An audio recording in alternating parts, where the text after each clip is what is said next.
bottle of wine, reminiscing about the days when you were mine, where we had our ups and downs, the bad outweighed the good. We had tried to work it out, hell, I wondered if we could. Now I'm feeling lost and so alone, yeah, I'm bleeding, spinning way out of control. Well, you say you need your time, that you need your space. Oh, baby, I don't understand. All I got to say is, what about me? What about us? What about life, baby? What about love? What about all our hopes, our plans, and all our dreams? Yeah. What about me?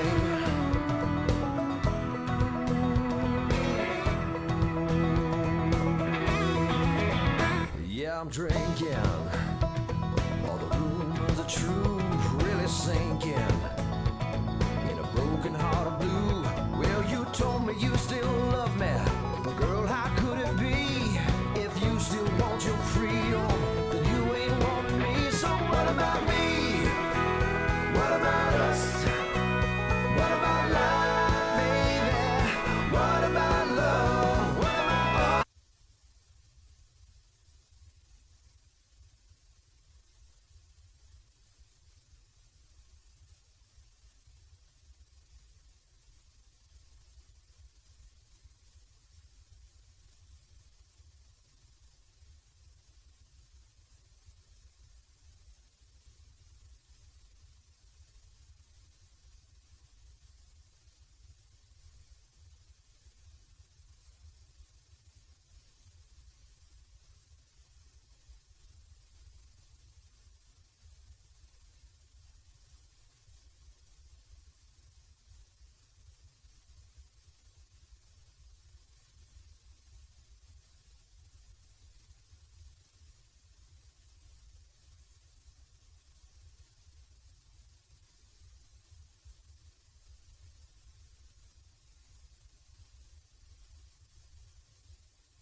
You can also start Spreaker. You want me to play the intro or anything? Yeah. Yeah.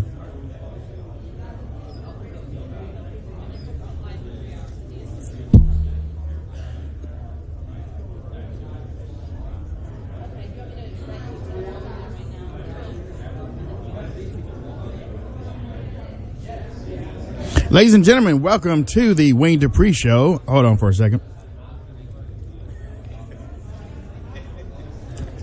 I had to get that little scribbler of Dr. Pepper. Then I had to get that little scribbler of Dr. Pepper down a little bit before everything started taking off. Yes, sir. I had to go to the laboratory, blow the nose, and get some coffee. So, as you know, I have been hungry the last couple of days because I have not been smart to go downstairs and get my tail some nourishment or some drink. Yes. So today I have. What you got?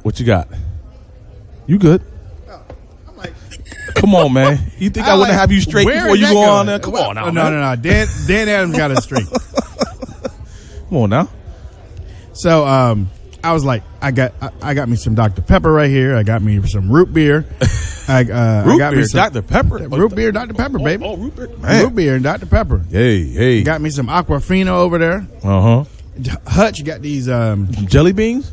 Hutch had a bad day yesterday. Hutch, if you didn't know, Hutch had a real bad day. I'm looking at the beautiful people in the RSBN chat room. Hey, people, how you doing? How do we sound? Let us know how we sound. We need to make any adjustments. If we too hot, let us know. Too low, let us know. Let us know how we sound. And make sure you're on 480p. That's right. Make sure that your video 480p video is set on the YouTube. All right. And if you don't know how to find that, you click on the tool option. Hey, camera. Somebody said wave, so I'm waving. I'm waving Sandy Bo. How you doing, Sandy Bo? How you doing, girl? All right, so loud and clear. You said, look, John P.S. said you sound marvelous. Audio is excellent for Music World. Thank you so much. All right. What, in the Spreaker chat room? No, on YouTube. Okay. I'm going over to Spreaker right now. Going over to Spreaker right now, ladies and gentlemen. Look at there we go. We're broadcasting live on Spreaker too. So guess what? I'm going to tell y'all right now. We commandeered another connection. This is what we do. Don't go to sleep at night. No. Don't go to sleep at night. Yeah, don't walk away and leave anything behind. WAARadio might be religious, but we were born in the street. That's right. We are streetwise. Okay? That's right. So, I mean, recognize that. You might punk us day 1 and day 2, but just let us get ourselves together. Ladies and gentlemen, we are broadcasting live on the Right Side Broadcasting Network and also on Spreaker.com, where this is like a regular day, actually.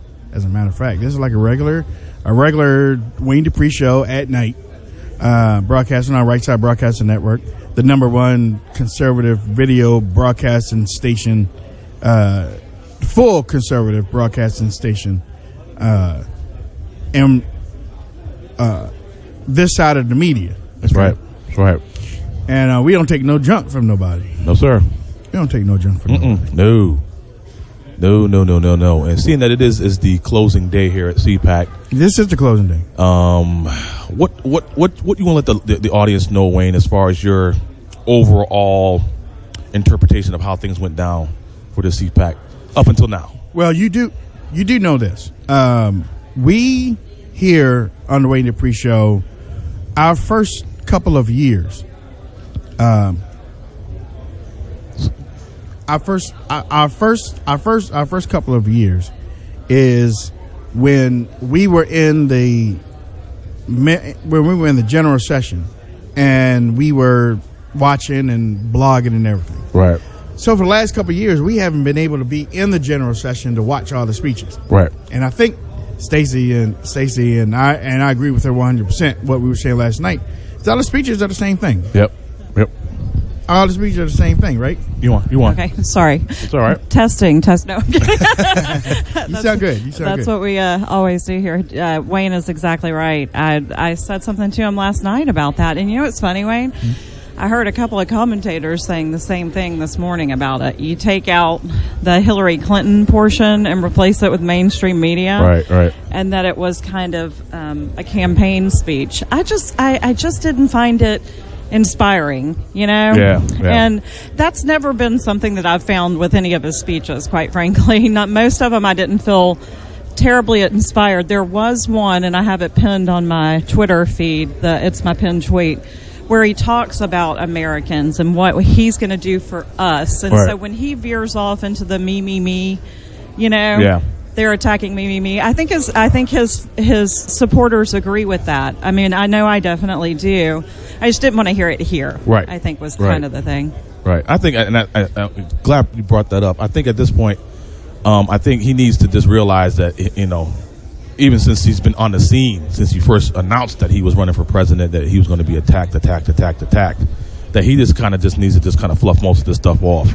Now, if it's something blatant, where it's just something that's just untruthful and just right in your face, a lie, then he has every right to attack it. Right. But if it's just the regular flim-flam, CNN fake news stuff that they put out, just disregard it and do the job as president and do the things that we're expecting you to do. You know, and I think that you make a good point, because if he does ignore it and does his job, right, you know, do what we elected him to do, they continue to marginalize themselves when they continue to cover, you know, things that aren't true, or just trying to do hit pieces, things that destroy him. Right. And I think he ends up coming out much, much better. Exactly. I mean, I really do. But I mean, I get it. Like, we talked about this last night. That, you know, kind of his fans, or I say fans, but his supporters are all he has, because he's getting attacked on all ends. Exactly. And, you know, and I get it. I mean, I think I would be frustrated, and I think they have broken through with that message that this is ridiculous. But I think if he gets his job done and starts, especially with the economy, I think that they're going to have very little to stand on. Right. I think the mainstream media is continually digging their own grave.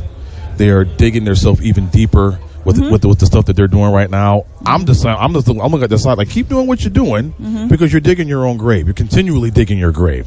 And like I said, Trump, just do your thing. Do your thing as president. Continue to adhere to the promises that you made in your campaign, because right now people are just mind numb right now as to how many campaign promises he's already, you know, come through with. So continue that, because your supporters are always going to be there, no matter what. You're going to have them. I think the only time he's going to have a little hiccup is if that wall doesn't get started with construction. Then I think, but you know, I think his supporters in general, if you ask them what's the most important, I still think it's the economy. The economy and jobs are still top for everybody. Democrat, Republican, his supporter, not supporter. So if he gets the economy rolling, he'll get a pass on some of the other things. I think that, and I think he could be an extremely successful. We just almost had an international incident here. You do not want liquids on the Mac. No liquids on the Mac. I think that's what messed up the first one. Oh my God, that was close. That was real close. Yikes! I love y'all. We got you. I'm worried about Hutch. Hey, I was always worrying about Hutch. You know, Dan, you meant until he tells him to Google something, and then he's like, yeah, exactly. Oh my God! Oh my God! And that was like in slow motion, Stacey, because I'm like looking at my screen, and all of a sudden I just see some bubbling. And I'm like, what is that? What is No. We're good, man. We're good. Oh, that's hysterical. Okay, yeah. No, we're good. You know, believe me, Hutch, I would know if we weren't unplugged at homeboy. Don't worry about it. Yeah. We would know. Dan, you mentioned the media digging themselves in a hole. Yeah. How about the Democrat Party with their election that they have today? Well, vote I have to Ellison. laugh. I know. Please. Vote Ellison. We are begging you. I just have to laugh. I mean, just keep doing, like, as we were just talking about how the Lame Street Media needs to keep doing what they're doing. Democrats, keep doing what you're doing. Because you are on that slippery slope of when comes 2018, you thought you got more losses in 2016. You're going to continue to see that trend in 2018. Right. And then they're going to continue to lose their mind in 2018, even more. And we're going to see some more gains for the GOP in 2020. Can you imagine? Continue what you're doing. Can you imagine? They get Ellison at the top. They are now the Muslim Party. And that nickname ain't going nowhere. You know what I'm saying? That nickname ain't going nowhere. They've been the Muslim party since 08. They are the new Nation of Islam. Listen, let me say that. Steadily growing since 08. You know, I think that either way that election goes, they're going to be in some big trouble because you've got, on the one side, you've got Ellison, right? And pushing the party so far to the left and so far away from mainstream America. Okay. But then if you have the other guy win, it's a rigged election. Right. You know, exactly. It's the DNC, you know, right. Bernie Sanders, Hillary Clinton thing all over the place because you hear, you know, they're putting a lot of pressure to vote for the other guy. So right. I think either way, this is not going to be a good day for the Democrat Party. Well, hey, Wayne, just on the speaker chat room, Gordon from the UK say hi, Wayne, and team from UK. So Gordon's listening. Oh, hey, Gordon. Hey, Gordon. How you doing, man? Gordon, thanks for sticking in with us. We appreciate it. That's right. That's right. Ladies and gentlemen, we have people, fans, followers, friends from all over the globe, man. We got them in Australia. We got them in Germany, England, South Africa, Singapore, Norway, Taiwan, Norway, everywhere. And we want to thank you for tuning in to what we do. And let me introduce everybody, if I haven't done it already. The lovely lady from the South, the First Lady of WAARadio, Miss Stacy Rush. Hello, y'all. I hope everybody is having a good day listening in to the Wayne Dupree Show live here from CPAC. Thanks for having me. Then we also have, which is out of our camera range, but hopefully I'll fix that before. I don't need to be on camera, homie. Okay, all right. It's all good. And our camera range is the soulful conservative, Mr. Dan Adams. Mr. Wayne Dupree, how you doing, brother? I'm fine, man. I'm glad that we, didn't have a incident where your Mac went down the tube, so I'm glad I was able to catch that. Dude, you are the man. Yeah, well, Stacy caught it too, so it was just like, but I said, the woman. Caught that bubbling out the corner of my eye. I'm like, what is that? Turned real quick. It was like, And then off to my right is a star of CPAC yesterday. Just for a minute. A little more than a minute there, Hutch. Yeah. Twice. There was 2 incidents. Dude decided to come stroke out in front of the show. At least that's what I saw. Oh, man. So just to let you know, Wayne, in the chat room on Spreaker, everyone's saying that the audio is fine, so we're good. Good. We want to give you the best that we can, like I said, we commandeered. Yeah. And we worked late last night. We did another show, and we took care of it. Yeah, we got things together to come to you on Spreaker and YouTube today, baby. Yeah, that's right. We were broadcasting two-time champ. Yeah, so you don't have no excuse to tune in or listen. That's right. None. And you got 2 options. No, well, actually, you got 3 now because you can also go to your app store and download the Wayne Dupree Show app. There you go. So if you decide to leave for that, because we know it's Saturday, but 1, 2, 3. Hey, come over here. Or 1, 2, 3. S.A., come over here. So, come over here to the Wayne Dupree Show. 1, 2, 3. Spanish. Download. 1, 2, 3. Download the app from the Apple Store or the Android Store. You know what? I think we're in a worse position than we were yesterday. Well, hey. We got peanut gallery over here. Hey. At this point, man, any of that comes this way, I'll try and head it off, man. So you don't have to worry about it. So now we have a situation, ladies and gentlemen. This is the closing day of CPAC 2017. And we moved from our booth 21 position location that we've been the first 2 days, and now we're in booth 9, and we're kind of almost in the, I guess, epicenter of the walkway through. How did you know it was booth 9? Because it says it up on the thing up there. Oh, behind on that AC thing. Yeah. I'm like, God, how does he? Did he count that out that fast? How did he do that? No. I'm not that good, Stacy. I'm not that good. That was quick. Yeah. So as Wayne was saying, and we discussed this a lot during the broadcast, especially yesterday, about individuals just kind of just not realizing that when you see people in a booth here on Radio Row and you have headphones on and people are talking into a microphone, that we're actually live or doing a recording or whatever, that you shouldn't just think it upon yourself to just walk in, try and get a picture, try and get a hug, try to say hello. Oh, yeah. We're trying to be respectful to you giving us a shout out, but realize we need to respect on the other end that we are actually doing a show. So that's what I wanted to say. That's all. And I know because we've been on the hot mic all weekend. I know you have seen or heard us talk about this, right?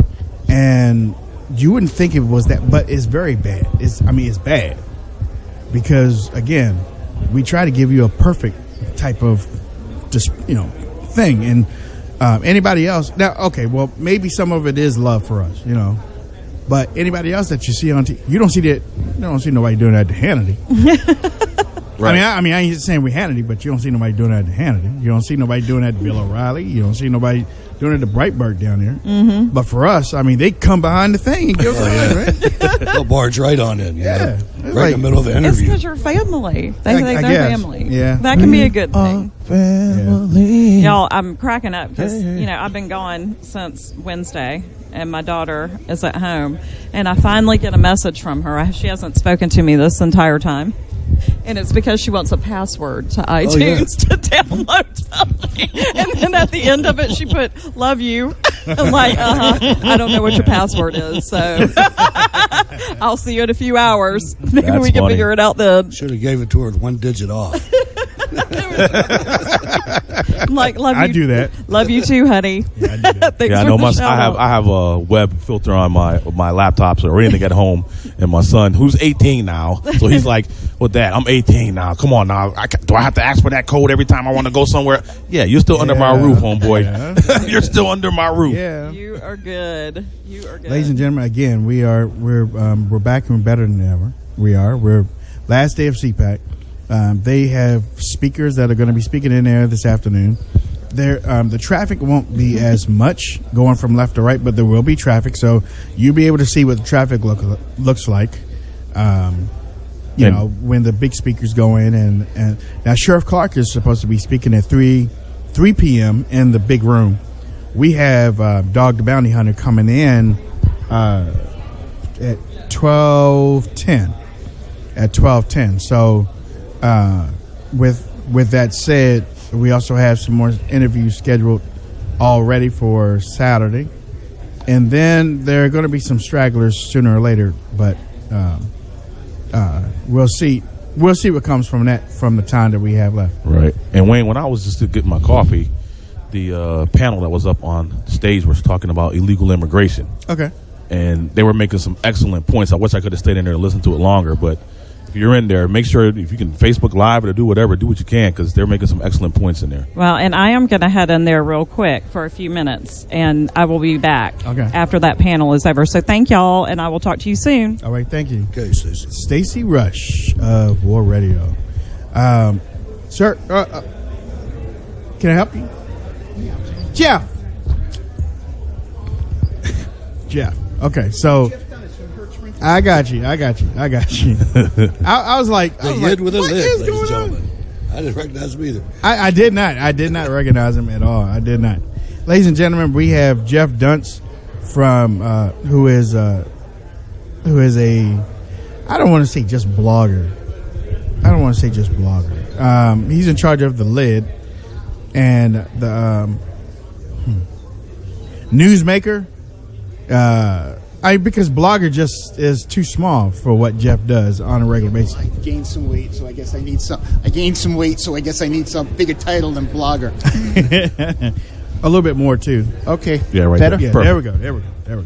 So what is going on with the lid? Because you are putting out when I see the email, you're like, yep, I got 4 right here. I got 5 right here. 6, Well, other people, they kind of like save them up, and they'll do one email with 5 things. I just do one at a time. I finish one, and it's like, hey, I got something done. And there's so much to do. Yes. Especially the attacks that the president's been getting from the media. And my favorite one is the one now everyone's saying he's an anti-Semite. And being one of my other things that I do is I'm a Jewish activist, and I fight people who are anti-Semitic. Like Keith Ellison, who's going to run the Democratic Party. We're all voting for him. We're all voting for him. That's right. Right. And it's always non-Jews that accuse people of being anti-Semitic. It's true. Yeah, right. It's true. And let's face it, forgetting the fact that he's never done anything anti-Semitic, his son-in-law, one of his daughter-in-laws, 2 of his daughter, and 5 of his grandchildren, because his son's wife is Jewish, and in Jewish law, all their kids are Jewish. So what they're saying is he hates his grandchildren. Yeah. I mean, come on. That's crazy, isn't it? Yeah. It's really crazy. Yeah. And the loony left continues to think that makes sense to them. Yeah. And for us, we're like, what in the heck? What are y'all thinking? But someone like our former president, who when he was pushing through the Iran deal, said that this is all the same rich people who got us into the Iraq war, meaning Jews, Right. and no one said anything. And I think maybe it's time right now that maybe this is our time that we can turn this projection, because that's what it is from the left. We can turn it around and make them wear it. They're the ones that support white supremacism. They're the ones that are anti-Semitic. They're the ones that are misogynistic and all these other words they've made Well, up. I mean, I got family that's anti-Semitic, and they're all liberals. Right. Oh. But I guess Sonny Johnson came on the other day and said, let's stop denying that it's there. Let's make them wear it, because Exactly. it's their clothes. But that's what I do. Okay, I not only deny it, but I show Hillary Clinton. I show Barack Obama, Keith Ellison, who, even if you forget the anti-Semite part, okay, and you forget the anti-Israel part, the guy's associated with the Muslim Brotherhood. Look at his district. He's got 3 little Mogadishus in Minneapolis that are committing crimes and things like that. I think that has to do with Ed Morrissey, because he lives right there, and the guys from Powerline. All those guys live there. I think that they're doing it. They're forcing it just so they have blogging copy. I'm telling you. But Ellison, he's associated with terrorist groups. Sure. Right. And I don't use that, because it's hard to prove. But with Ellison, it's not hard to prove. And that's why, Jeff, when you hear us say that we are totally 100% for Ellison, because Stacey didn't realize what we were talking Send us about. the posters. Right. We'll put the posters up. Yeah, I mean, Absolutely. she was like, "What are you talking about? If he gets elected and put in charge of the DNC, Goodness. Oh, the material. they are so done. Yeah. They are so done. They are so done. I mean, Dershowitz already said he'd leave the party. Right. Yes. I mean, it's the same thing like 2 years ago. My 2015, my best post in terms of traffic, I wrote something begging Elizabeth Warren to run. Because it's the same thing. Yeah. It's Right. like someone that far right, far left, is going to make it easier for us. Yeah. Yeah. You know? Totally agree. Keith Ellison is the gift, though. Yeah. Please, Yeah. please If he elect wins. him. Yes. Oh, Yes. he'll win. When's that? Today they're doing Yeah. it. Today. Yeah. He'll Yeah. win. When You know why? Why? I tell you why. Because he's black. Yep. Exactly. He is? That is Why? I'm bigger. I listen to the radio, so it's like Yes, he is. Well, you look at him; he's black. I'm joking. I know what I'm saying. And that's a bad reason. Yeah. But that's how they play in the Democratic Party. Absolutely. Exactly. I have to tell you Wear something. But a lot of ethnic groups do that. When Lieberman was running with Gore, you know how many Jews voted for them just because of that? Right. It's unreal. I didn't, because I don't care what they are. Matter of fact, if my own people are liberal, I hate them more than the regular ones. They make me look bad. I'll tell you this. True. I'll tell you this. Individuals that are watching us on YouTube right now, Jeff from The Lid, tell them your website, Jeff. Lidblog.com, LIDBLOG.com. You get that? Lidblog.com, LIDBLOG.com. Don't you feel bad when it's an African American who says something stupid and you say, oh my God?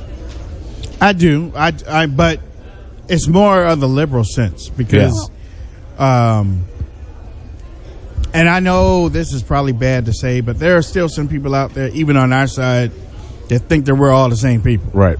So when I see the stupid ones, the stupid liberals get on TV and act a fool, then I'm like, man,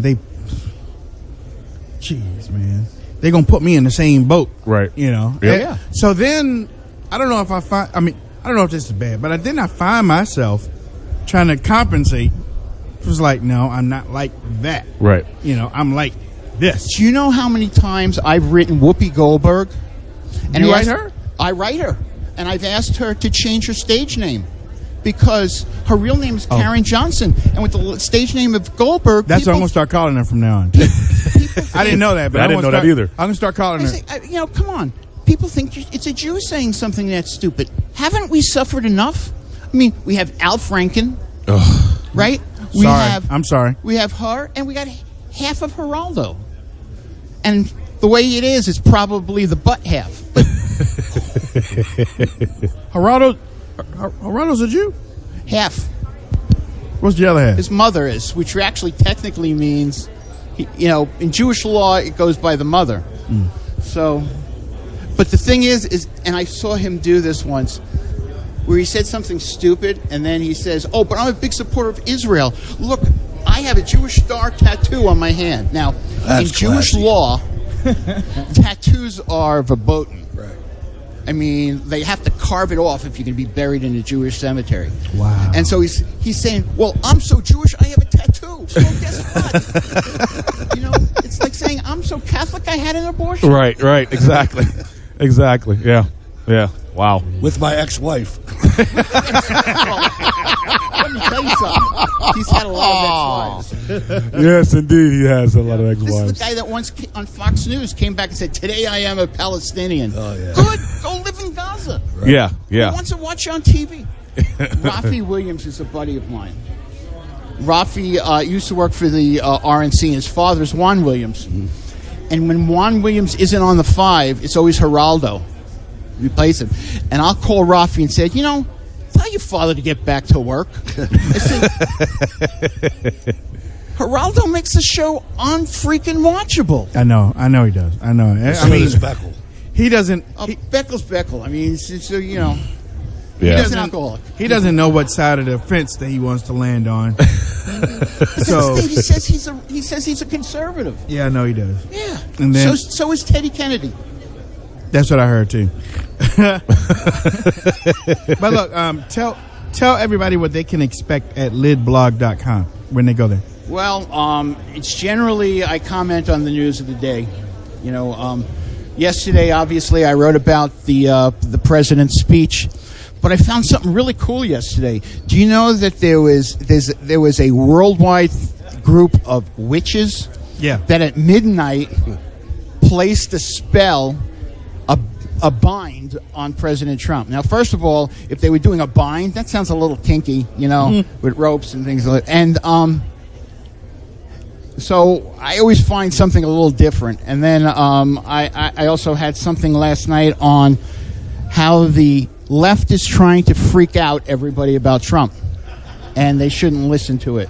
It's not working. It's not. Well, it's working. Well, there was 8 protesters, I think. So Well, I'm talking about the people on the fence. It's not working on people like us.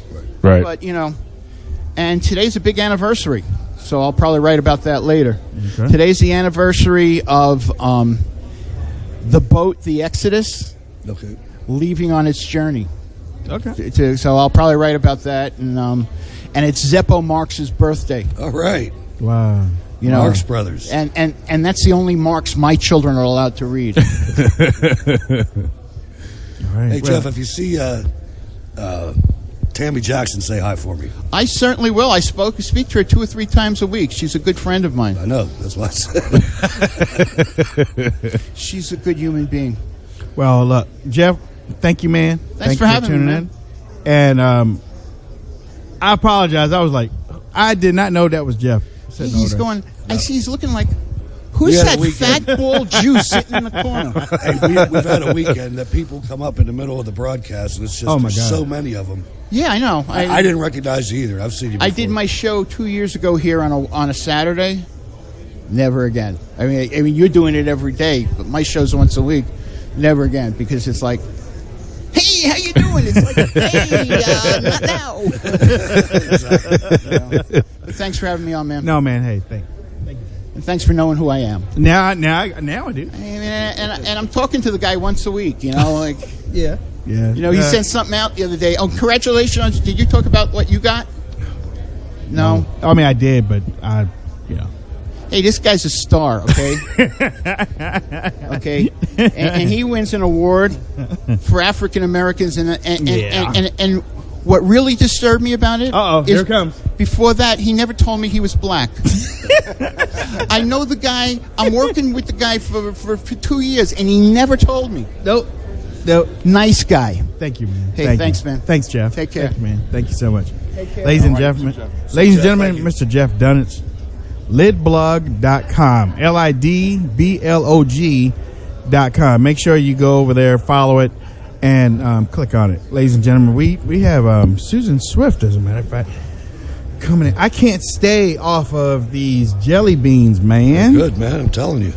It's Try like some of these gummy bears. See, these are a special kind of good, though. What are they, like spiked or something? No. But I'll tell you, I went to the... once you start, you can't stop. I go to this dollar store. These are I go to the dollar store, and every now and then they have these like little cherries. But they have them in a real small package, and they only have them about once every 3 times I'm there. Oh, yeah? So I went on Amazon one night, and I ordered 5 pounds of them. I got enough of those things for my entire life. I bagged them up, and I said, let me take one of these to CPAC. There's Liz Willis over there. Liz Willis has been capturing the video for RSBN here. Liz, what you got going on today? Wayne, you need to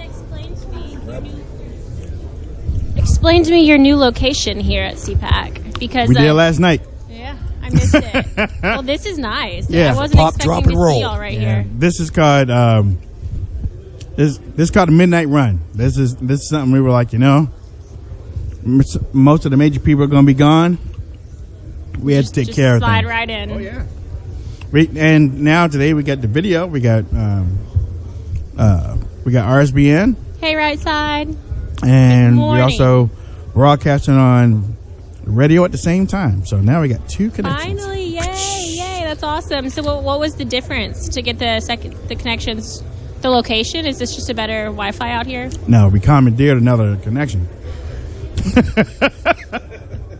We worked that, girl. Well, Get now 2 we more want- sets of now we know headphones what's and be in. next year. We worked that, okay? But no, you've been capturing video for Right Side. This is your first time here at CPAC. What have you been noticing? Because yesterday we really didn't see you, so I know. we were like, I don't you even are know doing where- something somehow, somewhere. You're doing something. I don't even know where yesterday went. It's all a blur. I'd have to go back and look at my YouTube streams. We went live for a lot of the day, and that's just where we interview. It's kind of hard to, everyone's so busy here. You have to stop them, and it's difficult with the Wi-Fi, which was so slow. We would be like, can I grab you for an interview? And they're like, yeah, sure. How long it'll take? I'm like, just a minute. But then it takes like 5 minutes just to get the stream going. So it's definitely been an issue, and that took up a lot of time. But I met a lot of great people. Good. And it's been good. It's been fun. If you want to see any of the interviews, you can go to RSBN's YouTube channel, and they are there. Will and I were just hanging out with the regular folks, and any of the popular folks that we saw walking past us, we grabbed them for an interview. Blacks for Trump, there's an interview on there with them. We went to a party last night that was hosted by Mike Cernovich, and Voss Shiva, an Indian man, announced his run for Senate against Elizabeth Warren, so that was pretty hype. Isn't Kurt Schilling run against Liz Warren too? I heard he was going to. I haven't heard him announce or anything though. Yeah. Okay. All right. Okay. There was an announcement last night, and it was a really cool party to be at. It was really hype. It was like a grassroots movement of patriots. It was a very exclusive event, and everyone that was there was very passionate. And there was an open mic, so you could say anything you wanted, and it was entertaining. That stream is also on YouTube on Right Side's YouTube channel, so check it out. Lenny in the chat room says, "Oh, Liz, so cute." Oh, I need to get my laptop going. Let me get in the chat room. Jan is Liz is simply lovely. Music World is jelly beans. Music World, how are you doing? Yeah, what are these for us? Yeah. All I can't. I mean, honestly, I need sugar. Sugar. Yeah, I can't believe Hutch only brought like the bottom of the bowl. I mean, that was so good. That's quality, right? Honestly, I was gonna leave them alone, but when I had my first handful and I went back to the soda, I was like, I gotta have that right there. I gotta have that right there. Oh, it is. What type of jelly? Are those just regular jelly beans? Starburst. That's why it's so good. Yeah. That is why they're so good. We got we have Susan Swift coming up in just a few minutes. Writer for Politichicks, and she is one that we had a great conversation a couple of weeks ago. Susan Swift of the Politichicks, and we're going to bring her on in just a few minutes. But what do you have going on today, Miss Liz? Jelly beans. A mouthful of jelly beans. I know. You know what? I got caught with the jelly beans in my mouth too, and I'm trying to swallow the jelly beans. I'm like, try not to choke. It was good. It was worth it. I actually brought them just to watch you guys. Really? Okay. Well, there should be a jelly bean challenge. We can see how many you can fit in your mouth at one time. Yeah. Well, yeah. There's gummy worms too. Yeah. Oh man, those are real good too. Y'all are killing me. So today is the third and final day of CPAC. Mm-hmm. I will be leaving today around 2 o'clock, but I wanted to come by, and I was hoping that Wayne would let me entertain and hang out at the booth for a little bit. Okay. You got it. So, Susan. Do you need? No, you can sit right there. Oh. Look at that pretty lady. How you doing, girl? I'm so happy. Look. Politichicks. Nice. All right. I like it. Okay. Hey, we gotta have a little. The P and the K, you know. The P and the K. Okay. Ladies and gentlemen, coming to the stage right now here on the Wayne Dupree Show. Hey, what's up, man? Let's see. There we go again. Oh, no. Somebody just waved, walked by. Oh. Okay. Ladies and gentlemen, she was with us a couple of weeks ago, and you heard her here on the Wayne Dupree Show, and also on Right Side Broadcasting. And she's back again. She told us she was going to be at CPAC, and she's here. Susan Swift, writer of the Politichicks, and also, you can see this, Good Guy with Guns, a book for young children about everyday heroes who use guns to protect Americans at home. You can show me. Yeah, they can show me. I am putting that up to the camera right now so that y'all can see that on YouTube. And there you go. Let me see. Let me see if I can see it. Yeah, there we go. Yeah. We have a little delay going on, but that's okay. Susan, how you doing? I am doing great. I've been having so much fun at Good. CPAC. My very first CPAC. Your very first one, huh? Mine First too. time, so be gentle. Oh, girl. What's your going away moment for this whole thing? The electricity, the excitement, all of the young people running up and down the halls, and young people, right? Yeah, so many of them, Yeah. and all different colors. You know, it's not. There is a big tent, and they're all here. And I was really happy to see it, and everybody was so excited about Trump's speech. It was a campaign speech. Obviously, it was just campaign 2.0 is what that was. But it was very well received, and it seems everyone's very, very fired up about the next 4 years, and hopefully that he'll be able to push these things through a very reluctant Congress, I think. So I'm hoping he's going to kick them in the pants. And it's nice that he realizes, we said this before, especially right after the election, that this time we're going to have to stay in campaign mode. Yes. The forces are arrayed against us, and we need to stay in campaign mode. And I think we're well on the way of doing this. Now, with your book, Susan, I think this is a very important topic because when I was growing up, guns were cool. Every little boy had a gun, a play gun, and we played, things, and we learned how to shoot at a church camp. Actually, I did. That's right, at church from camp. From the NRA, yep. And it's been boys in America have been so feminized that a lot of them have never touched a gun by the time they get to be 18. And I think that's kind of what you're trying to get with this. This is a pro-gun, pro-police book for children. It's pro-guns for children because it introduces children. These are very, very simple drawings. The illustrator is over 50 years in the Hollywood industry. He just received the 2017 Lifetime Achievement Award for the Art Directors Guild, Joe Musso. And what he did is he's illustrated really beautiful, simple pictures of, and the words are very simple. I am a police officer. I protect where you live. And this is my gun. It's a service pistol. And then we introduce them to other characters that are in their neighborhood, like another police officer and the canine unit, Jax the dog. So that children learn these are your friends. These are good guys with guns. Highway patrol officer. We have a SWAT officer, and the SWAT officer, I protect people in special need because that's what they do. And I really hope that this will counter the liberal hysteria over guns and especially over police as the enemy, like Black Lives Matter and Soros gangs funding this lawlessness and to attack police officers, especially the whole Michael Brown, fake news, hands up, don't shoot. That never even happened. Right. And so we've got to start reaching out to the snowflake babies, and we have to start telling them that law enforcement, those are your friends, those are heroes, that you can go to them and they will help you. God knows we've got enough laws in the country that if we have a rogue police officer, there's a zillion hungry lawyers out there. They will take him down, okay? We don't have a problem with that. And it's the media spin, it's the liberal spin that's putting the lie to the everyday heroes that are police officers in uniform. Oh, and this is the first in the series, Good Guys with Guns series. This one is the first one, At Home.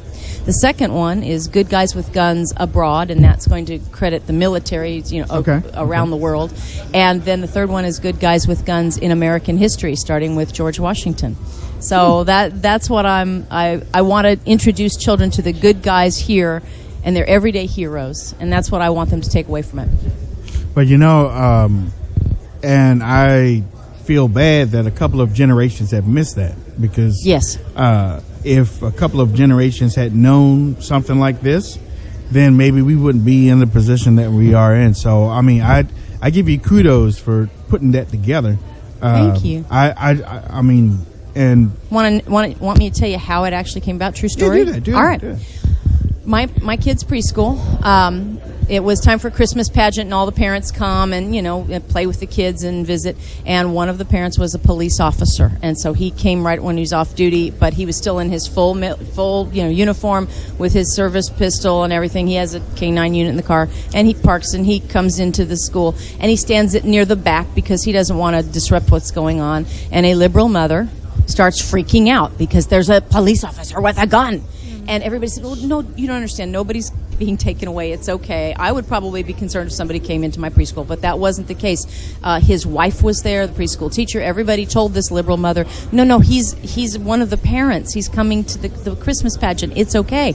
She didn't care. She said, it doesn't matter. He's got a gun in school, and he should not be here because he's got a gun. I mean, that's the level of kind of liberal insanity that's going on today. That's brainwashing. Yes, it is. I'd like to even see another chapter, Good Guys with Guns, the American Citizen. I like that one. Exactly. I mean, we've gotten to a point where if it wasn't for guns, we wouldn't be here. Oh, exactly. The gun is the right hand of America. There was a beautiful poem. I think it's Ott is the last name. I can't remember the first name, but it's the right hand of America. If we hadn't had muskets in the Revolutionary War, we'd all be speaking British. And where's the gun capital of the world, where they make the finest weapons in the world, is in New England. Right. Yeah. And the place that has gotten so left that it's unbelievable. Right, I know. Were you able to catch Katie Pavlich's session yesterday? No, I wasn't. I have been up and down the road, busy. Well, let me tell you, it was great. And you can check it out on Right Side's YouTube page. But it was called Armed and Dangerous, or Armed and Fabulous is what it was called. I'm sorry about that. And it was her and 5 women. And one of the women who spoke on the panel described how she was attacked 1 year and 6 months ago, and she fought for her life as hard as she could, to the point where she had no fingernails left at the end of this.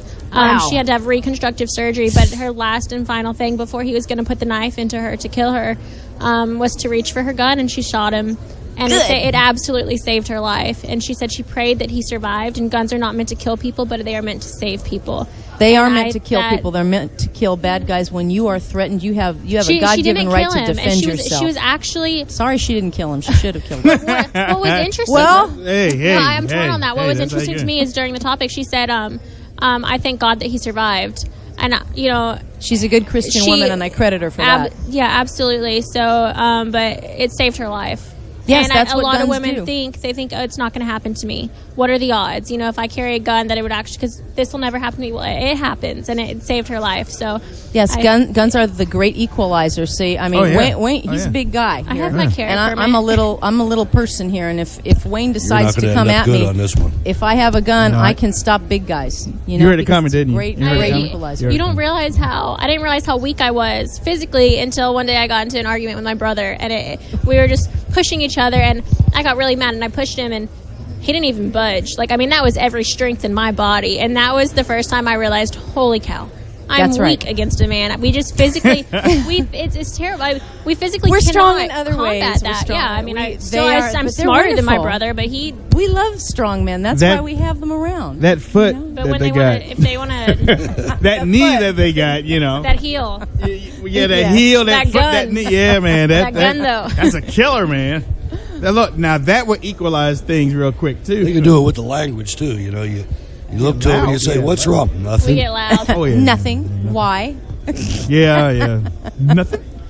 Yeah, but you know what? You talking about that weak stuff. I didn't realize I was weak against my mom Oh gosh. until well, whatever. This is gonna get interesting. Yeah. It was. Yeah, I'm weak too with my mom. Yeah. Because I got 7 kids. I know what you're talking about. You know what I'm talking about. Well, I'm the baby of 5, and my so that's son how I is realized it. 6'1", and I just don't go there. There you go. Just don't. There you go. I will win because I have to, because I am your mother. Yeah. That's the way that is. Never for real quick off script for boys that decide that you're going to catch your mom's swing from both hands at the same time. Personal experience. Just let her go, man. Let her go. Oh, don't catch the hands.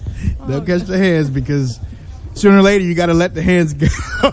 You just can't stand there, but okay, whatever. I was weak. I'm telling you, I was weak too. I was like, wait a minute, hold on. Where am I going with this? I mean, if I let them go, what's going to happen? I can't stay here for. You better run until Tuesday and Wednesday. I got to let them go. Tiger by the tail. Oh my God! and look, Wayne, let go. I can't do that, Mom. How did that turn out for you? What happened? You mean when I woke up? Yeah. When I woke up? I mean, is that what you're talking about? Oh, I was fine when I woke up. I mean, Days later, yeah. my senses were straight. Could you see out of both eyes? Wiping off that blood and everything. The stains from the tears. Tears. Oh, you're too funny. Tears. I cry. No, but look, how can people reach get that, Susan? Oh, well, I have it on Amazon, and I also have it on my website, which is susanswift.net. SusanSwift.net. And they can connect with me through that website. They can find where I write on politichicks.com and Conservative Firing Line. And they can connect with me at Real Social Media, which is at Real Susan Swift. So they can order through the website, susanswift.net, or it's on Amazon. I'm curious, is that in any schools by chance? Were you able to get that into You know a what? preschool? I was going to ask that too. Yeah. Well, I just have introduced it here at CPAC, and Okay. so I'll try. But I live in the People's Republic of California, so I don't know if the schools are gonna. I may be triggering people. I really hope that this book is going to teach children and trigger liberals and make guns great again. I would love to see that in a public school. Oh yeah. I would too, and I'm going to try. But My sister's a teacher. I don't know but if they're going to let it in. What do you think? I don't think so. I don't think Let's so. actually let it back in because it was Amen. Yeah. You listen to amen. Dr. Michael Savage, and he learned how he fired on the rifle team in New York City in a public high Yes, school. So. I'm going to try to go out to Texas and see if Texas schools. Texas might let you do it. Yeah, I think so. That's where I was born and raised, so Yeah. that's where I'd like to see this book if I can get I it could there. see that getting very controversial, but in a good way. I hope No, so. I hope it does. I hope it does. I hope Absolutely. so. I like triggering liberals. See, look at you, girl. Look at you. Okay, so how can people reach out to you on social media again? It's at Real Susan Swift. So on Facebook, Instagram, and Pinterest, and Twitter, at Real Susan Swift. Love There you go. Pinterest. So we're going to bring you back on to our regular show thank in the you. next couple of weeks so that we can. All right. Well, Get maybe back we'll have together some again. reaction. I love to see liberal heads explode. I do too. Politically speaking. That was good. Hallelujah! Thank you, Jesus. No pun intended. We got them on the run, but we got to Yeah, keep them I on am, the roads. I am This so is blushing. what they do every day. These liberals, they fight every day. We just heard, Hillary Clinton's, resistance and persistence. We just barf. heard Yeah, that all I day. know. They're going to fight every day. That's what they do. And you know what? We have to step up our game, and we have to start saying, yeah, that's okay, because we're going to fight you back. That's right. That's right. Every That's day. right. Ladies and gentlemen, Miss Susan Swift. Make sure that you follow her on social media, and don't forget to go to Amazon and pick up the book. Thanks for coming on the show. Thank you, Wayne. Thank you so Susan. much. Thank you. And we'll be talking real soon Okay. to get you back onto the show. This is for you. You have a kid? Take it. Take I it. You have got a kid? I'll get you Well, one hold too. on, you know what? I'll My get you kids one. both have 45s. They're good. They don't need a darn book telling them what to do with their They're guns, grown right? already. Thank you. Thank you, Susan. Thank you. Ladies and gentlemen, you're Keith, listening Keith to Ellison for DNC chair, ladies and gentlemen. Keith Ellison. No, he's not there. I'm just Oh yeah, Keith Ellison. putting that up. That's Keith Ellison. Vote Vote Keith Ellison, ladies and gentlemen. Vote Keith Ellison, ladies and gentlemen. And don't get me wrong. I saw somebody in the Thought he chat was in room the said, house. "Get Wayne drunk so we can hear the rest of the story." Sandy Bow, I saw that. So no, I didn't even see that comment. Did a moderator get to it? no. Sandy Bow said, "Give Wayne some alcohol so we can hear the rest of the story." You know about me catching my mom's hands and Where? stuff. I don't see that comment. Yeah, it's scroll up. Love it when Wayne start laughing. Best laugh ever. Oh, okay. Oh, really? All right. I read that one. It's above that. It's like 2. It's like 2 right above that. Okay, I found it. Perfect. Yes, Sandy Bow. Okay, so we got Shots at 11 a.m. Everett. What's his name? Ed Bartlett. Hey, Mr. Ed. Oh, I mean Bartlett. How you doing, sir? Fine. Have a seat. One thing that I didn't ask, he can't have his face shown just because I'm like CIA, so is there any way that He's got his face on camera. Back up, then. can we just not Yeah. happen? Okay. Well, I know. It's for the delay. Oh, okay. yeah. I mean, it's. Is there a way to move a camera? Or Well, who's not being seen? I guess he could sit Hold there on, we're gonna figure it out here. and he can hold his microphone and I'll just listen. Thank you. Sorry, it's just because the left goes That's some drama. crazy, and you're awesome. so sorry. It's like a laughter. Someone's got it. He told me today. I'm like, oh, okay. All these people do like podcasts. I'm going to stop you. So you got the press release and everything. Do you need anything? Yes. Release? You need the release? Here's his file. Okay. And for you, basically, Trump and Democrats are about to get all of the administration's kangaroo courts. Those are children. Ladies and gentlemen, we had to make an adjustment for our next guest. So just bear with us for just a second. We'll be coming back to you in a matter of seconds here. And it is the final day here at CPAC 2017. Yours truly, Dan Adams, a.k.a. the Soulful Conservative, the CEO and man in charge of the Wayne Dupree Show, a.k.a. Wayne Dupree, a.k.a. the person that has allowed myself to, I guess, get myself out there and have the following that I have. And I always thank him for that every time I get a chance. And as we can see, and as I'm looking out into the people walking back and forth here, so we have a situation.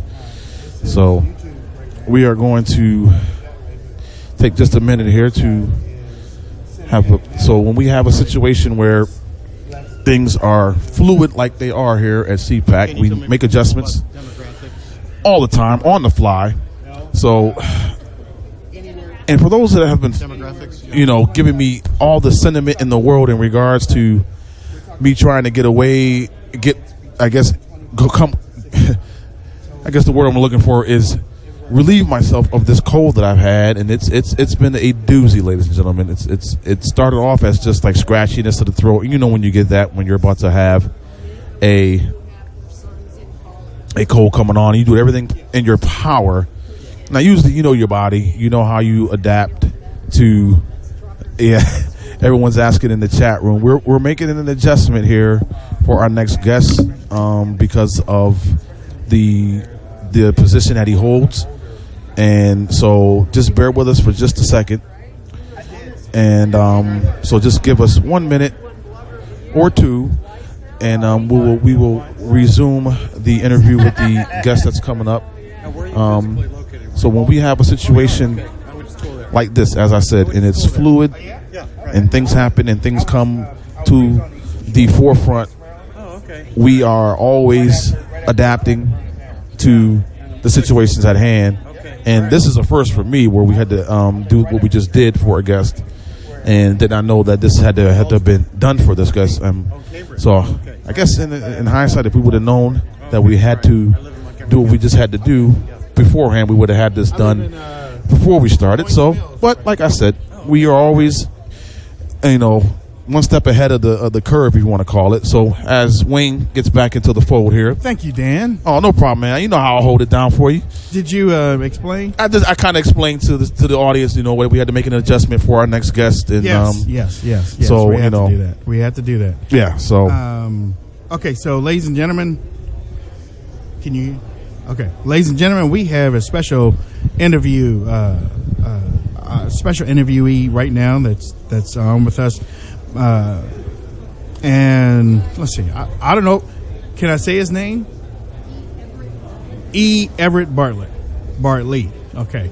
And he is the president of SAVE, which is Stop Abusive and Violent Environments. It's a group that champions fairness in campus sexual misconduct cases, which result in traumatized students and their terrified families. SAVE also advocates for legislation requiring more balanced process at both the federal and state level. How you doing, Mr. Bartlett? I'm doing terrific. How are you doing? I am fine. I am happy to have you here. Great to be here. I want to apologize for any situations and stuff like that, but you are among friends right now. So great to see you. So tell our audience a little bit about SAVE and what it's all about. Sure. Well, you've heard the term kangaroo courts before? Yes. All right. So when you think of kangaroo courts, you think of something that would never happen in this country, probably, right? Right. Well, if I told you that every single college and university in the United States is required by a federal edict to have a campus kangaroo court. Would you be surprised? Yes. Okay, so that's actually is the case right now, and this is thanks to an Obama-era mandate that came out of the Department of Education. And the Department of Education said every allegation of sexual harassment or sexual assault had to go to these campus disciplinary committees. Now, these are the groups that, they're pretty good at dealing with plagiarism or, maybe cheating on a midterm exam or, don't pay your traffic tickets on campus. But now we're in a whole different ballgame. We're talking about adjudicating an allegation of rape. And that's what these campus kangaroo courts are now required to do. Every time that I've heard the name kangaroo court, there's always some injustice, right? Associated with it. But you're telling me that the campuses have been doing that for a while. That's correct, since 2011. And if I can, let me give you an example. Go ahead. Yeah. And this actually came out in the news just yesterday, and this was out in California. So this involved two students at San Diego State University, and so they decided they wanted to have sex together, and it was consensual. And then she decided she wanted to have you heard of they have edible marijuana now? Yeah. So she actually had edible marijuana, and to enhance the experience. All right. So, but at this point, their versions, his version and her version, veered dramatically apart. Her version was she started to get sick from the edible marijuana, and told him to stop. His version was that they had already stopped before she said anything about having side effects from the edible marijuana. So here's the he said, she said. All right. So next step of the story, she complains to the university. The university appoints an advocate for her. Fine. But here's where it gets here's the campus kangaroo court. This advocate was also told, you have to investigate this case. All right. Now, even though he had a polygraph supporting his side of the story, he was found to be responsible or guilty of non-consensual sexual assault. He was expelled from San Diego State University. Even though he had a positive polygraph? Even though supported his side of the story, he was the one expelled. Is he suing? So that's the next step. He did sue. He did sue the university, and it went to the California Superior Court. Okay? And just earlier this month, the judge handed down the decision. And the judge looked at, why are we having the same person who is the advocate, also the investigator, who's supposed to be objective and neutral? How could that possibly happen? And these are the actual words of the judge. He said, this offends the conscience of the court. That's pretty strong language for a judge. Right. So is there a judgment in there? So the judgment was the case has to be actually reheard by the campus kangaroo court. Well, you can see how this is a kind of a system that feeds on itself. This is why the nation's in so much trouble. Right. Because you keep on doing this and doing this and doing this, and people get tired of it, and then, whatever. Wow. Okay, so what else it's how bad was it under the Obama administration for this, and then what are you looking for under the Trump administration to fix things? Right. Well, I've actually only told you half the story, Wayne, because in many states and in a lot of campuses, they, in addition to the kangaroo courts, they also have something called, get ready for this, affirmative consent. Affirmative consent means mother may I, sex by the numbers, every step along the way. Okay, they got a checklist. In some places they actually have developed a checklist. Sign here. So initial here. Turn to what is supposed to be sort of a spontaneous, loving activity into a legal negotiating process. Okay, so of course what this does is it opens the door to usually the woman 6 months later saying, you know what, I didn't give consent to that fifth kiss. I only gave consent for the first, second, and third kiss. And so I'm now going to go back 6 months later and allege non-consensual sexual contact. And this has actually happened. Wow. So this is the story just gets more and more crazy. Yeah. As we talk about it. Wow, that's unbelievable. Now, as Wayne said, we've seen, I guess, a change and shift. And this, as you're explaining the story, it's really like I'm trying to grab it all and get it all in one. It's like wow. Yeah. But as Wayne was stating, what are you looking for specifically going forward with the Trump administration to help aid in what your cause is trying to aid with? Is there anything specific, or maybe a myriad of things you're looking for the Trump administration to help you out with? Yeah, well, yes, there is, and so all of this craziness started in 2011 with this edict, and the technical name for it is a Dear Colleague letter from the Office for Civil Rights. That's where this all came from.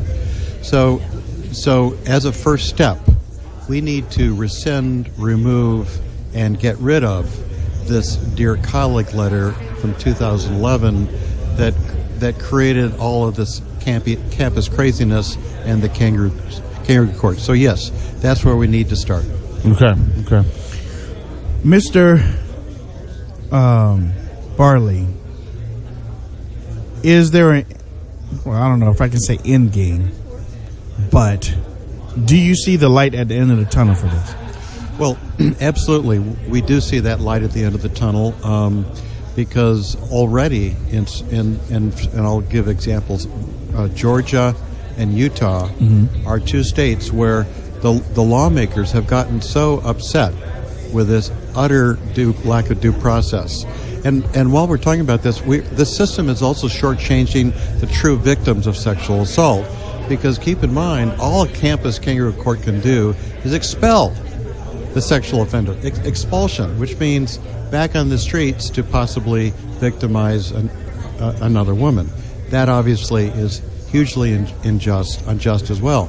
So anyway, we are seeing a lot of lawmakers, especially Georgia, Utah, where they in fact have introduced bills, and they are actually making their way through the legislative process to turn this whole situation around. Wow. How can people reach out to your organization and help you? Well, we do have a website, and I'll give you the URL if you like. Please. Here it is, www.saveservices.org. Okay. I'll say it again, saveservices.org. Okay. And we have information there both for victims of sexual assault and for persons who believe they've been wrongfully accused. Let's do this, Mr. Barley. We want to have you back for a longer interview on the radio show. And if you are okay to take some phone calls from the audience, we'd like to do that too.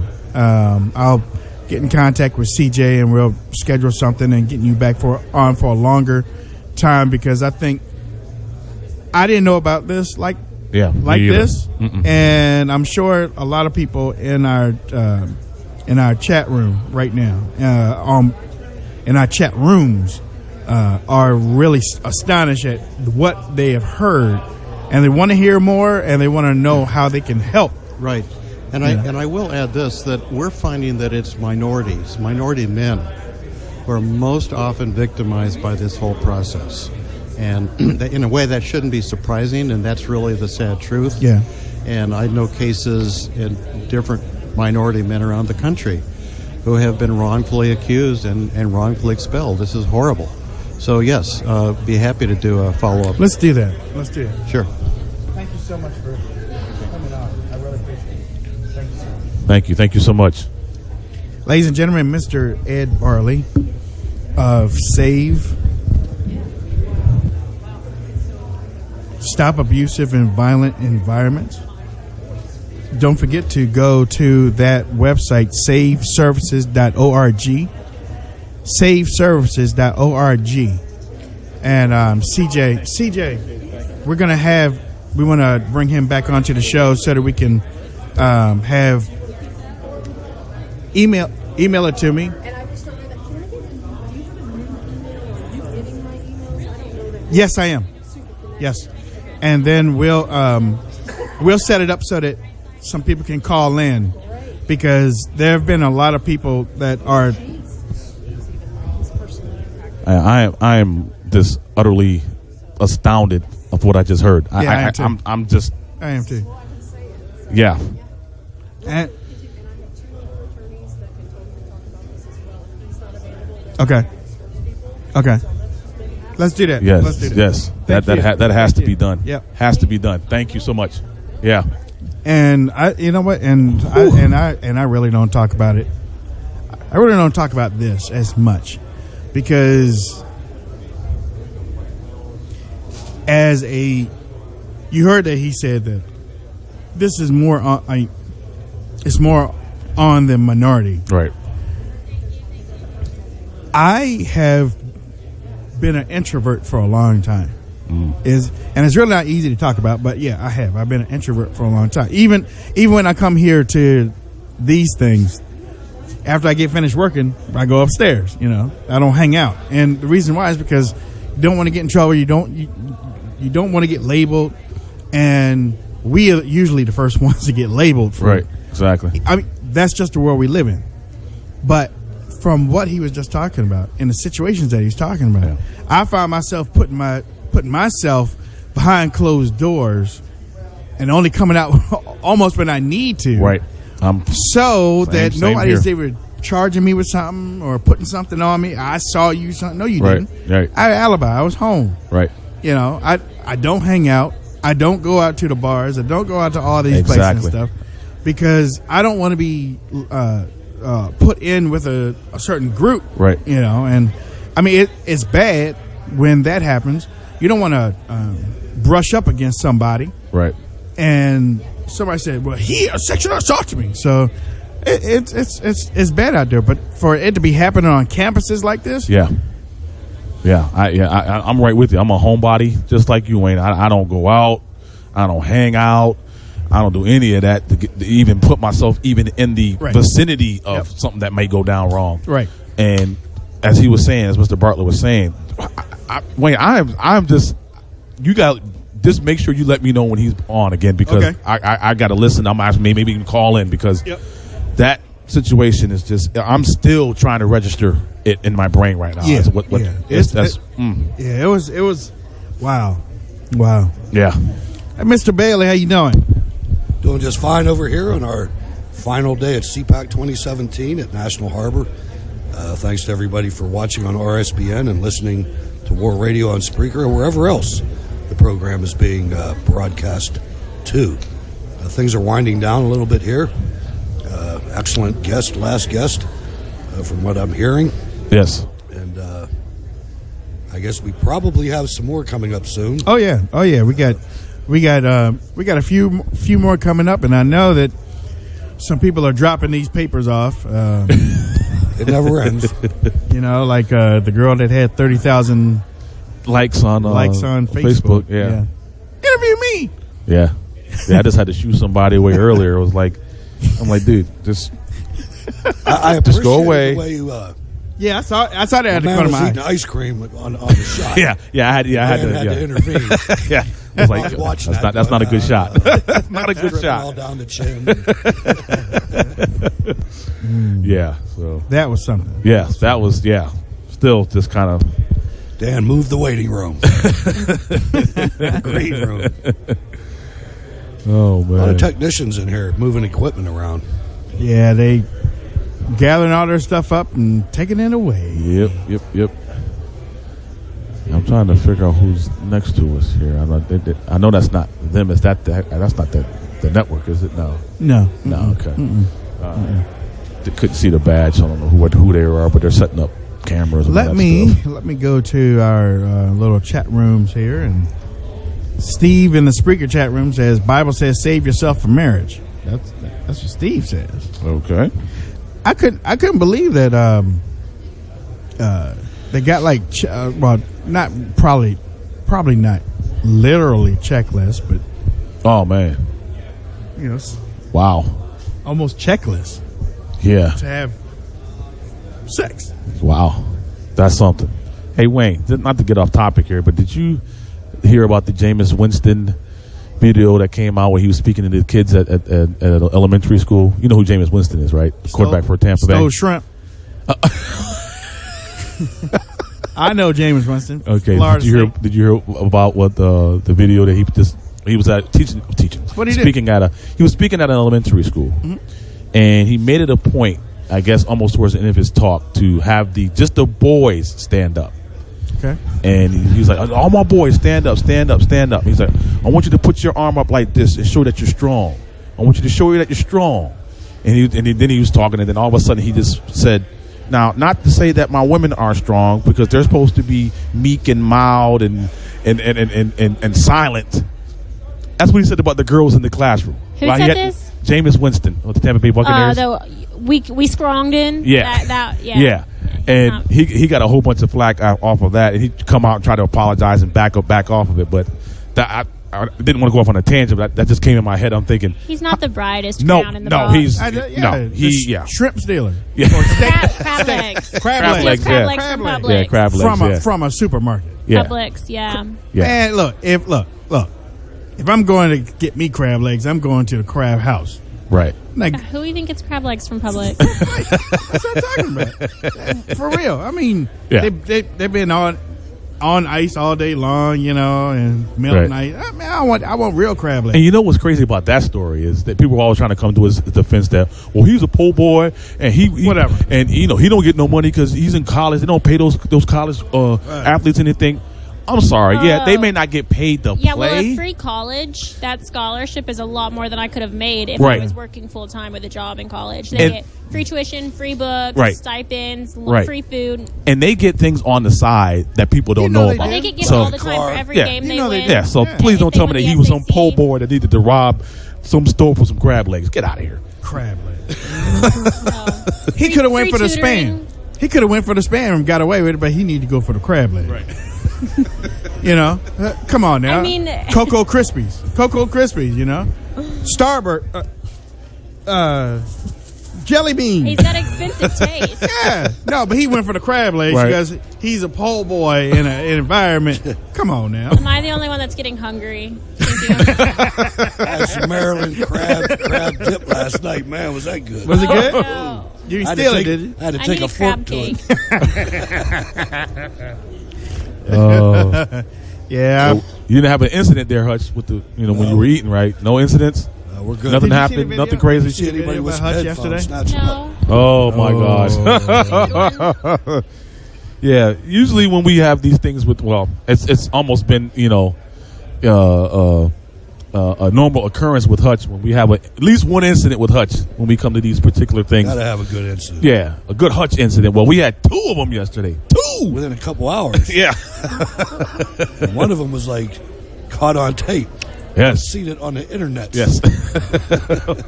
On the interweb.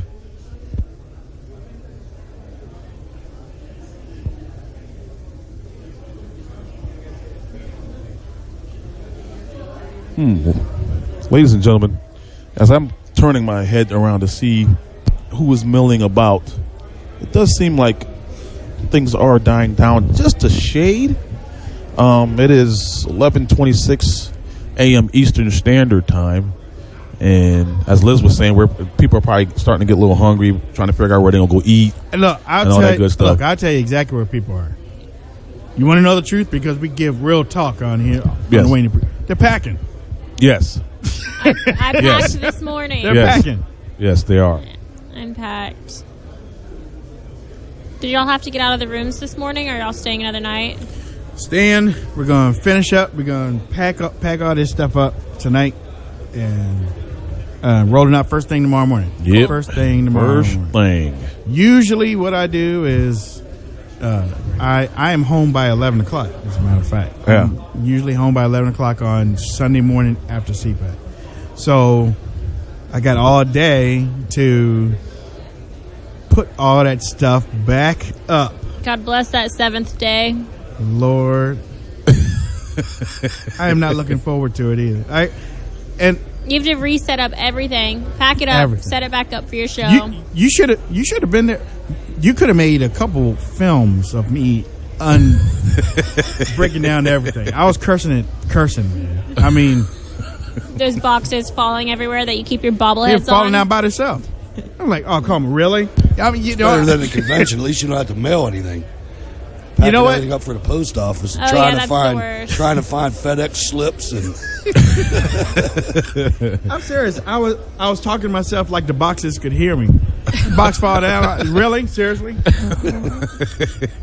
You know that I'm packing, and all of a sudden you gonna fall down? Really? Yeah. Oh, come on, you know. So I sent you that video. You can check it out. Yeah. Ladies and gentlemen, if you haven't seen that video, Hutch Bailey Jr. did make history yesterday. Wait. They made What's he doing? What's he doing? He's going down. I think I'm going to auto-tune that That would be. Checking it and out drop right it on now. a beat. dude crumpled. You'll have my commentary on this. It wasn't a normal crumple. No. You got to hear. You can hear Wayne Dupree all the way in the Potomac Ballroom over there. I can hear you talking and laughing and Oh, really? interviewing. I swear, it's not bad. It's hysterical. Oh, really? Every time you pop up with a laugh, I'm like, there goes Wayne. Wayne in the Potomac. That's ladies awesome. and gentlemen. I know that's what the Right Side Broadcasting Network chat room always says. We love that laugh. It's like I don't know what kind of laugh it is. I guess they enjoy your laugh, Wayne. Put it up to your ear so you can hear it really good. Wow, we're digging this dude's beard over here. That's nice. Liz Willis is listening to Hutch right now. Yeah, I'm definitely going to auto-tune that. I got around the curtain and I'm like, man. At least you could have a little bit of something coming out the side of your mouth or something. You know what I mean? A little bit of death row or something. That man was like in his bag. When the guy walked off, your eyes aren't even rolled to the back of your head. he was reaching in his bag that was on the ground. He came in front of the thing. And he had that look in his eyes like, I'm going to die right now. And then he started going down like not normal. It was like an ankle. And then his head got underneath the thing. And I'm like, damn. He was like, but it was right after he had said, anything can happen here at CPAC. Right. the guy was like, an elderly gentleman. He was like, wait, hold on, wait. What you doing?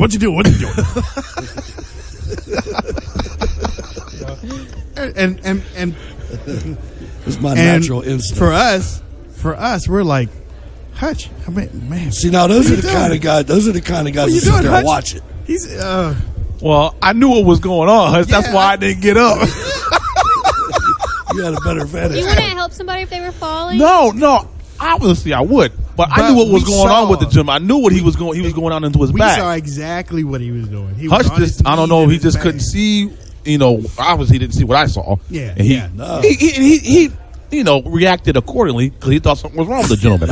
But it was. That's not what I was laughing at. I wasn't laughing at his sentiment of trying to help the gentleman. I was just laughing at how Hutch got up and we're trying to tell him he's just going into his bag, Hutch. He's just going into his bag. A little Superman moment. And I mean, he even told the guy when the guy left. He's like, "See what you did." This story has just over. This story will outlast the Ramadan story. He was oblivious. Didn't even know. Right. Didn't even know. Flew from the table. Oh yeah, he flew. Yeah, he flew. Yeah, I thought he was going to knock over the table. The only thing that Hutch didn't have was an in-flight movie on that. Music Girl said I laughed so hard yesterday I dang near broke my ribs. Jacqueline said it was so dang funny. Yesterday I laughed so hard I was crying. Somebody said it was a Fred Sanford movement. What was that about? Yeah. Somebody said just like Fred Sanford. Oh, the heart attack thing. Everyone loves your laugh, Wayne. Oh yeah, I love. They laughed. I don't know. It's me. It's me. It probably makes them laugh too at the same time. Yeah, sometimes it's just nice to hear laughter. Someone said in the chat room, note to self, pass out next to Hutch, not Wayne. You can pass out next to me too. I'll save you. There you go. There you go. There you go. Well, I'll Liz, just I break just your wanted to fall. see what was in his bag, man. I just wanted to see what was in the bag. okay. All right. You look. Use that story, but you definitely know for the next I know. next few years you are done. Sandy says we should patent your laugh. Okay. All right. We can make some money off of it. If there's money, I'll do it. My Put first patent. Put it as a sound effect. Yeah, that's not a bad idea. You should do it for your show. Every time you say like a terrible joke and nobody laughs, you just. Oh, really? Seriously? Really? She was serious too. But I She- got you to laugh. ladies and Keith gentlemen. Ellison. Keith for Ellison. David. Keith, please vote Keith Ellison. Ellison. Please Chairman vote of Keith Ellison. PNC. That's right. That's right. The new face of the Democrat Party. Allah. The new Nation of Islam. Akbar. Somebody wants it for their ringtone. Oh, This is getting good. yeah. Y'all are doing it now. Hutch is hollering. He is going down. Yeah. He did do that. He's going down. He's going down. He's going down. He's going down. He's going down. It's like. Wayne, let me share with you a tweet. It's like he was from the grassy knoll. He's going Yeah. down. He's going down. He's going down. I have a favorite tweet of the week. It was about me by Ryan Bardwell. Liz Willis is a secret lesbian infiltration spy paid for by the DNC to bring down the right side. Just a tip, you have been warned. Well, that's some classy stuff. Let me see that. Let me pull my phone back. It's honestly like it's so good. It's so creative that I can't help but I shared it. It's very fake news, but it's entertaining nonetheless. What gets me is that he got 4 retweets on it. One of them is mine. You retweeted it? Heck yeah. Good job. You Good got to job. make light of the situation. I do that too. I think hopefully most of those retweets are That was Breitbart's idea, wasn't it? Yeah. He's the one that did that. Yeah, he will retweet the bad stuff that people will put out because you got to let people know who are the dumb ones in this right, world. exactly. It kind of brings light to the.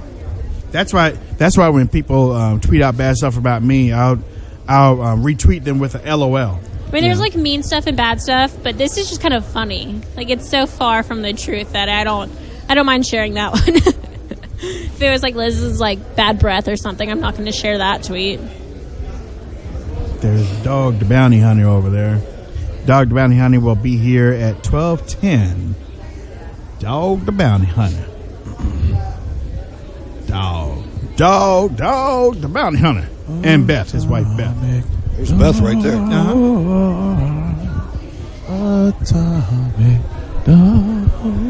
So, Wayne, just in case we have listeners that are just starting or viewers that are just watching today, we had a pretty historic day yesterday with the White House crew. It's something that needs Sean to be talked Spicer. about. Sean Spicer sat down with us and talked to us and said next up on the Skype seat, we'll see. And we'll see. And we're going to try to get me into the White House. Yes. We have evidence on tape.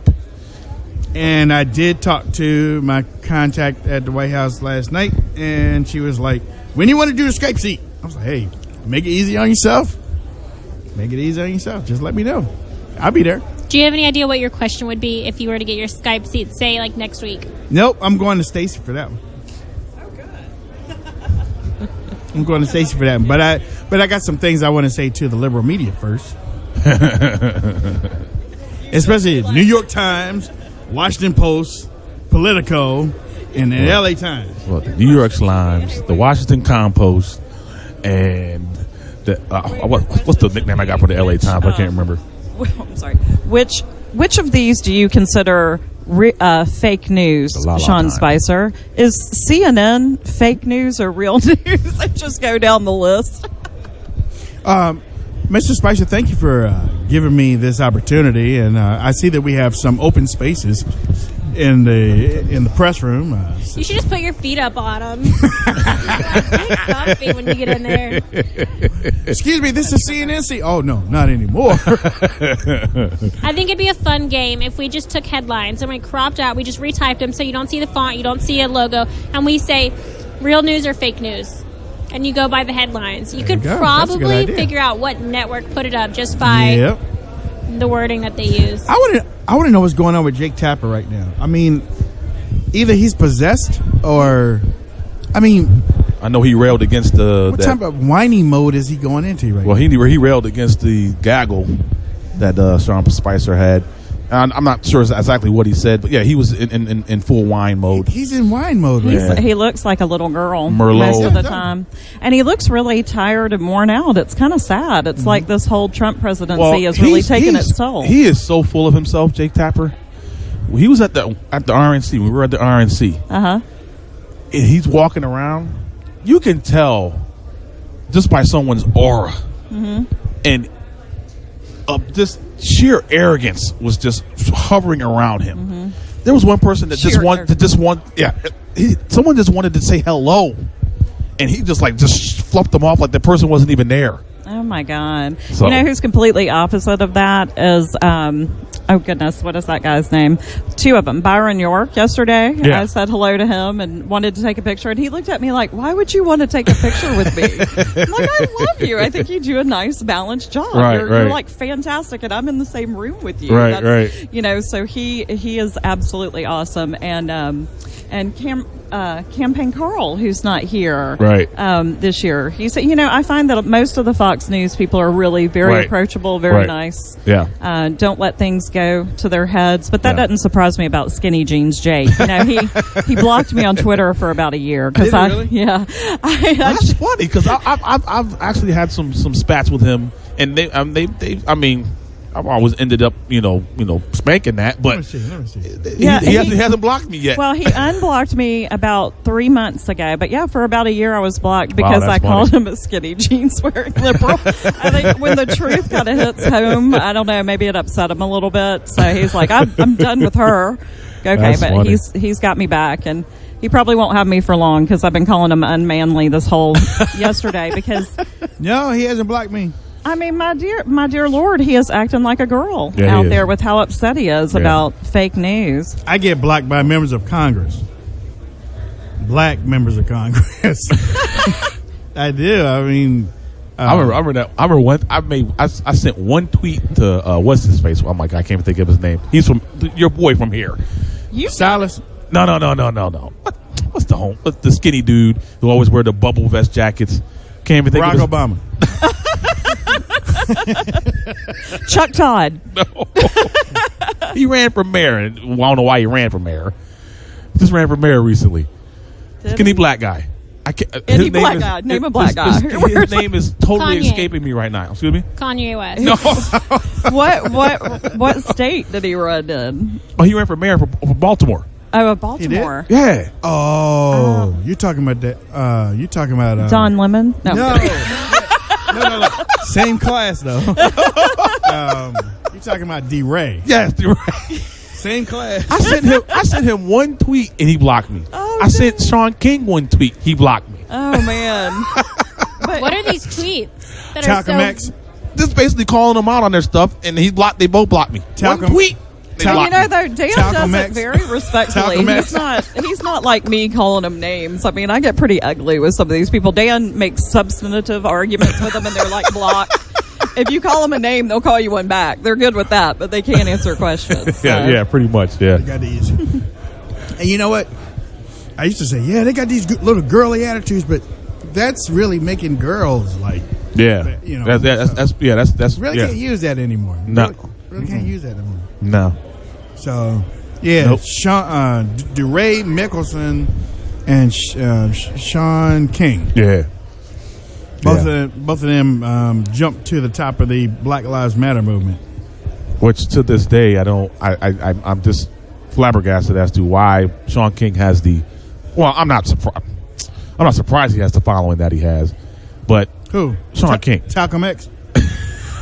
I mean, everyone knows he's a white dude. Okay, Why it's been does he proven try- he's proven trying that to- he's a white dude, but yet he is still Sean King. God. he is still going around saying he's black. Yeah. He's You know, I get so tired of how you can identify as whatever you want to. Yeah. I'm going to identify as whatever can get me the job easiest. Yeah, pretty much. or into thinking college easiest. Bathroom That's what I. signs should just have like pictures And if you have that on your body, you go into that one. There's 2 pictures, and you just go with what you have. I mean, biologically, it's pretty simple. It doesn't matter like what you think. What you think. You just go where you belong. Well, and to that point, I have a friend who works in medicine, Stephen, and he said, these people will come into his place of business and they will put that they're a female, and he's like, I see the Adam's apple, that they're still, and he said, as when you're treating as a physician or a physician's assistant or a nurse or what have you, you need to know what their gender is, because different tests are going to come back and show different things. And so this isn't a case of let me identify. I mean, there's science behind it. And when you go into a physician's office, you should have to tell them what you are. So it should just say, instead of saying, are you male or female, it should say, do you have this? Yes, or do you have this? Like, check which one. I feel like that actually would work, I think. Which one do you still have? Yeah. Do you know what I mean? Which one were you born with? Which one do you have? Right. And until you have that change, you still have this. Yeah. And we need to know. And that's what your biological makeup is made of. That's what the doctors need to know. But how sad is it that we even have to get there? I know that we are even in this discussion. Because when you think about the transgender population, and I'm not about hate, all about love. Not at all.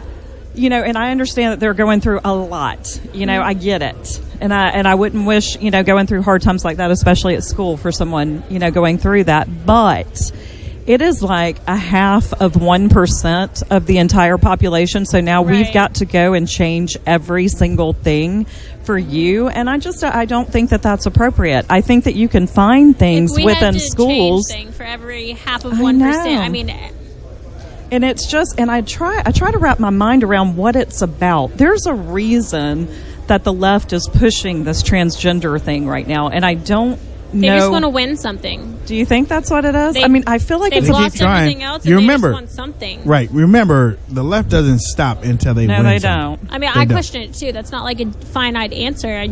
I want to know too. Because there's something behind it. I mean, there is something, because this is such a teeny tiny portion of the population. I don't know what the end goal is, unless it is just to, like they have tried to take the male out of men. They've tried to destroy the male culture. Oh, absolutely. That's what this modern day feminist movement is doing. It's not making women stronger. It's degrading men. Right. It's saying we don't need you. Well, you do. And you do. God created man and women for each other, to support each other and love one another, and complement one another. And that's with an E, not an I. But and as a mom of a son, it's very disappointing to see what they're doing to men and boys in this environment. Well, to be honest, Stacey, I think with the liberals, I think with the liberal stance, I think honestly they are running out of options. They are just throwing they're trying to get anybody to be included. Anyone, anything. Throw it up against the wall and see what sticks. Well, and let me, to that point, they're voting, obviously, at the DNC today. Right. There's not been an update on the vote yet. Right. But one thing they did do, which I think is hysterical, Democrats voted down a measure that would have reinstituted a ban on corporate lobbyists donating to the DNC. Right. So talking out of both sides of their mouths, trying to get anything, to your point, that will stick. Right. Ladies and gentlemen, coming to the mic here on the Wayne Dupree Show. I'm your host, Wayne Dupree, along with Dan Adams, Liz Willis, and Stacey Rush. We are here with Mr. John McAdams, Dr. John McAdams, PhD, Kirkpatrick Award recipient of the year, chemical engineering, huh? Well, political science. Political science, okay. Tell us about your field, sir. About political science? Well, it's essentially about politics, the allocation of resources by government. And there's several subfields. There's international relations. There's political philosophy, where they study Plato and Aristotle. There's American politics, and then there's comparative politics, where you study different political systems. So it's a kind of diverse field. It's not as coherent as, say, economics. Mm-hmm. And you won the Kirkpatrick Award this year? Correct. Prestigious. Okay, I'm going to tell you. comes with that? You tell me Yeah. about the Kirkpatrick Award. Well, the Kirkpatrick Award is an award that the Bradley Foundation gives out to people whom they say have done really good things to protect academic freedom. Oh, okay. They picked me out because Marquette University is currently trying to fire me because of a blog post. I have a blog and a more than 10-year history of blogging about things at Marquette University, particularly things that Marquette University would prefer not be blogged about, like left-wing teachers shutting down perfectly legitimate discussions, or a harassment training that basically told all the employees of Marquette University, don't say anything at all that anybody might possibly object to. Well, I blogged about that. Eugene Volokh, the Volokh conspiracy on the Washington Post, picked that up. So I have a long history of blogging. I think it's fair to call it a pretext for trying to fire me, was a case where a student of mine came to me and told me about an exchange with a philosophy instructor. The philosophy instructor in class had briefly mentioned gay marriage and said, yes, there should be gay marriage. The discussion was John Rawls' philosophical theories, and said, yes, under Rawls theory, there should be gay marriage. My student went up to her after class and said he didn't want the discussion cut off. He made it clear he wanted to argue against gay marriage. Now, if she had just said, I did not think that would be a good use of class time, fair enough. Professors have to decide how to use class time. But she didn't say that. She said, in my class, you're not allowed to make racist, sexist, or homophobic comments. Oh, wow. She said, don't you think it would come across as homophobic if you criticize gay marriage? And then she said, is there anyone who's homosexual in the class? Well, he didn't know and she didn't know, but then she said, don't you think they would be offended if you spoke out against gay marriage? Well, this student, before he came to me, went to the head of the philosophy department, who thinks pretty much the same way the instructor thinks, and he was treated actually with contempt. He was told he needed to change his attitude, and he went to the Arts and Science Dean's office, and they just sent him back to the philosophy department.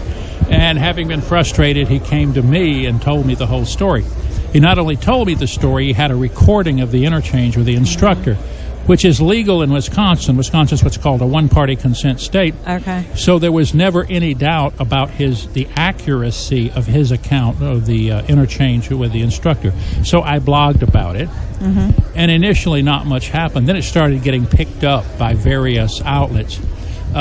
First, a left-wing philosophy blog that attacked me for outing of course. her. Then Inside Higher Ed, which is a website that professors and people at universities look at. Then Todd Starnes of Fox News got it.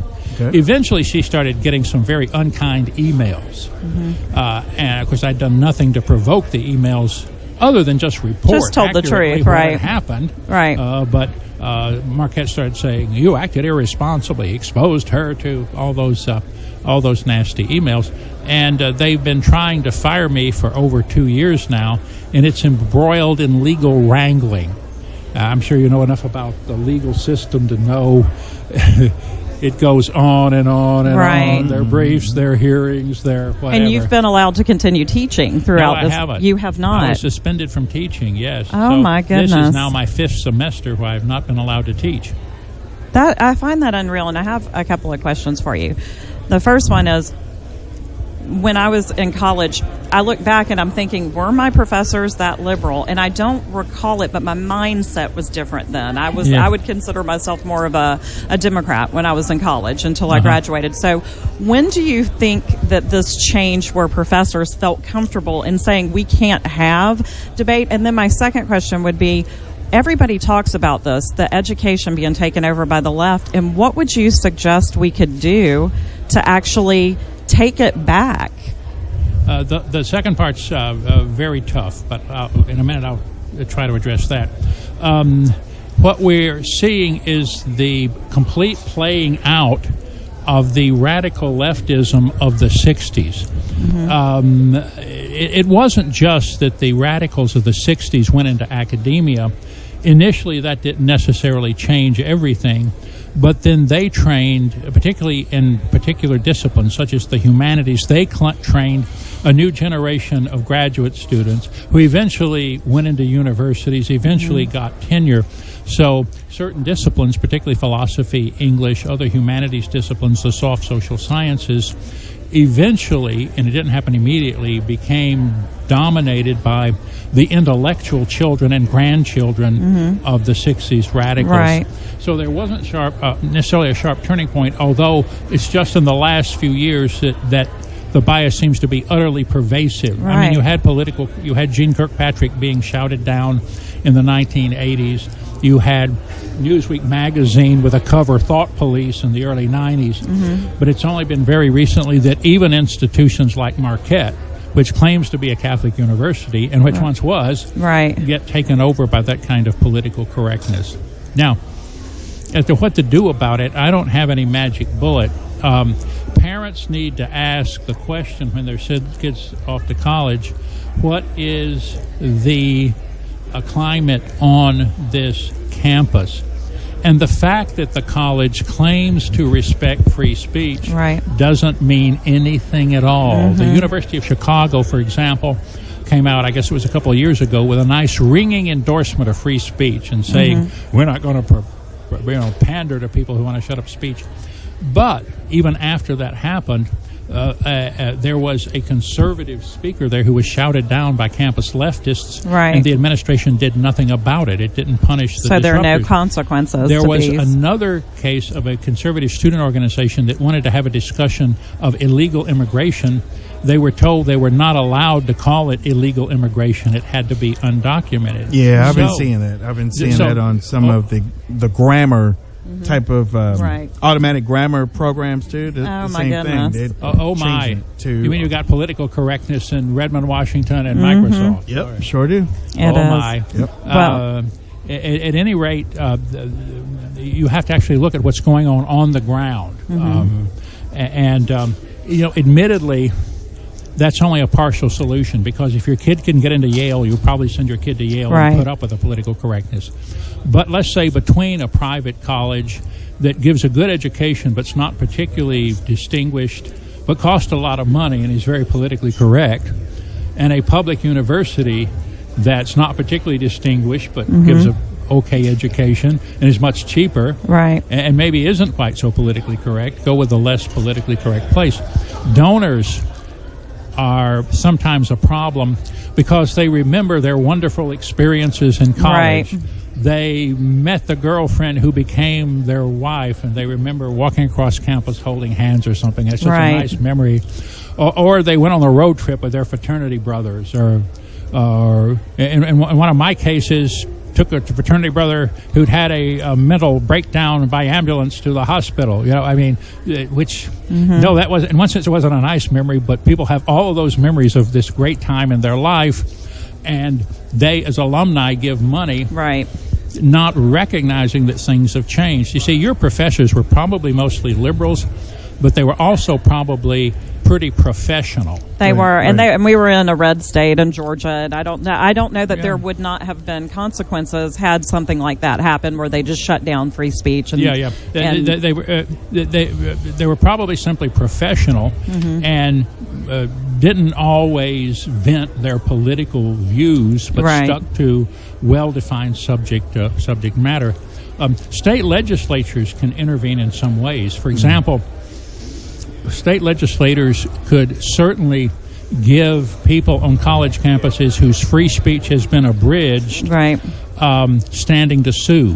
For example, the college Republicans standing to sue a university that does not provide adequate security for a conservative speaker, or to sue a university when campus leftists shut down a talk and then the university does not punish the students. Remember, the federal government is all over universities to punish sexual assault. Even at the we just learned some of the bad side of it just a few minutes ago.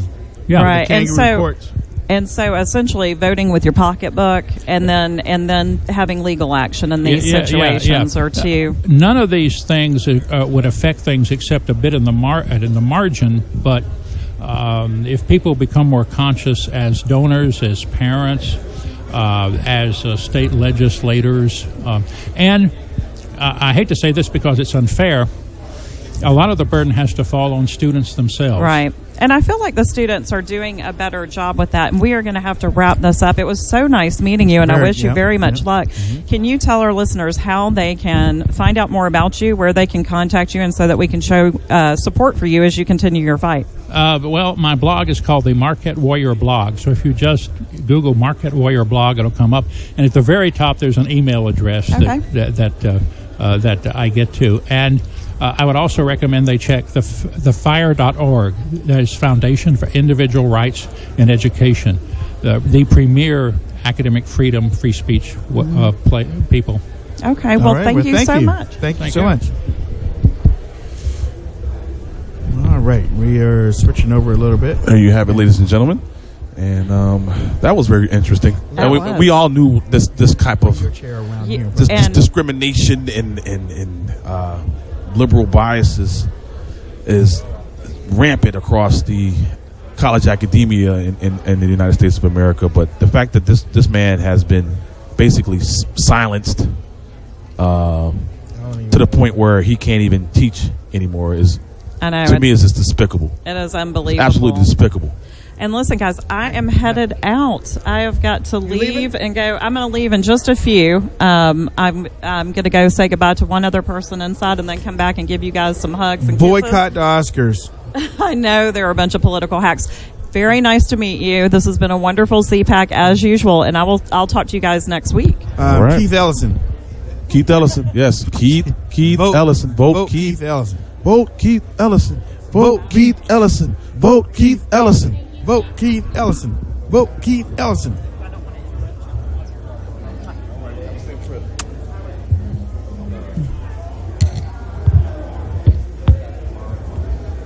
We're just saying goodbye to Miss Stacy Rush. Stacy Rush has been here ever since I've been here for all of the CPACs. And this is our 5th year, I think. This is our 4th year, 5th year, or 4th year, 5th year. How many years you been here, Hutch? 3. I think I remember when I was going to go to the first one, you and Stacy were real energetic about how it motivated you after you left. Okay, all right. So, I'm trying to figure out if I was here before Stacy. Well, it doesn't matter. We've been here now. Stacy said this is her last year of doing this. Liz, is this your last year showing up at RSBN? I hope not. I hope to be back next year. Okay. It's been good so far. It's very enlightening, and I think it's really important for me, especially since I'm just now getting really involved in the political world. It's a great jam-packed weekend where you can learn a lot more in these few days than I've learned in my history classes combined, my government classes. That is the chairman of the ACU, Matt Schlapp. Looks like he knows who you are, too. Yeah, that's right. That's right. I follow him on Twitter. He's witty. I know. I like him. On Twitter. I like him. He's very responsive to people. Yeah, he responds to them, and he says what he's thinking. And I'll tell you, he's been very adaptive, kind of like Reince Priebus. Yeah. He's been able to understand the message, understand what's going on, assess the situation, and make CPAC into a welcoming venue for conservatives and I don't know, the different names, the different groups people have, but Trump supporters and establishment people. It's just been a really good weekend. I haven't really seen any tension at all. I expected to see been very smooth. Some tension, and I haven't seen any. And just so that you know, his daughters are my nieces. Look at that. I usually don't put that out there, but yeah. But, his daughters are your nieces? Yes. So, how's that? They're my nieces. His play nieces. His wife said. You have a play cousin. You got play nieces. Yeah. Okay. They're my play nieces. Did you see her working that out? Oh my God! She was working that out in I her could head. see Liz. It was just like, wait a And minute. it's- It was like Common Core math. It started spinning. Yeah, I saw that. See it. You see it start spinning. He was also the man who released the statement from CPAC uninviting Milo to speak. Yeah. That's if that's what you got to do, that's what you got to do. There's a lot of money involved. But then again, Milo is bigger than Breitbart right now, which is the truth. And speaking of Milo, you know, the woman that, you know, basically got him completely banned off of Twitter. There's a story here. Leslie Jones makes fun of white women supporting Black Lives Matter. Are you serious? I'm looking at it right now. She needs to be kicked off of Twitter. She needs to be kicked off Twitter. Yeah. How is Twitter this? is sexist. Like I said, she will not be kicked off because she's a liberal, number one. I'm just kidding. And don't sue me, Twitter.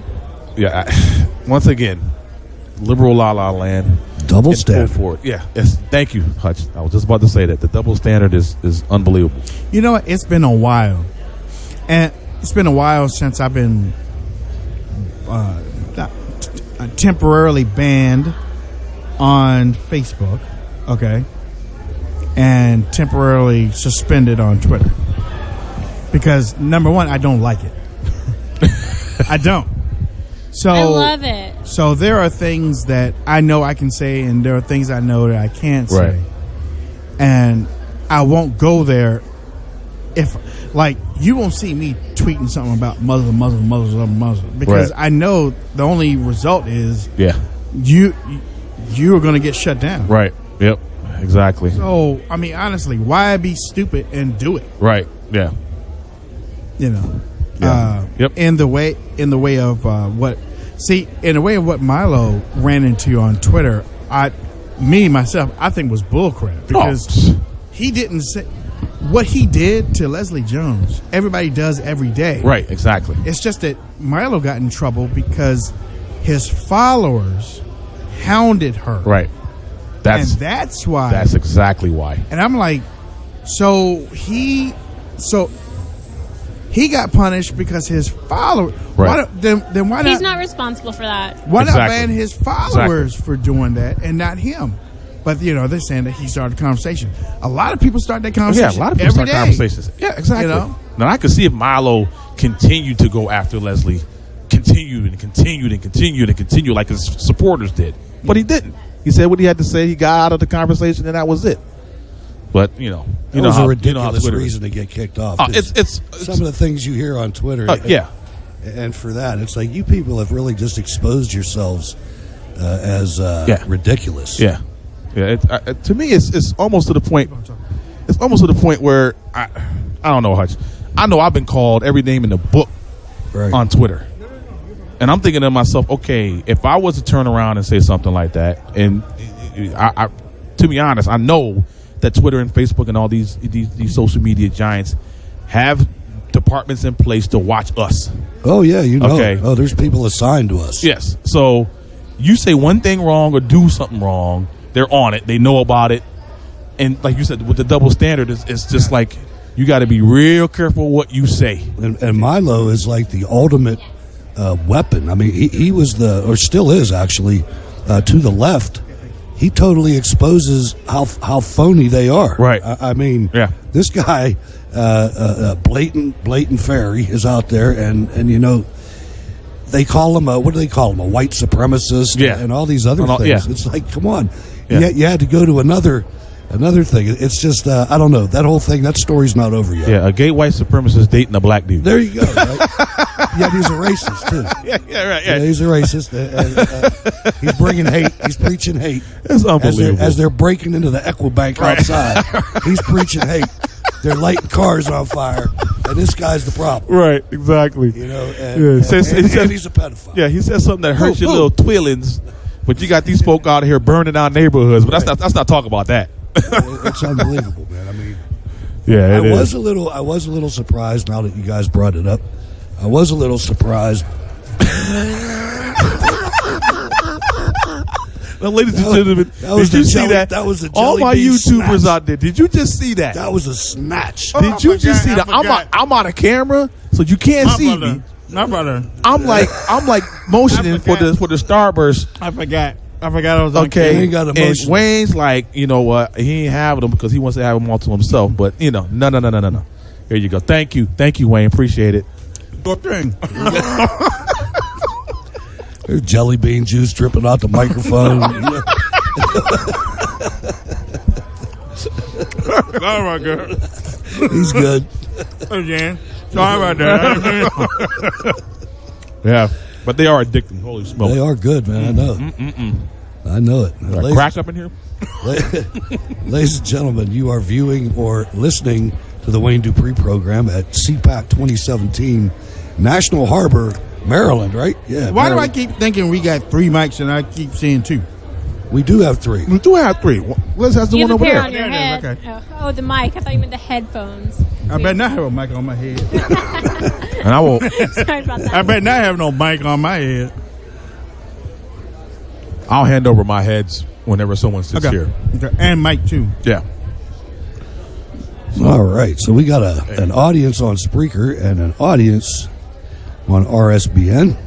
Everybody you can do. Let me see if they got the super chat going on. So if you go to RSBN and get in the chat room on YouTube down at You the got bottom. George Washington, Thomas Jefferson right there. Yeah. The founding fathers are in the house. They come Oh, that every guy looks year. like him too. Dang. Yeah, that He comes every year. Right there. I remember the first year I came here, I took a picture of him. He's been back ever since. Who they The dude with the yellow thing on. he's here every year. Yeah. But again, you can He's here every year. hit that super chat at the bottom. You see that $sign. You can donate to RSBN and keep us rolling. Got a little twist. Hello. Just checking out the crowd, ladies and gentlemen. Diverse group of. There is diversity here at CPAC, ladies and gentlemen. Yes. Yes, there is. Yes. We got a white old man. If we were to put this diversity See in how they are. perspective- See, it's always pick on the white guy thing. You know, it's all right. Got my mic too. Nah, it's the head. Say again, Liz. You're still If we going were there, to do Hutch. this in percentages, say what do you think the ratio of men to women is here? Probably about even. Well, there's a little bit more men. women. Yes, more women. You think so? Yes. Oh, yeah. There's more I thought- women. There's your friends, but I would have said there were more men. There's more women. Maybe right today, but at the height of it, there was more women. Okay. I think. You know why? Because men stay home during these things. It's like church.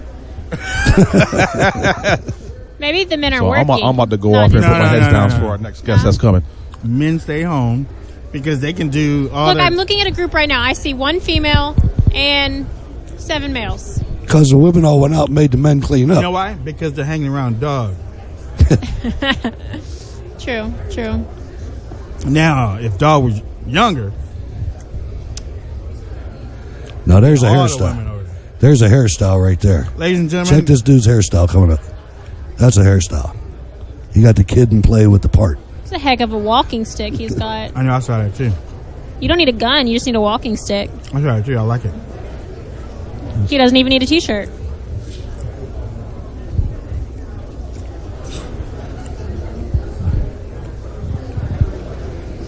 I'm trying to get these jelly beans down before they get over here. I'm trying to quit eating these jelly beans. I can't stop. They're like crack. Can't stop, won't stop. They're like crack. I ain't never had crack, but Hutch told me what it was like. Yeah, that was me. I know what jelly beans are like. But you know, this year, the last time, I brought the Jelly Belly gumball machine and they broke it. Oh yeah, that's right. So I brought the plastic bag this time. Yeah. I wish I could have had that. It would have looked good on the table. But what are you going to do? There's my man Ian running the show. I don't know what's going on here.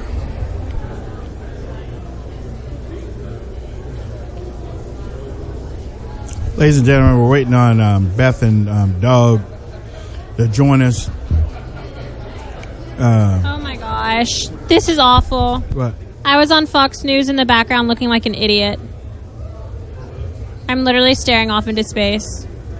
Watch the video. Oh, We're right on Fox. That's I Fox. didn't realize that was Fox. I didn't realize that was going on Fox. I was looking at the production equipment and I was very impressed, but the sign says Genesis Communications Network. So maybe they own Fox. I'm not sure how that works. I had no idea. I guess that's my debut. That's my debut. Can I put that on my resume? I was on Fox News. Yep. Yeah, I can see you looking. Yeah. No, that's The actually picture- no, because I was staring at their production. I mean, they have a really nice teleprompter, and I'm photobombing them.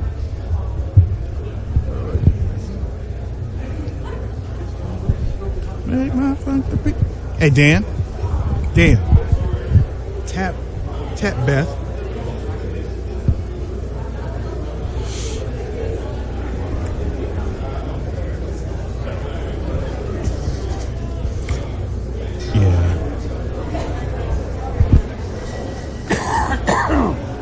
Ladies and gentlemen, we're trying to get the Chapmans over here. Hey, Liz, you sit over here. Yeah. I'll switch now. Yep.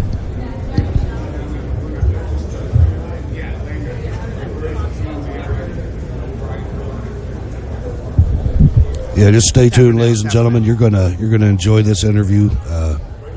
Very lively couple. You've seen them on television, but there's a lot more going on with the Chapmans than just the bounty hunter. I mean, they're into some legislative initiatives and supporting special candidates for Senate that we'll talk about when they get on here, I guess. Dan doesn't know how to tap somebody. Lee Stranahan is over top. Hey, Lee. Let her.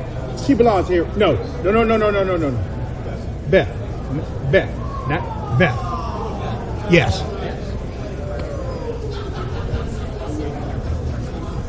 You ready for us? Yes, ma'am. Okay. No, man, you walked by here and looked at me and rolled your eyes. No eye rolling. No eye rolling. No. I know. I'm playing. No. I knew that.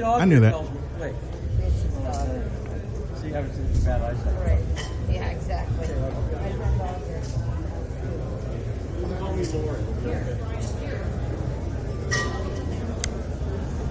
I sit here. Hello, darling. Hello, darling. How are you? I'm fine. You take that mic right there. Yep. Okay. You want me to put your arm right here? You don't have to, unless you want to listen in. Is that good right there? My man, Shaka bruh. What's up, Shaka brother? Shaka bruh.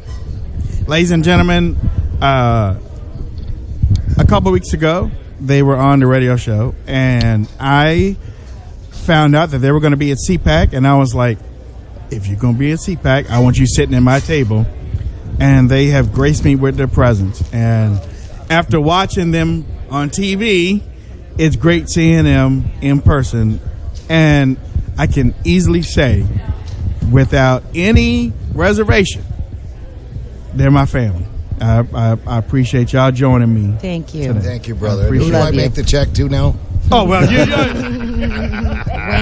Dupree. A realist.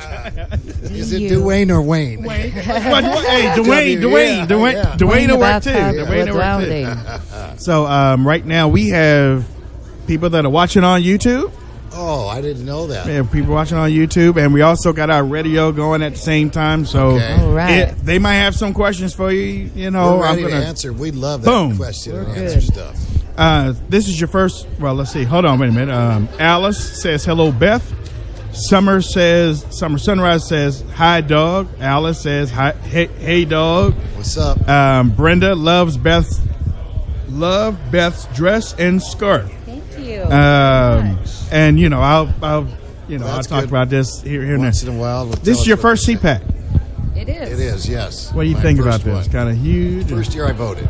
Yeah. Oh, okay. Well, 40 years ago I was a felon, so now they released that because 40 years and I voted. I felt really, really good. So now, look out.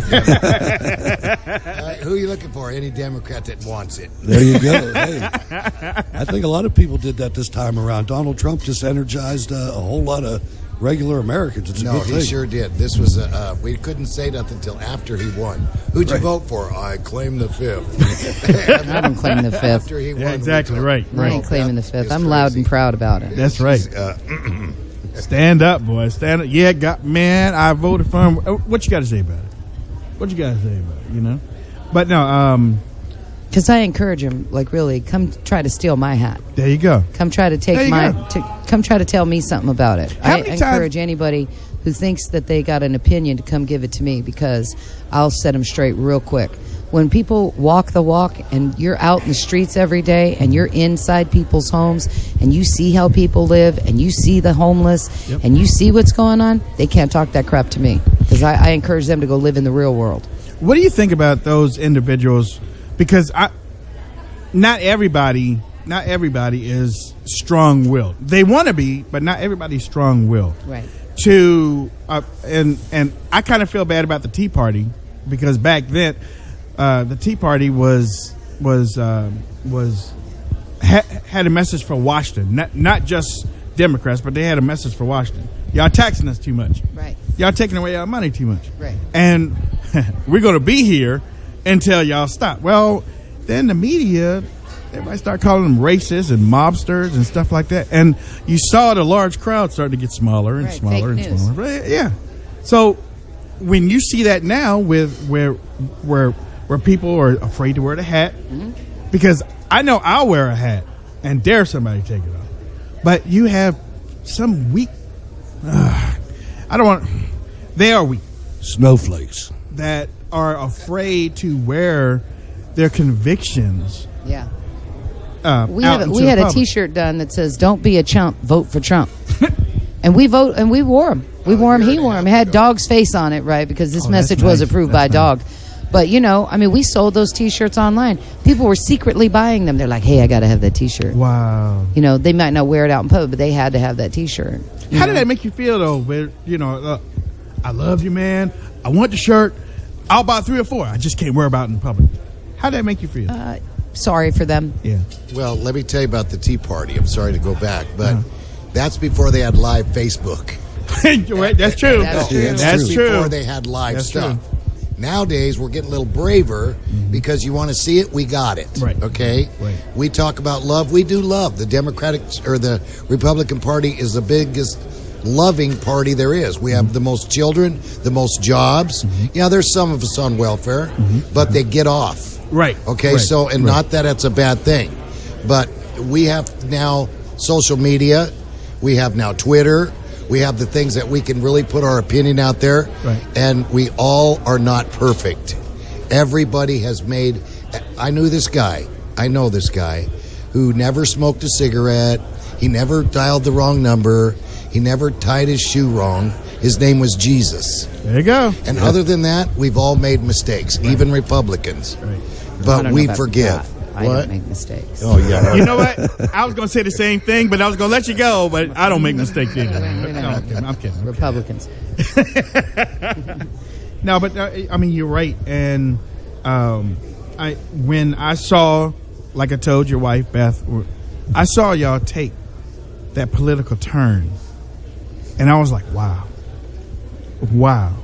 Because if you could do that, and now you're focusing that spirit and that energy into help fixing the nation, not just the community, but now, look, who would ever thought that you would be behind Sheriff Clark in Washington, D.C. at CPAC, right, putting your own name on the line of somebody that you believe in, yes, right, for Congress. Right. Okay, and then you're also promoting how to fix this nation. Sooner or later, probably, you're probably going to have a face-to-face with Donald Trump soon. You probably will. And then you'll be able to sit down there and talk to him and like, listen. Bail reform. Exactly. I'm going to talk to him about this is where we are. The national hug-a-thug campaign needs to stop, and like I applaud him for his stand on catch and release, but I want him to expand on that and make that a domestic policy as well, because you can't stop crime, you can't stop the drug dealing, the gang violence. You can't stop all that stuff when you've got a revolving door installed at every jail across America. We have to put some common sense parameters on this. We have to start keeping people in jail. I know there's a movement downstairs that is called Right on Crime, and I think they got it wrong, because I think they're at the wrong convention. Okay, because look, we could go back to Harlem in the 80s, which is a very frightening. Crack wars. It's a very frightening scenario, but. Basically what happened, Mayor Giuliani and others, got really strong on crime, and that's what turned the corner in our country, and then over the years we've gotten softer and softer, and whoa, maybe that was too much, and maybe we shouldn't have done that, and I think a lot of that came, as, we talked about before, was that, California is suffering the effects of their 3 strikes and you're out. Mm-hmm. It's not that 3 strikes and you're out was a bad concept. It was that the criminals just, they didn't get it. Right. They didn't understand that after 3 they were going to be sitting there, and those are the folks that are actually languishing in jail. Those are the guys that we should be looking at. People that have been convicted already, that are doing very long sentences. Those are the people that we should be taking a second look at and starting to release some of those people. But post conviction, before we even know who you are or how big of a Charlie Manson fan you are, or what side of the bread your toast is actually buttered on. Mm-hmm. I think we have to be careful with that, because right now we're creating such a dangerous community and a dangerous situation for both my husband, for law enforcement, for our servicemen and women. First responders are being shot at.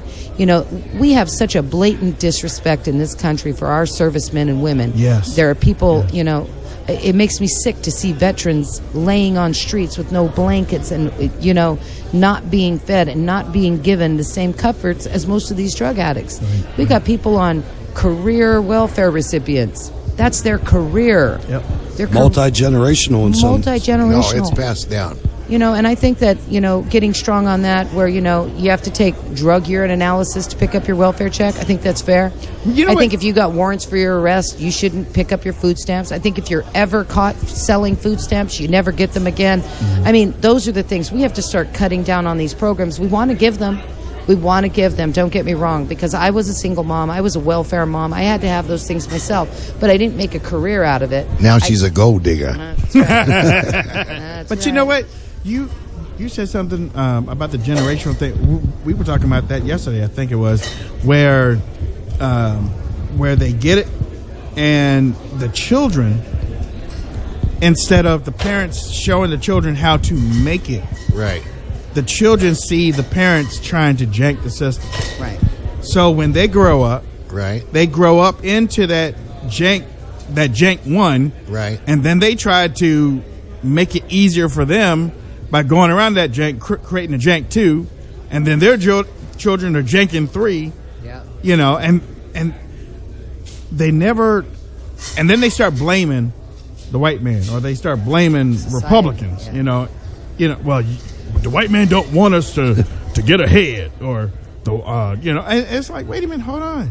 I don't think there's any shame in it either. I remember when I was a young kid. Not anymore. Right. But when I was a kid, my mom needed to get on food stamps too. Right. And back then, they were food stamps. They were monopoly money. Yeah. And she'd send me to the store. And I had to go to the store with this fake money. And I'd go down there, and you'd get whatever she told you to get, and then you'd look this way and make sure none of my friends are looking. Right. Give them the, but there's no shame anymore. No. Now it's like it's a Visa card or whatever. I think there should be a little bit more shame. Maybe we could get it cut down a little to where people would have some pride and want to get out and pull themselves out. Colorado, it's a 5-year deal. You can be on welfare for 5 years in total. So if you want to take the whole 5 years all at once, you can do that, but then you don't get it anymore. So, and they also implemented a policy where you have to be out looking for work. You have to turn in a state, what is it? It's a piece of paper that says, "Where did you go this week?" Fill it out and tell me who you talked to. Does it? So let me tell you this. You could Google this right now. Crime in New Jersey. Crime in New Jersey. No more bail. You catch and release. Christie is a fake Republican. There you go. He said the other day that bail bondsmen are taking money from the poor. From the poor. Guess what? The poor don't have any money. So Right. a bail bondsman has to make a weekly report to the state on who he bonds or she bonds. I challenge right now to get their bail report, it's called, and see how many poor people they bonded out. Now, for instance, burglar, once he hit the house, had dope on him, they busted him, put him in jail, they go, okay, we're releasing you. He's like, what? This is a true story, you could Google it. He went out that same day, hit another house. They caught him again, twice in a 24-hour period, released him again. He had court on Monday, guess what? Failed to appear. The sheriff and the police department wrote, "Dear people, we cannot protect you anymore." What in the heck is going on? Thank God we won the election. Yeah. Now we can change this. I was just in the restroom talking to a preacher. This ain't only his They have a song after this that. ain't only his first 100 days. This is my first 100 days. No, well, it's a good place to meet a preacher is in the bathroom. I don't know about that. That could be, I'm looking. that could be misunderstood. That's all right. Was he Catholic? Of course not. Hey, I'm looking at official dog news. You guys are into so much. It looks like you guys are trying to take the fight to protect crime victims and save the bail industry in Georgia. Yes. What's going on with that? Well, Georgia just had their an appeals case heard in front of the 11th Circuit Court of Appeals, which, by the way, if you've never been to see the 3-judge panel at the Court of Appeals, it is definitely an experience that you should experience. These men are very, very smart men, and it was really refreshing to see judges who were so in tune with the real world and with crime and punishment. Basically, there's a group going around this country filing lawsuits in very small municipalities who don't really have money to fight them off. And so basically, they're going in trying to certify a class to claim that bail bonds, no money should ever transpire between people for bail bonds. That if a person goes to jail, they should simply be brought in, their photo taken, their fingerprints taken, and they should be released back into the society. Which I'm fine with that on a first-time arrest. A person who's never been in trouble before, is now suddenly in trouble. I have no problem with that. You know what? Give them a free bond. But how many free bonds do you give them? The average day in a drug addict, they commit, 3 to 4 to 6 misdemeanors, top it off with a couple of felonies, and that's just Monday. Yeah, so, if we give them all PR bonds on Monday, what do you give them on Tuesday? And we have to start roping this back in. The country is spending $1.2 billion on supervision of people who are out on bail. And honestly, the private sector has been doing it. It's almost as old as the Republic. It's 200 years there's been bail bonds in America. And we've done a pretty good job at no cost to the taxpayer. And it's about appearance. I mean, people forget that a bail bond, it's not just to get you out of jail. It's to guarantee that you will come back to stand trial for whatever crime you've been charged with. And if you don't come back, that's where I fit in. That's where he comes in. But he doesn't fit in with pretrial because he doesn't work for pretrial. And there's no one bringing him back in for pretrial. And So it's only for the taxpayer free. Sorry to interrupt you. only Renee. for the private No, sector. I don't get paid unless I catch the guy. I don't get paid for coming really close. I get paid when I catch him, not by the taxpayers. Right. We get someone out on bail. It all depends on the crime. Number 1, we put him on a check-in. Number 2, if he beat his wife, he's going to domestic violence classes. Right. Number 3, he better, again, check in with me because I want to talk to your wife. You get out on a pre-trial free bond, see you next week. Not. Terrible. What was going on in America? And like I said, this is his first 100 days. Yeah. This is our first 100 days also. But also, Trump doesn't know that this massive hug-a-thug campaign is going on across this country. I'm sure he hasn't even gotten... Right. He hasn't even gotten to these things yet, but he is looking for huge amounts of government waste and government spending, and I think that he could start with that $1.2 billion wouldn't hurt my feelings at all. Look at you. Now, we don't want to change the subject, but we have this friend. Don't blow it. Don't do the punchline. We have this friend who's tough on crime. Could probably whoop me. And he carries a gun. Uh-oh. He's 6'4". And when he walks in a room, you're like, oh my God. Oh yeah, I've seen him do that already. I've seen him. Yeah. Go Big ahead. 4 What's his name? stars. I think we all know we're talking about Big Sheriff 4 David stars Clark. on both shoulders. Yeah. Sheriff Clark. Let me tell you something. I did a panel with him last year, and I stood beside him. I felt like his 2-year-old child. No. Yes. Hey. Yes. I did. I was like, okay. I remember seeing him in this very hall when it was filled with people, Right. and it was almost like a light was shining on him. Yeah. No, You that's could tell this guy's in charge of the room. That's the anointing. It's called. That Yeah. preacher in the bathroom we was It is talking an about it. anointing. Okay. All right. That's the anointing. I know about He's that. got a calling on his life, and it's in the U.S. Senate. Yes. See, Yes. we hear now. Yeah. We hear now about that anointing and the calling on the life, because that's what I grew up. So he's done as much as he could do in Milwaukee. Right. He's at the top of that mountain. He's got to close his eyes and see another mountain, because now he did a good job in that state. We need him nationally. So we need him in the White House as a senator. And I'm telling you, the guy's going to win. I don't think his incumbents will run against him. And once we talk him into it with your help and your listeners' help, you need to email him. You need to tweet him. You know what? Encourage him. I know him. If I've met him, I don't know his heart, but I know this. If enough people say one word to him, he'll run. Please. You hear that, ladies and gentlemen? Ladies and gentlemen, Sheriff Clark, please.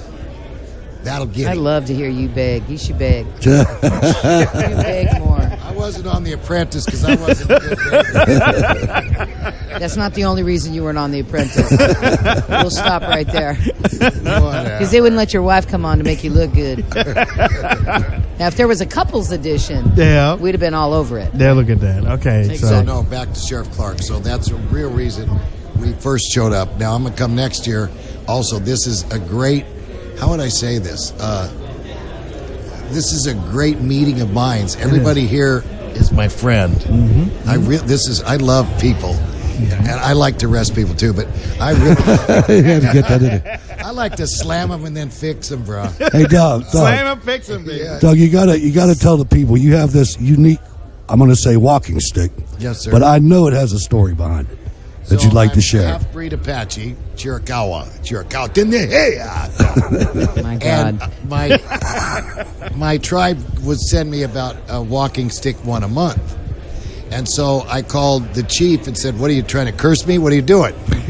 And about 9 weeks ago, I had to have a back surgery to fix something that, usually happens to young people. So when the doctor said it's going to be a while before you walk, son. And my wife is half Italian. She don't allow that. Oh. And like, so hell no. she walked up to the hospital. I was supposed to be there 4 days.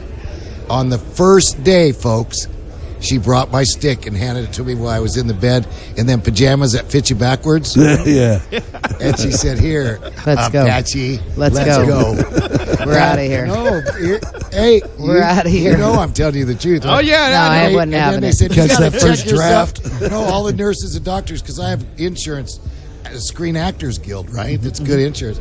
So they're all like, wait a minute, you got to sign here and check out. She goes, here, he's checking out. Nice. And I left, and so far, so good. I mean, once in a while I feel it, so I'm using the walking stick. And just in case, I can't say this because it might be a felony, but just in case I get somebody that wants to take away my Donald Trump hat, You're going to open a can of whoop ass right There there. you go. this thing right here and do some damage. No.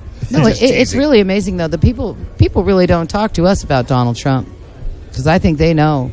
She that carries a taser. well, well, that's true. That a double Double-barrel taser. shotter. But look, people who are confident about their stance, they don't mess with. It's people who are weak. Right, exactly. It's people who are weak, Exactly. who can be easily persuaded. Yep. People that, hey, why don't you just don't show up? Why don't you just don't vote? Like those kind of people. People who just were intimidated by the whole process. Those are the people that didn't stand up. But obviously, there was enough of us quiet people in the background that when we stepped up, it was enough to make a difference. I think that he's got a long road ahead of him, and I think that it's very difficult. We got to pray. We got to pray for him. We do have to pray for him because he has a lot of arrows being shot at him every day, and people trying to take him out. And I get so sick of the whole "we need to impeach him." What are you going to impeach him for? Exactly. And What like we always say, Keith Ellison for DNC chair. Please vote for Keith Ellison. I am totally for Keith Ellison right now to be DNC chair, because once that happens, right, then we will see a massive influx on our side, right, because then the Democrats have shot their tail to hell, right, because now we can label them as this guy's affiliated with terrorists, Muslims, and the Democrats have now embedded themselves. Yep. That's it. He's the new face. That's it. That's Yeah. it. No, He is the new face. The of Democrat Party is against women, Yep. just like Keith Ellison is against women. Jews, against It's simple. women, against homosexuals. I mean, if you put him up there, That's right. then that faith, that faith is against homosexuals. It's time for them to wear what they are, and that's something. But something else too. Against that's fathers too. A little different with the Trump administration than others. I really believe we have to stay, at least for now. We have to stay in the campaign mode. We can't get complacent and just go back and pretend we're done. We're not done. We're going to have to keep fighting. This is our first 100 days too, Right. and that's going to be our second 100 days, Yep. and then our second year. Well, and the no, people it's that going to take voted- a while to get this back. It's like an accident with your car. Right. It's going to take a while That's to correct. fix it. That's right. America was almost broken, guys. Not almost. I'm telling you, America's broken. It was crimes running rampant. Crime is still Love running is rampant. gone. Shoot thy neighbor. Make my day law. It's almost, but we saved it. And the guy, my grandfather, on the Anglo-Saxon side of my family, said, "Listen, I'm voting for the guy with the most money because he won't have to steal none from me."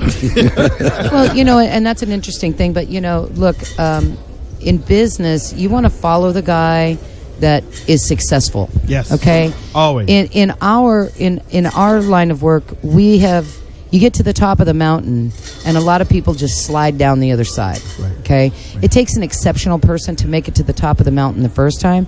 It takes an even greater man to make it to the mountain the second time. Right. And Donald Trump has made it several times. Yes. I'm going to follow the guy that has slid to the bottom, rose to the top, slid to the bottom, rose to the top, Right. because he obviously knows the steps to get back there.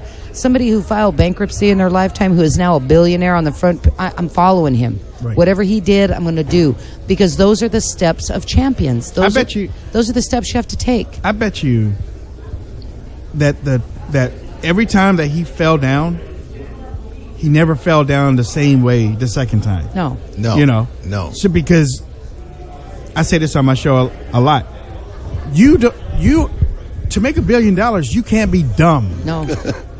No. and it ain't luck. No. You can't be lucky and make $1 billion, let alone $10 billion. Right. Right. You got to have some smart there, and the media selling them short. Some small-minded people on the ground are selling him short. Right. And they think that he really doesn't know what he's doing. He knows what he's doing. Plus, he knows just how to needs fight. to put the people into place. He knows how to fight too. He's the He knows first how to fight. Republican for a long time Yeah. that could put it in your face. I love that. Yeah. Well, and he's not afraid to put it in your face. Right. But look, I think the country is really in an uproar over the immigration, because they feel like we're being a closed-minded society and we don't want migrants here. We really do want migrants here. I really enjoy. I had a girl from Iran yesterday. Was my waitress in Georgia, and she was the kindest, nicest, sweetest little thing. She's scared to death, doesn't want to go home to visit her family because she's afraid she can't get back, and she does not want to be stuck in Iran. Harmless girl. But I just have to say, she's done it the correct way. She got her visas. She waited a long time, and now she's here. And I think that a lot of people misunderstand what's going on. We're not trying to close borders so that people are, their kids are deported, or just random people who have been here for 20 or 30 years get deported. We want to put them all on the right path, get them on the right playing field, get them the proper documentation so that they can start paying taxes, and so that they too can be a productive part of America. Right. But it's all these guys that sneak into our country, take flight lessons, want to fly planes into buildings, who want to create terrorism. Look, we have urban terrorists. I'm not going to say we don't. Look at McVeigh. He was an urban terrorist, went down there and blew up our federal courthouse. Right. We can't sit here and say that we don't have any terrorism at home, but we do. But we put them in jail. We put them in jail. We lock them up. We do not have a barbaric society here where people are being beheaded in our streets, and girls are being raped on buses and whatnot. Women being beaten to death in the street or stoned because they wore nail polish. You know, those things are barbaric, and those things do not go on here in America, but it's because we have accountability. Right. And so, you know, it's not that anybody wants to say, you know, people from Syria cannot come here. Of course we want people to come here.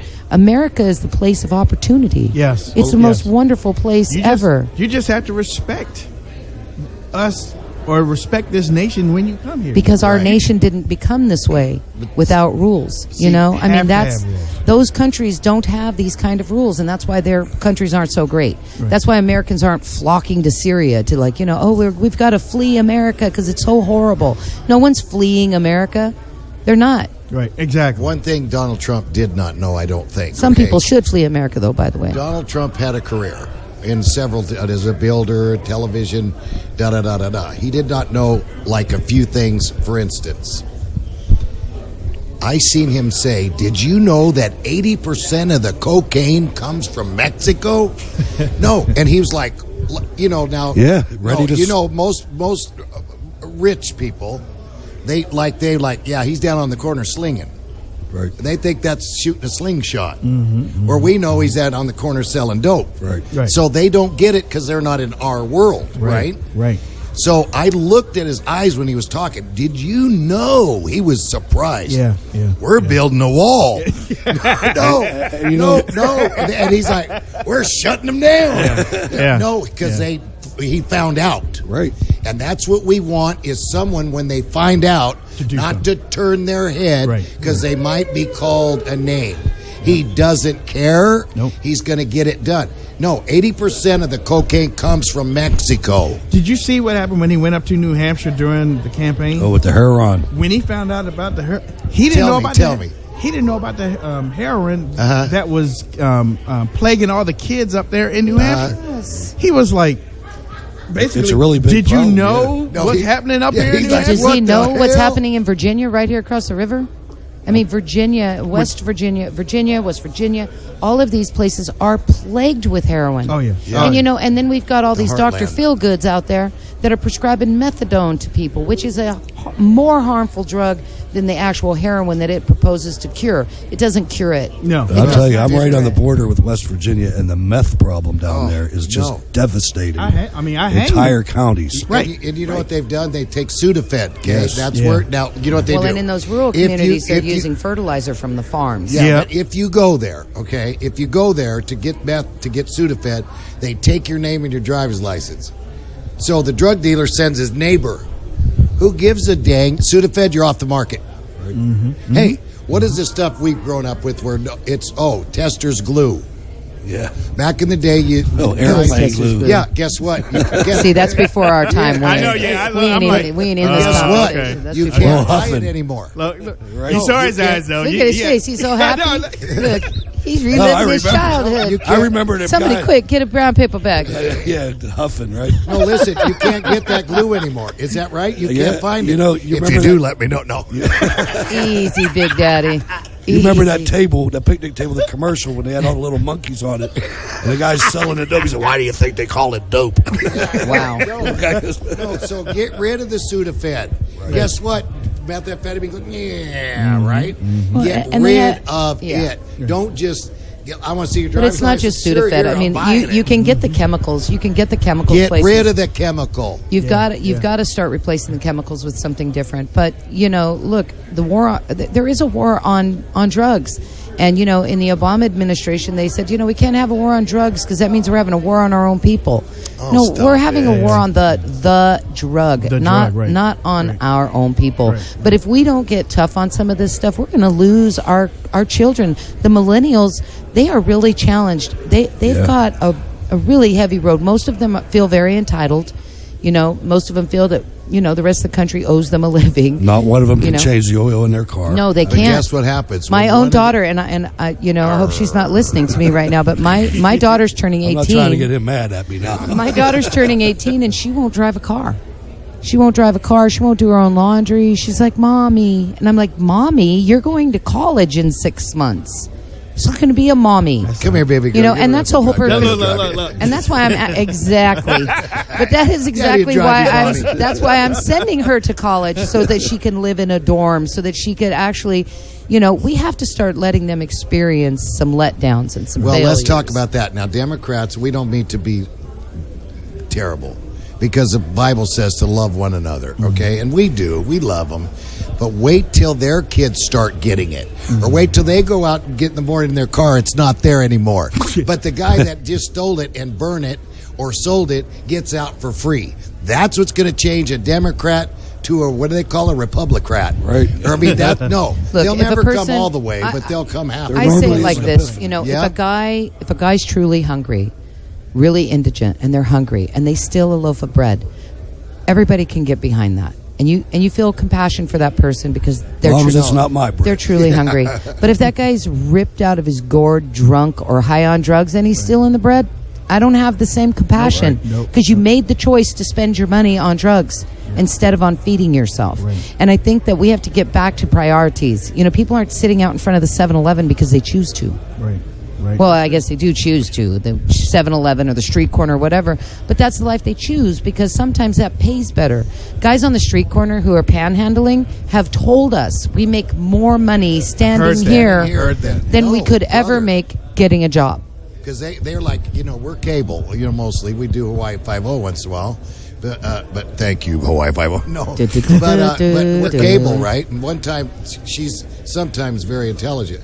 And so I pulled up, and this guy's like, I know who you both are. And she's like, gonna get it. How do you know? And he's like, I watch your show. And she goes, wait a minute, that's cable. You got to pay for that. Like, wait a second. So if you're watching my show, like, what are you watching it through the window at Samson? That's the guy.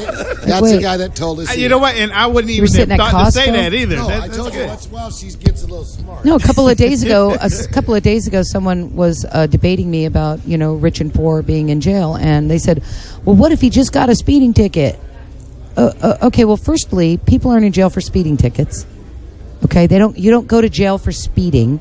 You only go to jail for speeding after you didn't show up for the court date. Let's just start there. But secondly, how'd they buy the car? How'd they buy the car? How'd they put the gas in the car? And wait, do they have insurance? What if it's their grandma's car? But did they have money for the insurance? You still have to have gas. And insurance, right. You still have to have gas. You still have to have insurance. There still has to be resources of some kind. So you know what? If you don't want to do the time, don't do the crime. That is the message. That is why there has to be repercussions and deterrence. As parents, if we don't put our kids in the corner, you know, and give them time out and give them discipline, then we crank out I got the discipline. the future felons of America. I got the discipline. Many times, like daily. Right. Me too. Right. Daily. But Bend that's, over that you know, couch, boy. Yeah. your parents are Daddy, probably please God-fearing people who Take said, my you know, clothes off because I pay too much. spare the for it. rod, you spoil the child. You know, and believe me, every time we went to a amusement park, my dad bought a ride. You know those paddles? Oh, yeah. You know, of the amusement park. Oh, Of we course. Wants a little ball and string on it. Whop. And then he took the ball off. Yeah. I don't know what happened to the ball, but we took care of the paddles later on. Yeah, Right. We went through the house and we hit them. Yeah. But look how he turned out. Yeah, exactly. You know, you have a job. I'm not built for jail. No. And most people aren't. And that's why the hug-a-thug. Because they got to have the whole, you know, I like sympathy that thing. I like that hug-a-thug. You know, well, you know, look, I think that there's a mass movement moving across this country to put back law and order, and we say to that, be part of the steamroller or be part of the pavement. There we go. You know, you couple that with making it harder to get the welfare benefits or whatever, and now you start incentivizing a guy to realize, look, there's nothing else I got to do. I got to work. You got to work. That's the way it's supposed to be. You know, but we can't be mad as a society that, you know, people from Mexico are getting jobs and that these guys work. Right. They want to there's come no here question. and they want to work and they want to support their families. There's nothing wrong with that. We just want you to tell us you're here, you know, pay some taxes, get a real driver's license. There's nothing wrong with that. No, it's not. Speak English. Speak Now, English. can I tell you a story for a second? Go. In Commerce City, Colorado, years ago, I was chasing a fugitive through a house. As we went through a house, he bolted in somebody's door and took off. As the guy behind me, one of my agents was behind me, he found a computer that was making fake green cards. So as I'm chasing the runner, my friend Scott Culp called Commerce City PD and Beth. So Commerce City PD came and they raided the house for the green cards. Fast forward a week. Sitting in front of my house in Denver, this Mexican guy from Mexico had one of those buckets with the red cross and the little red suit. He was sitting there like begging, right? Mm-hmm. And a car. No, he was collecting money at one of the street corners. He had on the white, it looked like a Salvation Army type collection. So my kids, a couple of the kids saw a car hit him. Daddy, this car just hit this man. So I ran out there and I saw him laying there, right? And I was like, and I moved him and he felt like jello. And the cop was sitting right there with me. He said, "Dog, he's dead." And I'm like, "What?"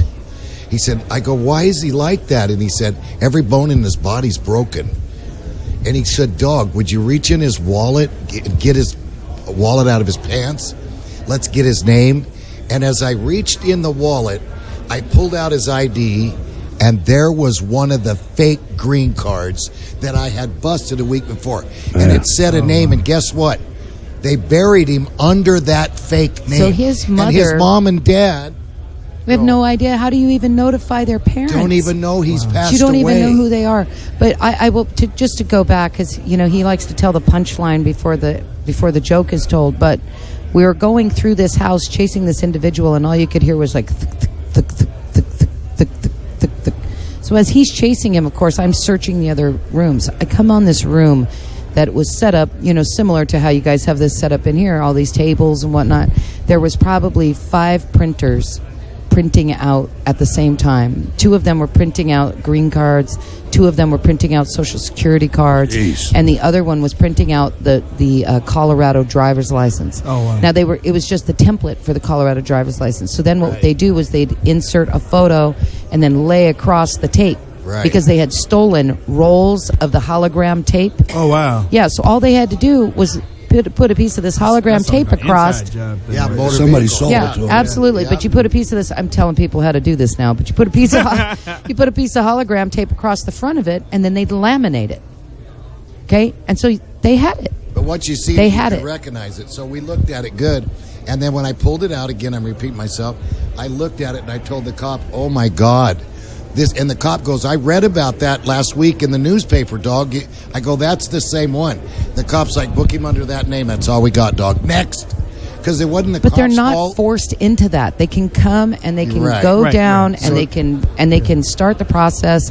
Look, there are bail agencies, there are immigration bond companies, there are all kinds of people across this country that are willing to put you on an immigration bond so that you can start the process and not be deported. And that is a viable option for folks. You can go down.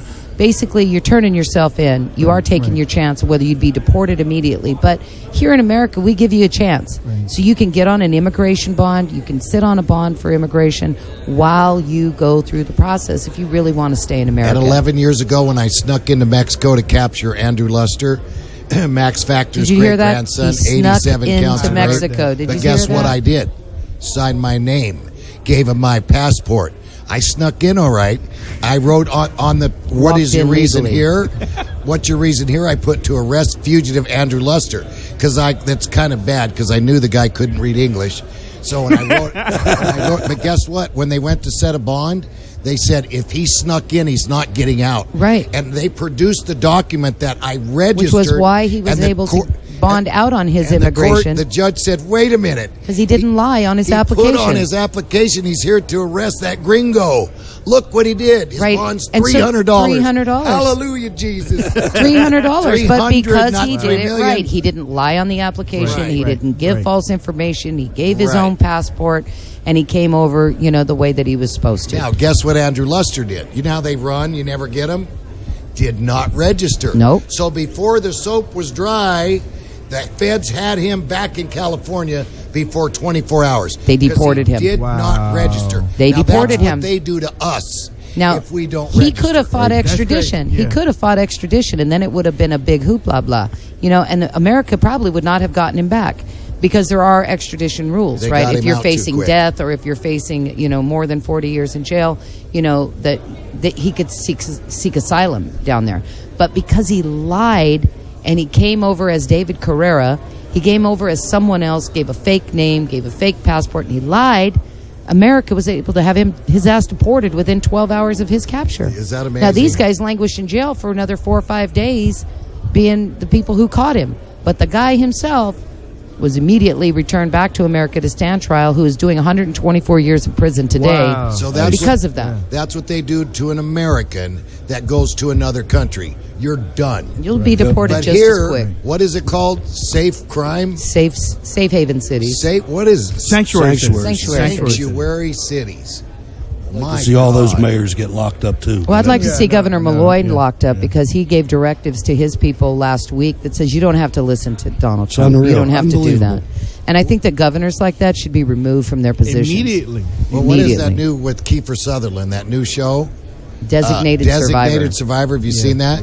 Yeah. Bro, that's a good show. And this governor said no. And Kiefer, and I kind of met jailed him. Kiefer. Kiefer sent the National Guard in there and said, Gov, you're under arrest. You're under arrest. You're out. No, hey, come on, man. You're not going to be an American and go by the We rules. might see Get something out of like that. office. We actually might see something like that. I mean, Well, look at Jerry Brown right now. Jerry Brown was the biggest critic of Donald Trump, going out there screaming and hollering about, we want to have a Brexit. He so wants he needs money. the money. No, we want to have a Brexit. We want California to exit, the United States. And then 2 weeks later, he got hit by thunderstorms and ravaged. And We now need he's a over little there like money. Daddy going, Daddy, could I have the car keys? And You know? you know what? intervention going on. I would be like, no. Well, Seriously, no. we got a Republican House. Thankfully, right? he's humane You're to the right, rest bro. of the people They may who live say, in California. no, you're not going to obey the law. You ain't getting That's the difference between me and President Trump, because I think it's because I was born in December, so I hold a grudge, man. As a Sagittarius, I hold a grudge, and those people that treated President Trump so bad, and I'm talking about other Republicans, they treated him very bad. Yeah, right, they did. right. And now they switch. No, okay, well, We I'm gotta with get you now. I'm behind with it. you now. Rah. Yeah, Me, right. I would have been like, I didn't win with you. I'm going to use the new people that helped me get here, and y'all just sit on the sidelines And watch. and just watch for a while and learn how we do Hide it the and right watch. way. Okay, That's right. We know for sure. Everybody knows we have a merciful president. Yes. Where yes. mercy We is do. We shown, do. mercy is given We biblically. do. We do. We know he's got a lot of mercy. Right. Quit doing that. Well, you can't. No one can hear you. They can hear me. I'm in the. There's a you lot know of what? lip readers. They can hear me. So, I love you, baby. Gross. What'd you say? I said that's gross. Okay. I'm telling you something to help you, and you're being a So boy. we have a merciful president. Honey, your ass is showing. Yeah. So, watch your language. You're on live radio. Nope. So, he does have mercy. He does. And we've seen it in his, I don't know. I know he had Mark Burnett, producer, but I could imagine he's like, it's going my way. Mm-hmm. You're fired. I'm sorry. Well, Right? Mark Burnett is, the executive producer of The Apprentice and several other shows. and But the again, Jesus Christ movie and the God series, and I think he had some help there. very good guy. Yeah. Very good We guy. know him. We don't do know him? Mr. Yes, Trump. yes. We know Mark Actually, Mark yes. Burnett was the first one who wanted to do Dwayne's show. It was right around the Andrew Lester time, and we had already committed to someone else. But Mark Burnett wanted to send a plane down there. He wanted to help us out. Yeah, he encouraged me to catch Thank that you, rapist. God, that we did not go that route, because we truly would have been kidnapping, and that would have been a bad thing. But we didn't take those avenues. But they were very interested. Mark is an incredible human being. Yes. He's asked Dwayne to be Yes. on The Apprentice 4 or 5 times, but quite honestly, we could make more money and We were look shooting good our own show. on our own show Right. versus being fired by Donald Well, Trump. if they would have guaranteed me a win, I'd have done it. And as we said, since there wasn't a couples edition of Can you imagine? Can you imagine him telling you you're fired, and then Dog saying, "No, you fired." No, you fired. Make me fired. No, I'm Make say, me wait, me- would you make me please leave the boardroom. reconsider this? I'm the court. There would have been a Please. negotiation going Shaking on. up that.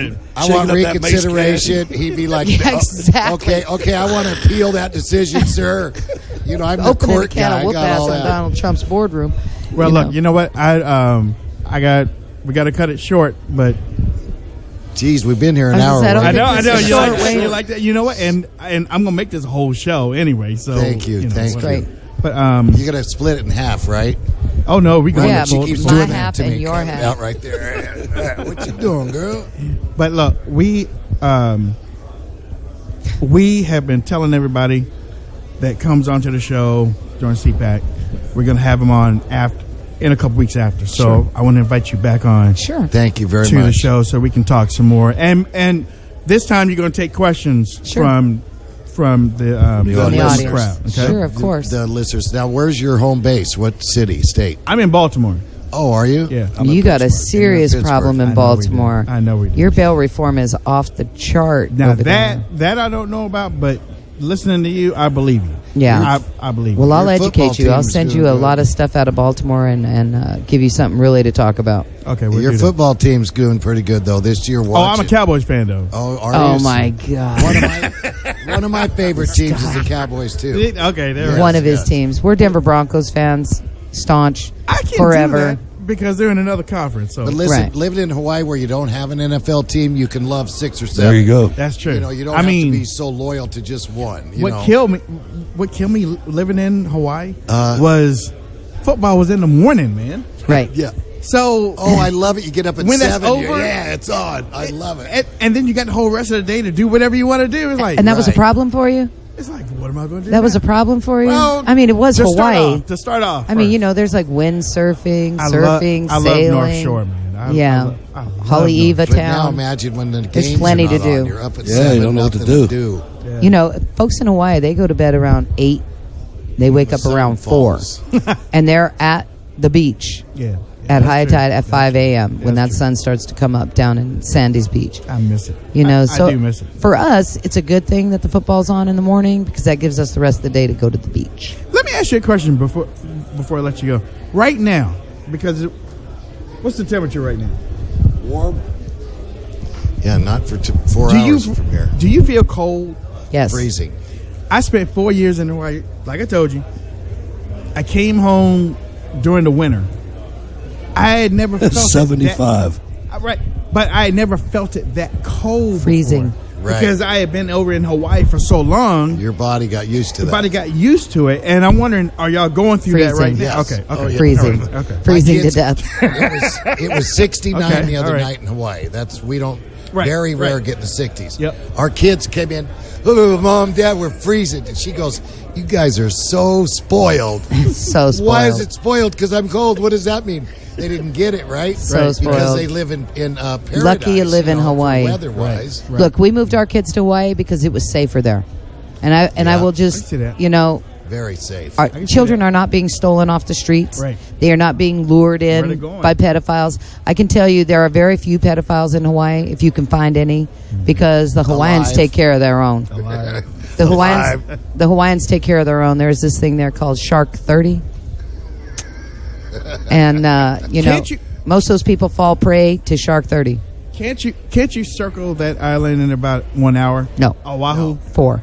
4 hours, 4 hours to go all the way around. all the way around. Okay, All the way around. Some people get rock lock, but you know because it can't. I did. No, No, well, okay, I didn't. I told people I did, but I didn't. You, know, no. you can keep going to Japan if you want to. You know, look, good. living in Hawaii is just a completely different Yes. lifestyle. It's a Yes. little slower, but you know, for child rearing, it was just a much better option. Like my kids, they would be the future felons of America if they lived here because they would get 'Cause caught they up got in too your much blood. stuff. They got your blood, but let's not even start, dear. That's a whole nother show. But Drive down like highway. that's Licky, like licky. it's called a like. Okay, It's a Like highway, and When I saw that for the first time, I'm like, man, y'all got a highway called like highway. and they straightened me out right. I know there. they come to say Mahalo, brother. But they also the respect level. But the respect level that they teach children in Hawaii is amazing. Yes. You know that. The children open the doors for the elderly. Yep. I mean, there is a much different standard of respect, being raised in Hawaii, and that's mainly why we stay, and it's mainly why we continue to raise our children there. Once they're of age, we'll bring them to the mainland, but this is a war zone here in America right now, and we've just really got to clean up our own country. So we got to go. Looking forward honey. to that. All right. Well, with that, somebody said that they had a question real quick in the chat room. They told me to look, but I haven't seen it. So, Oh yeah, I know. I'm watching it. We are going to have them back on within the next couple of weeks. Oh, okay. How did Beth and Dog meet? Let me tell the story.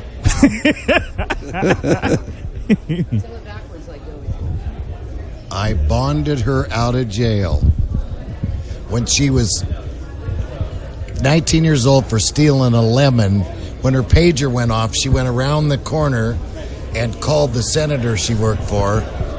She went around the corner, called the senator she worked for, and when they came up, she's packing a 9mm. She had a gun in her purse. And with they hollow put her points. in jail.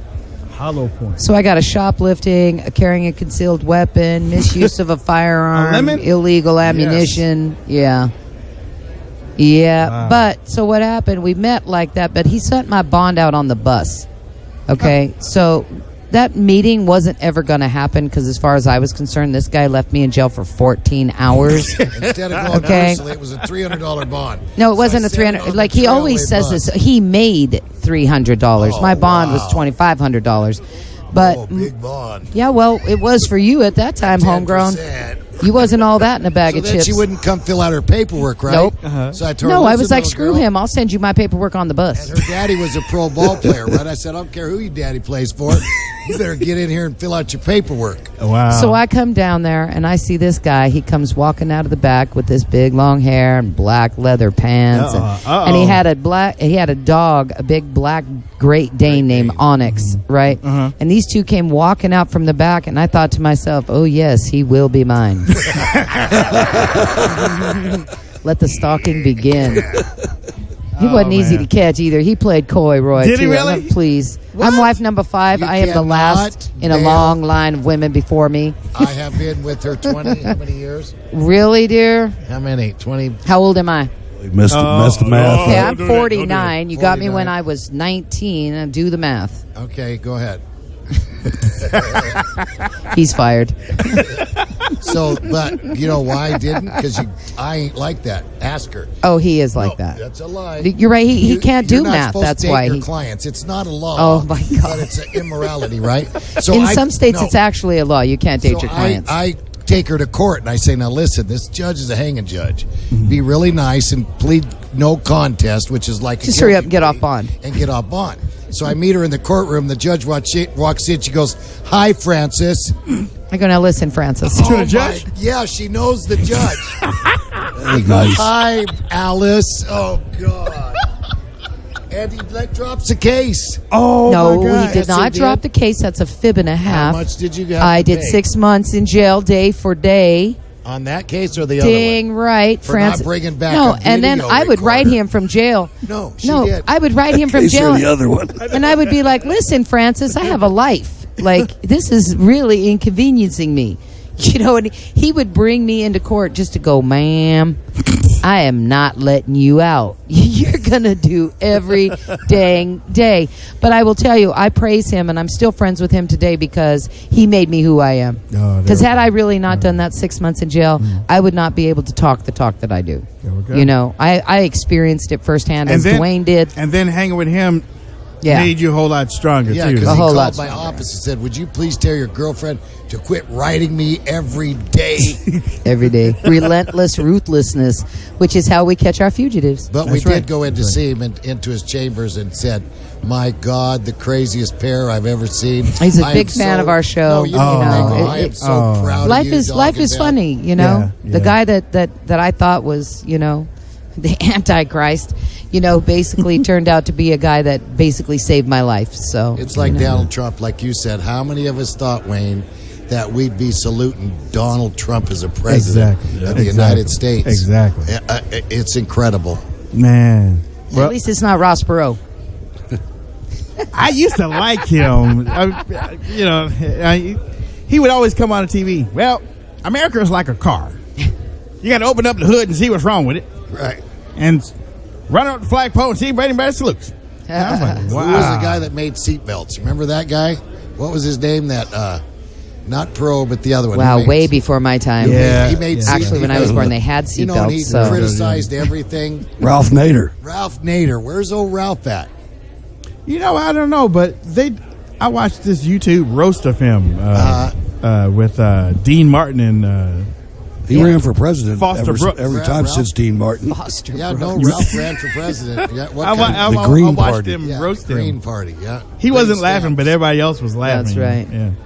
Well, there we gotta let you go, but we're gonna bring you back in a couple of weeks, and Thank then you, we're gonna. guys. The whole show is gonna be answering questions from the group because so many people. I mean, they We just don't have the capability here to do it. They Right. love you here. They love Great. you. Dog and Beth, Well, we you love guys them. are awesome. This is Pamela. Dog and Beth, you guys are awesome. Thank you for what you do, and God bless you.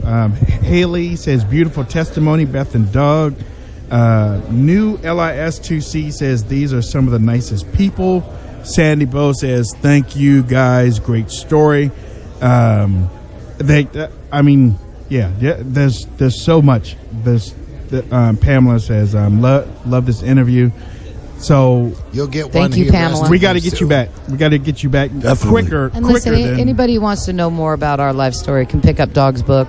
You know, you can run but you can't hide, or you can pick up Where Mercy Was Shown, Mercy Is Given, and that'll give you an insight to who we are and where we came from. And if your life parallels ours, then, you know, get on board, get on the Beth and Dog train, get on Wayne Dupree Show, get on our Facebooks, our Twitters. We talk to everybody, but please don't call my office. Oh yeah, and one quick story. I saw Beth and Dog walking into the big ballroom early this morning. Made me feel good, so that's the only reason I'm saying this. Saw them walking in. They were going to do a interview on Fox News, and all I wanted to do was go up and say, "Hey, how y'all doing?" And somebody got in front of us and said, "No, you're going to talk to me before, and then I'll take care of it." And Beth heard it. It's like, hey, that's my friend, so they can come to me. Right. Man, I turned around with a big smile and walked out of there. I came out here and laughed my tail off. I was like, yeah, that's my friend right That's there. my friend. That That's my just friend. laid out somebody. I remember. I didn't know who you were talking about. I heard you saying that. Well, because, you know, Yeah. they got to be kinder, a little right. kinder to my friends. But, There you you go. know, look, we love you, Wayne. Thank We'll come you, on dear. Thank anytime you. you need us. Thank we love you. you guys. Hey, you thank know. you so much. We'll be back anytime. You know, just remember, be part of the steamroller, be part of the pavement. There we go. And as they There we say go. where we're from, aloha. Aloha. Aloha. Thank you. God bless. Love you, brother. Love you, brother. Thank you, sir. Thank you. Thank you. Thank you very much. Ladies and gentlemen, Beth and Dog, Dwayne Chapman. Yep. See you in a couple. See you before a couple of weeks. See you later. There we go. Hey, thank you, Right. sir. Bye, Beth. All right, ladies and gentlemen, we are rocking it. You're going to be able to call in and ask. You're going to be able to call in and ask them questions. That was a awesome interview. I think we got to see him in rare form, I believe. I wasn't getting in the middle of that. No. I definitely wasn't getting in the middle of that right there. Okay, you got a sheet. Look, Here. I know. She been wanting it for a long time.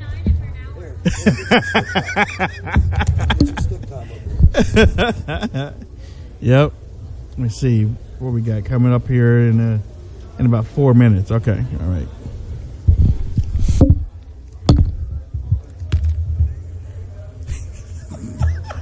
What's wrong, Hutch? I already had it under control. So what happened? Say again.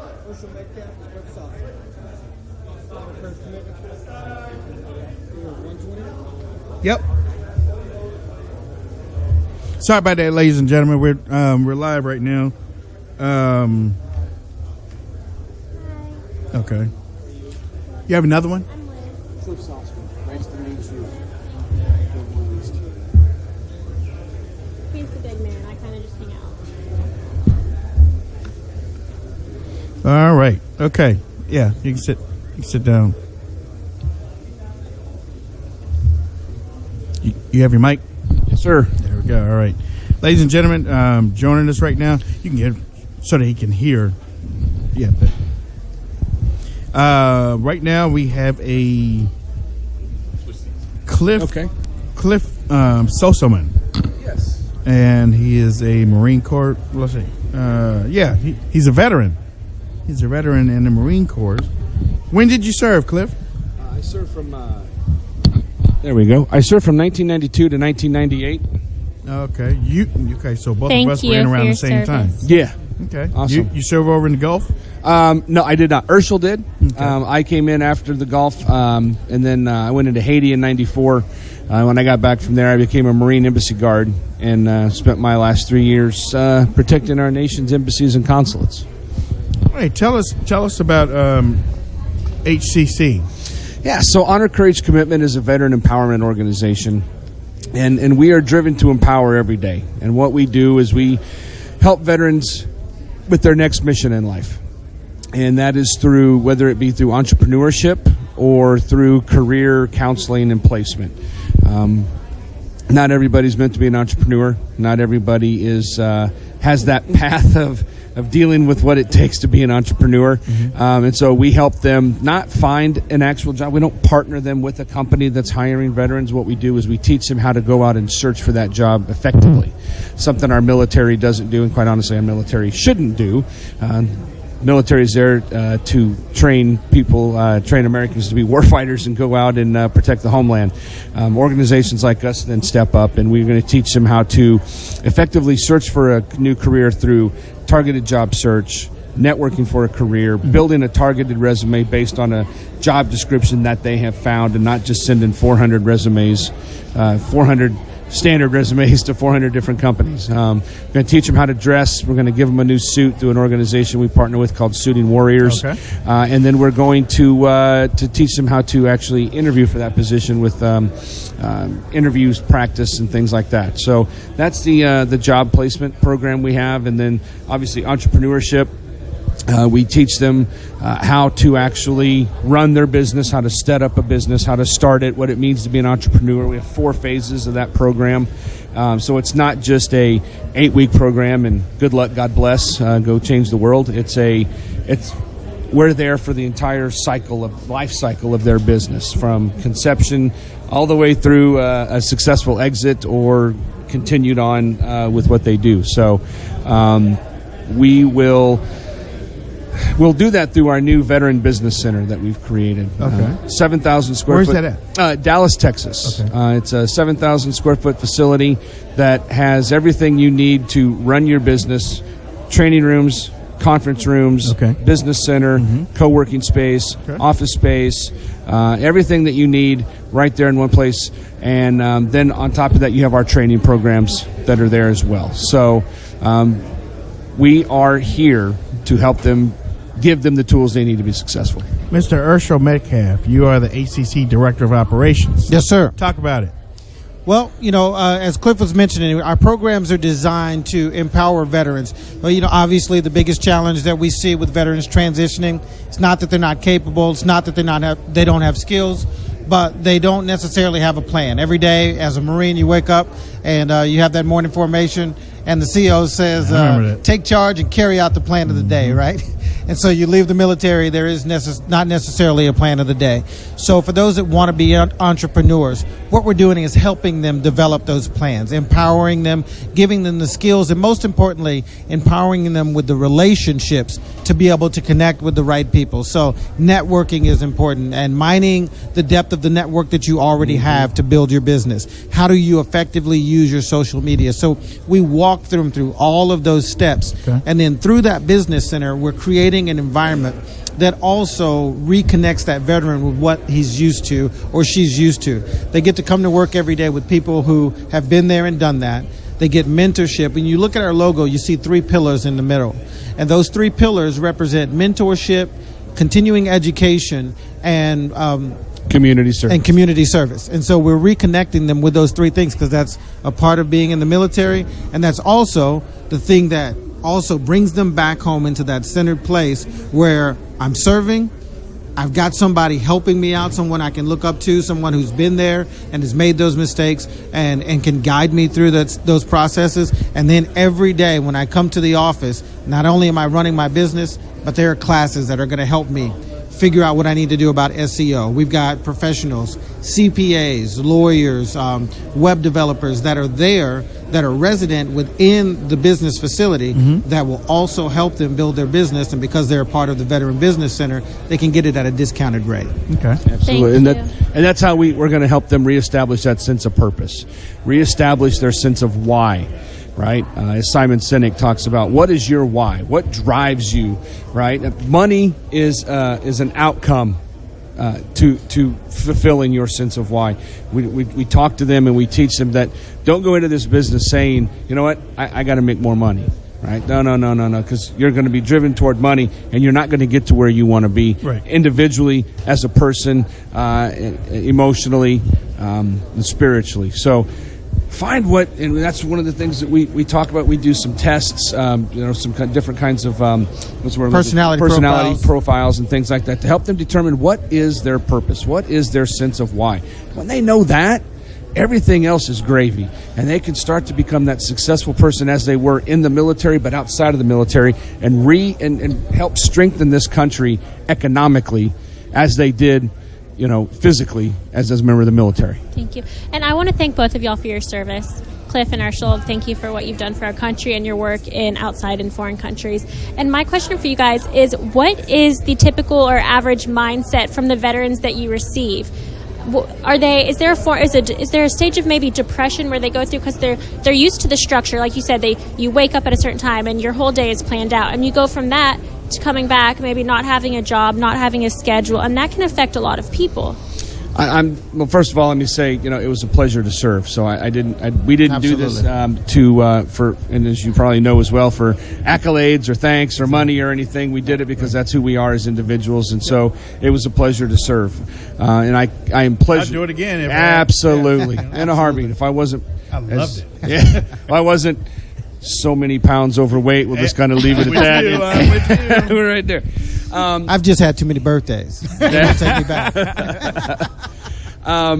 So not everybody has those issues that mentally or socially, and a lot of what you just talked about is a derivative of losing that sense of purpose and losing that sense of why. When they get out of the military, we hang up our uniform. It's like we've hung up our identity. Now, not only have we done that, now we don't have that part of us of knowing that we're part of something greater than ourselves every day is no longer there. That brotherhood and that sisterhood that was around us every day. The men and women that we worked together, we trained together, we played together, we lived together, deployed together, fought together, all that stuff together. Now all of a sudden that's gone. That support network is gone. So, there for a while, I did it. I felt like that for about 7 years. I felt like Ricky Bobby. I didn't know what to do with my hands. And I was just kind of floating there.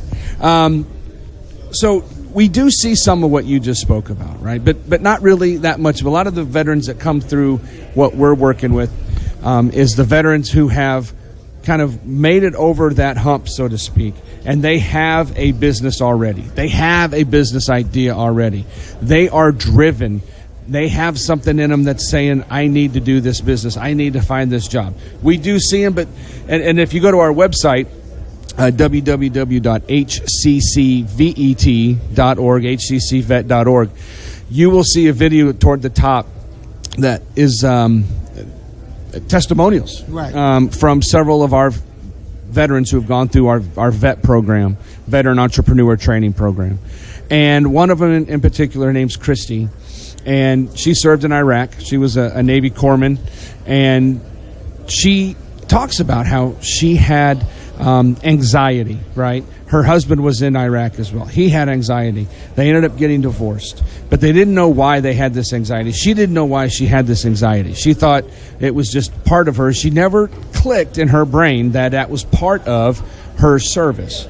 Going through our classes and through some of the external classes that we have, we do art therapy, music therapy, equine therapy, social. We have social therapists come in and do classes and things like that to help them just, understand more and have some therapy, some brotherhood, and some of that camaraderie. That's when it clicked for her that, oh my goodness, this is why I have this anxiety, because she started to see it get relieved. And she didn't even realize she had it. And she talks about it. She's very emotional in the video that HCC changed her life because she realized that's where that was coming from. Right. And in the first 2 months of this year, she has had more revenue in her business than the previous 2 years of operation. That's what happens when you do something with a purpose. And absolutely. I completely respect that. On average, just to ballpark a number, how many veterans do you think HCC has worked with? So I can give you an exact number. Okay. Since we founded, our first class was in 2012, we've had 60 veterans that have gone through our program. Of those 60 veterans that have gone through the program, we have either helped start or assisted 30 veteran-owned businesses and 6 veteran nonprofits that have started. And who pays for this, the veterans or? Currently, the way that the model is set up is we go out and we do fundraising. We do donations. We do what we're doing here, talk to people, spread awareness. When people hear about our message and they hear about our story, some are led to give. Some are led to help spread the word more. Through donations from private individuals, from events that we hold throughout the year. We have one coming up on April 22nd in Grand Prairie, Texas. It's called Vetapalooza. We're going to do a celebrity softball game. We've got several big-name sports, former and active professional athletes who are going to play on our teams. We have 2 different organizations. It's HCC and then one of our partner organizations, the American Fallen Soldiers Project. We got a couple of future Super Bowl champions going to be on there, too. That's awesome. Okay, sure. And a baseball Hall of Famer and things like that. Dak. So you didn't hear that here, but yes. You heard it here first. Exactly. Yeah. I say that all the time. For real? Well, they're waiting on their schedules for training camps and stuff. Breaking news. Breaking news right here. So right there. We are looking that once the schedule comes out, we hope they're going to be able to attend. Pudge Rodriguez, Billy Martin Jr. is going to be our manager for our team. So, and it's not watch his attitude. Yeah, and it's not just hey, let's go out and play softball and have a good time. We're playing for a donation of $10,000. So now there's a little seriousness to it. And then afterwards, we have a concert where we're going to have 3 bands playing and just make it a whole day event for the family. We're hoping to get 10,000 people out there for this event and make it a Toby spectacle. Keith. Well, somebody should give me $30,000 to have him there and not have him there in a heartbeat. Right. We've already talked to him. We'll have to get him at the second one. There we go. Yeah. Where can people reach out to you on social media? On social media, obviously, the website is the first place you can go. As Cliff mentioned, hccvet.com, and that stands for Honor Courage Commitment .org. Actually, com will forward there too, but it's .org. It stands for Honor Courage Commitment Veteran Entrepreneurship Training, and that same thing on Instagram and on Twitter at HCCvet. And of course, you can find us on Facebook at Honor Courage Commitment Inc. And you'll see a lot of the stories that we talk about. You see videos of some of the veterans and their stories. And that's the best place where you can connect with us. And the thing that we like to tell people the most is when you go to the website, check out the videos, but send us an email and make a phone call because we've built this organization on relationship. And it's great if someone blindly writes a check or hits the donate button and sends some money or sends a recurring payment. But we really want that relationship because we want them to be tied to the vision, because we also want them to help spread the word and understand what we're doing. Arshel, one of our viewers in the chat room actually says her name is Michelle R., and she went to high school with you. Michelle R. She said you're a great guy, and she's proud of you. Michelle Reinhardt. Michelle Reinhardt. Hey, Michelle. I don't know if it rings a bell. It but absolutely rings a bell, and I bet she's still as beautiful as she was in high school. That's the way to answer it. That's the way. Hey, to Michelle, answer it. thanks a lot for checking us out. L.V. Berkner High School. That's Lloyd V. Berkner High School. All right. That's Look at that. awesome. Look Go at that. Rams. Small world. Wonderful. So, like we've been telling everybody, at CPAC, you only get a certain amount of minutes to talk, but we'll bring you back on. Oh, we would for love to. A longer show, and you can talk to the watchers and the listeners on the radio network. Absolutely. Well, we appreciate the That'd be opportunity. spectacular. All right. Want to sit and join with you? Hey, Yes. it was a pleasure getting a chance to chat with you and your listeners. It was a Thank pleasure you. meeting you both. Thank you. Thank you for what you guys are doing. Thank you. Because it takes all of us doing all of what we do to make this country great. And if we're not all working together, then what the heck are we doing, right? Give that website out again. hccvet.org. hccvet.org. hccvet.org. Go there now. you go. Click the buttons. Watch the videos. Let us know what you think. We'd love to hear from you. There you go. Thank you. Hey, yo, thank you. Thank you. y'all. God bless you. Ladies and you. gentlemen, you Good listen luck with to the HCC. Wayne Dupree Show here at CPAC. We are live. Yes, we are live. And Liz, that was good. Really It good. was fun. They were great guys. Yeah, really good. I always like when the interview gets a little less formal and everybody warms up to each other and it Oh, just yeah. Oh, yeah. the conversation gets to flow. Yeah. That's Frost or Freeze right there. That's a nice cowboy. That's $1 million right there. It looks like $1 million. I mean, a lot of $1 million. It looks. You can tell by the outfit. That's a fancy shirt underneath too. That's just not your regular button up. That is like custom fit. Yeah. That's he has been with the Republican Party for a long time. He looks like he's from Texas. Oh yeah. Am I right? Either Las Vegas or Texas, but he's out there west though. Here's the It's cow. a We've got lot some of cowboys in front of us. Mm-hmm. You know, I thought about wearing that hat. I thought about wearing one of those 10-gallon hats. You should have. No. Ladies and gentlemen, thank you for tuning in to the show. Thank you for staying with us today here on RSBN.TV and also on Spreaker. We want to thank you for those people. Let's see. Welcome back, Hutch. Hello, everybody. Thank you for allowing me to sit in your seat. Would you like to switch? No, you're fine. It's like musical chairs here. Unless you're ready, you're fine. I'm just chilling. She's just chilling. Try to give her some stick time. You know? Yeah. I enjoyed it. It was a good interview. Because that last one was a long one. I don't see how Wayne's still sitting there. He loved it. Wayne loved it. Those are his pals. It's like, I got to let you go. I know it's been a short. 20 minutes later, he was saying it again. I still got to let you go. All right, you got to go. I'm like, thank you. I'm like, well, I ain't going to kick him off, but I'll tell you what, that was an interesting interview, though, the one you guys just did. Good cause. Yo, man, what's going on? Wow. I hope you get a black one. These were a hit, ladies and gentlemen. Starburst. So for those of you who are listening, and you might have missed it, we are interviewing Matt Schlapp, the chairman for CPAC, at 2:30 today. So in 1 hour, Matt Schlapp will actually be here. Wayne, he just looked at Wayne and pretty much pointed at his assistant to come over and find a time that'll work for both of us. It was pretty cool to watch. So I'm excited for that. He's the big man on campus here. It is nice, I mean, after so many years to, Wayne's worked his way up to the point where, people throughout the organization, not just, the people in charge know him. And that's a good thing because we, as I said, and as you've seen, we're serious when it's time to be serious, but we have some fun. Oh, yeah. This is check out the video. Sense of humor. Check out the video from yesterday. See, that's exploiting somebody for. I honestly thought a man was in distress. And they laughed at me all the way. It was cool, though. It was all good. Yeah, he thought somebody was in this truck. I got him back, though. Do you believe that? Do you believe he really thought?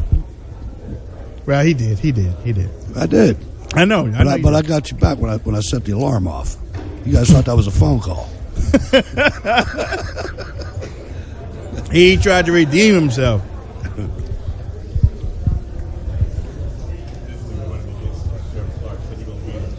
Yeah. Huh? That other one. Don't even read that other one. Is he? He's running against Sheriff Clark. It'd be pretty hard for somebody to run against him. He's going to get beat. I would not suggest that. Maybe he's going to get destroyed. Maybe in a county or something, but not statewide. Maybe on the street. Yeah. No, I don't think he messes with him on the street either. I think Sheriff Clark will handle himself on the street.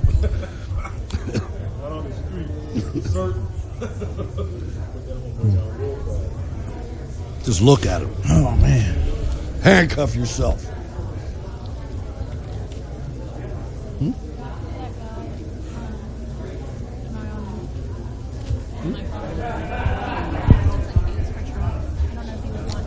So, yeah, this is interesting. We've got the Fox News channel right next to us here. They actually, if you're watching Fox News, if you look behind the reporter, you can see the Wayne Dupree program, WAARadio RSBN network booth, in booth 9 at the Gaylord National Harbor on CPAC 2017. And as Liz said, the head of the American Conservative Union will be stopping by the booth to give us the lowdown and probably be able to give us his assessment of how this year went. I mean, at least from his perspective. So that'll be pretty interesting to hear. Sarah Swift. Thank you, Sarah Swift, for your donation. Sarah Swift's.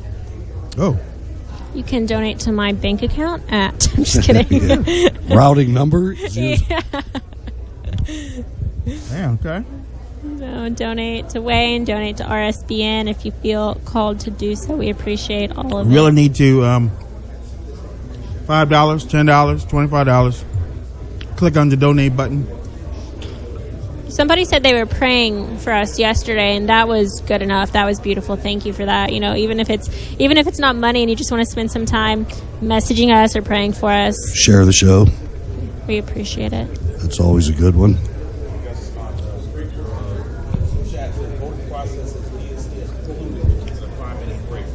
Uh-oh, Keith Ellison. Come on, Keith. Inshallah. Allah. Do it. It'll be so good for the Democrat Party. Get out there and support that man. Doesn't even wear a whatever they wear. Wears regular clothes. He's the imam in a suit. The one, the only head of the Democrat National Committee. And the new face of the Democrat Party. You can bring him over here. No women need apply.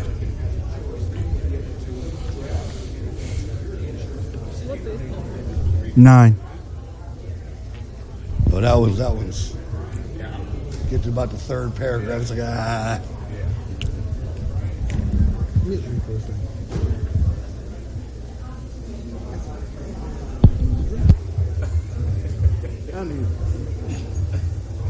See, senor.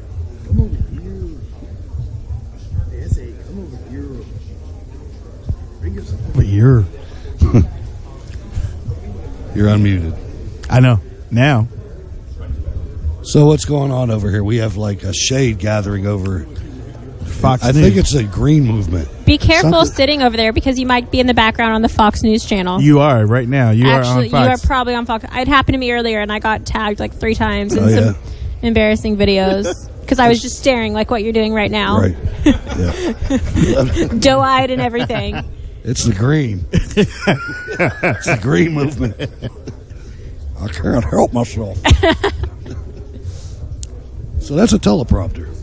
Which one? We should talk along with See it up there with the dude working it? It's not Point at working. it again. It's not working. We should just we can just like read off the teleprompter and get as much quality as Fox News is reporting right now. If y'all want to know what Fox is reporting We're the new while we're Fox. waiting, let me tell you. We're the new Tease Fox. number 4. Tease. This is what Fox News is saying right now. Tease number 4. Now you're definitely in the shot, Hutch. There's no way you're not. Chewing jelly beans on Fox News. Okay, wait. I can actually see it. I'm looking for Hutch. You see the monitor? I don't. Oh, yeah. You can actually see the video, and it's me dead center in the background, and the camera's kind of out of focus, so it's a lot on me, and then all of a sudden they zoom in and cut me out as fast as they can because it was so distracting. There's a severe thunderstorm happening within the next 6 hours. No, that's when my plane takes off. Severe thunderstorm watch. I have to get That's home. when your plane was supposed to take off. 6:30, so 4 hours from now. That's like prime thunderstorm time. You can tell that the storm's building out there. I saw. You know what? I saw that earlier. I was like, man, it's getting darker over here. I wish I had an RSBN sign to photobomb that interview. Actually, no, I photobombed it enough today. Who's that guy? Do you know that guy? That's walking out with a contingent of posse. No, but so his name was on the monitor. Was it? Looking at that, I'm going to guess he's buying. Yeah, he has to be buying. Leland Live Animation Bump Out. She's fox trolling. I know. Yeah, I'm trolling. She's fox trolling. They see me trolling. Ladies and gentlemen, thank you for staying with us. We got Matt Schlapp coming up in a few minutes. Hutch, let's switch so you can get interactive in the chat again.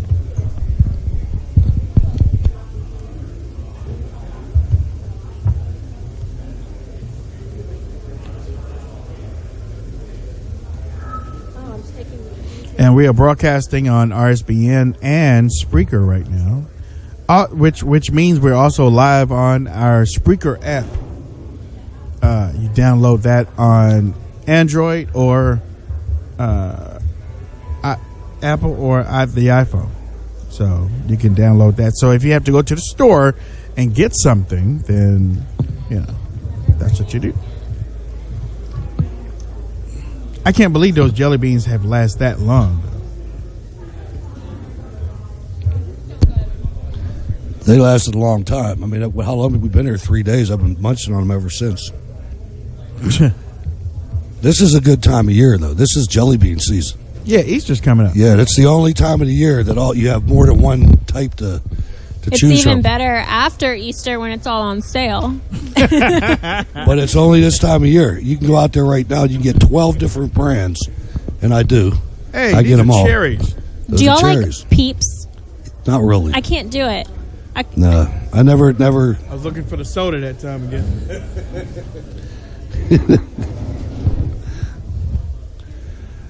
If anybody wants some, drop me a line. I have a lifetime supply. My dad and mainly my grandfather's diabetic, so he always has his like little goodie bag of sugars for when his blood sugar drops, and I always sneak into it. It's not good.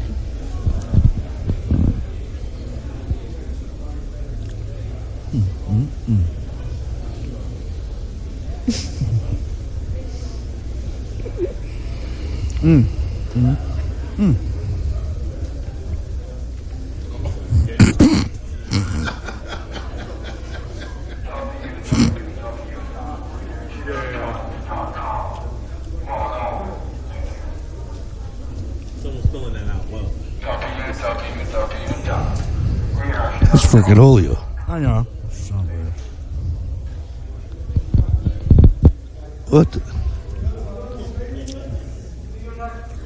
What the heck is he doing?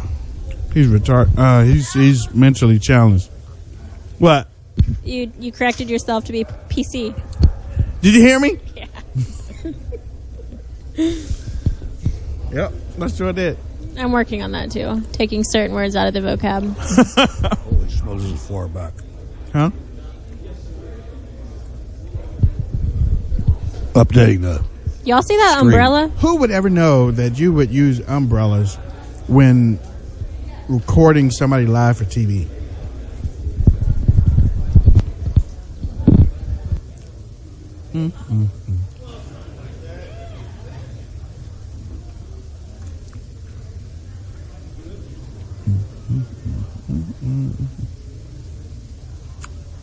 We're taking a little break, ladies and gentlemen, just for a second.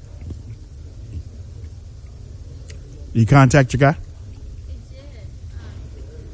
I did. I saw someone who we interviewed, Scott Pressler, walk past, and I texted him. He's a busy man. He has not replied. He texted me at noon today saying I just arrived at CPAC. He couldn't come earlier this week because he has a job. So I'd love for him to stop by. They're not selling. Oh, no, I got it in there. It's really But it's cold. It's really dying down here today, Wayne. People are packing up. People are getting out. People are packing up. You know, usually what happens, what time is it? 1:46. Yeah, almost 2. Do you have an agenda book with you? Yeah.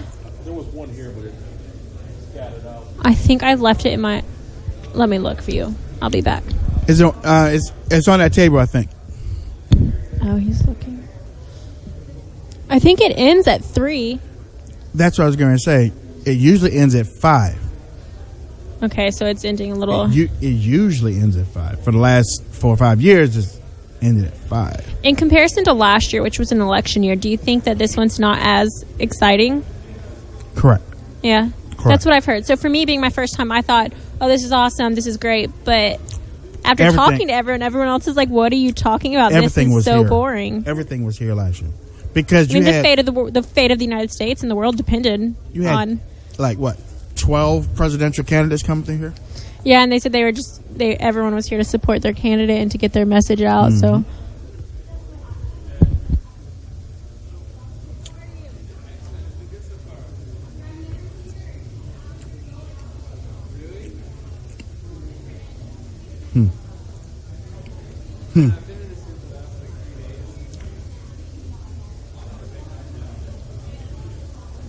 It says 325.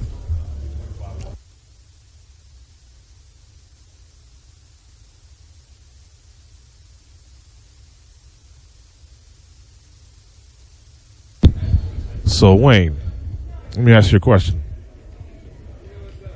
Did you expect to go that long with Dog and Beth? No. I was like, man, we're creeping up on an hour here. Right. Yes. Yeah. Yes. Entire show right there. Yep. Hey, plan on it then. So you know what? I'm just not up to it. Here you go. Slice, cut, paste, upload. There you go. There you go. Monday show. That way I can put everything back up. Right. You got to take your time. Do it in segments. I got to put all that stuff back up, man. I got to put all that stuff back up. Oh, that's crazy, man. That's crazy. Y'all don't know, man. Y'all do not know. Well, people that do this know. Not the ordinary person that doesn't do this. They don't know. They definitely do not know. Like years ago, I worked in the audiovisual field, and all the stuff you see at these big events, like the big screens and the audio and the piping and all the stuff. I used to do that for a living, so I know putting up and taking that stuff down is no joke. And this was years ago when we didn't have the advanced projectors and things of that nature that we have today. This is when we had the 3-gun projectors where you had to adjust the 3 guns, the red, green, and blue, manually. Yeah.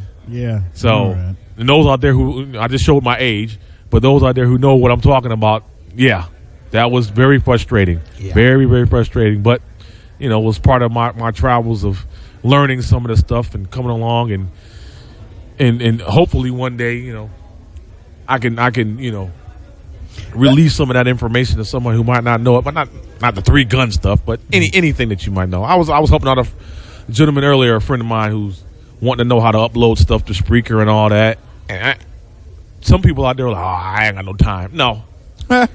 No. I got all the time in the world. If I have it, I will give you whatever information you need. Yep. Because the more people out there spreading out our message, the better.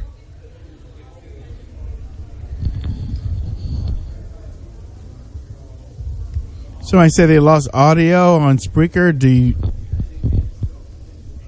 Is everything okay? Can you hear me now? So one thing I've learned is that if you're going to be on radio and wear headphones, do not wear fancy or dressy earrings because it'll just poke you in the back of the ear the whole time. Liz. Wayne? Next time you're on radio, don't wear fancy earrings because it'll poke you. That's my advice. Yeah, well, I'm going to write a book. I do that. I do. Wait, do you have your ears pierced? No. Did you just go cross-eyed? Yeah. Do it again. I can't do it. You can't do that? No. Just one. That's weird. Don't do that. I don't even know who you're. You should meet people and just do that. I do. Just to see if they how they. That's probably how you could get figure out someone's true colors. Just see how nice they are to you if you just go super cross-eyed. Excuse me. I'm looking for Johnson Street. I wish y'all could see this right now. Huh? I wish y'all could see this. Okay. All right. Okay. Carrie said audio is good.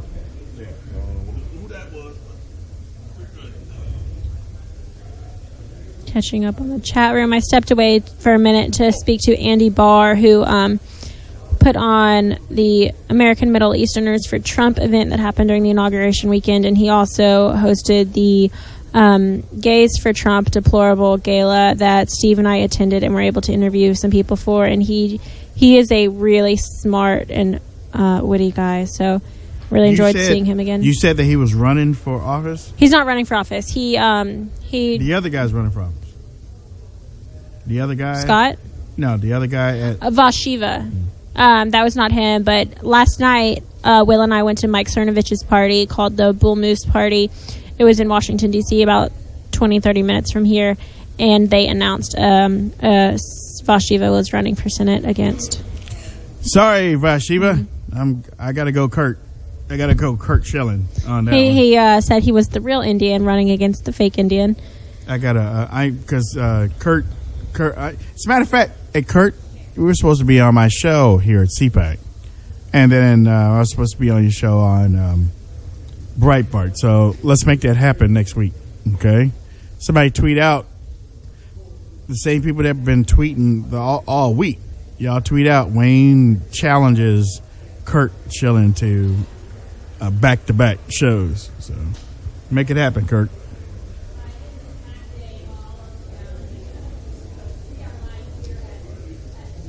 Other than that, I'm not hungry today. I was hungry yesterday. I was so hungry this morning, and I spent $14 on the most disgusting burrito thing of my life. Yes.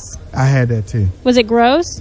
I didn't even finish it. I had one bite, and I threw it away. I mean, I just tossed $14 in the trash. It was an egg white spinach. That was exact. Mine was, imagine that, but in a green wrap, because I was trying to be healthy. And I love egg whites. I love spinach. I love mushrooms. I love burritos. It tasted like Clorox. Yeah, and I thought it might have been just me, maybe my toothpaste. You're so being PC right now because I could tell you exactly what it tastes like. Sorry about that. It was yeah, I could tell. Wait, hold on. Tastes like. Tastes like shit. So okay, we're back. Wayne just took us off air so he could tell me exactly what that burrito tasted like. Are you serious? I think it just took out the headphones. You just took out the headphones? Wait, could y'all hear what Wayne said? I'm waiting to see. They're laughing. I don't know if they heard. Y'all, not only am I in this Fox News shot, but if you look at the prompter, it says Liz starts. So her name is Elizabeth, and she goes by Liz, too. Sierra Dawson said we heard it. We heard it. Mm-hmm. That was Wayne. You should know better. I did. Look because that's a Liz move. I guess when I took it out, I didn't hear anything in here, so I was like, Hut. I know Skeptic's Kitchen. I didn't want to spend that money, but I was starving. I was so hungry, and it's all they have. Unless I don't know, went somewhere else, which is probably just as expensive. I was trying to be PC because this thing's like. So I took out the headphone thinking I was taking out the mic. Go ahead, talk. It's all. It's all good. It's all. Say what? Do you want a Reggie? Isn't that Maggie? I don't know.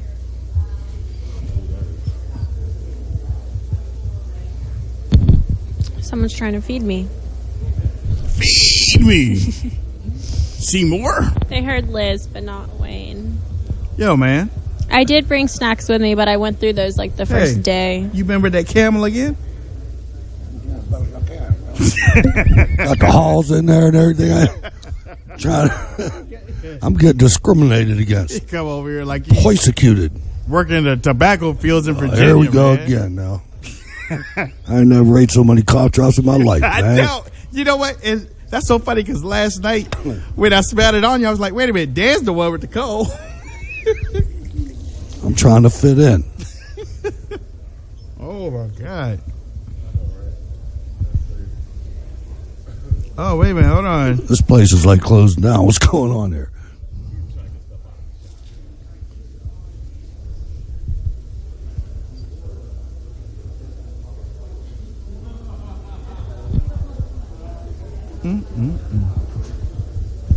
See.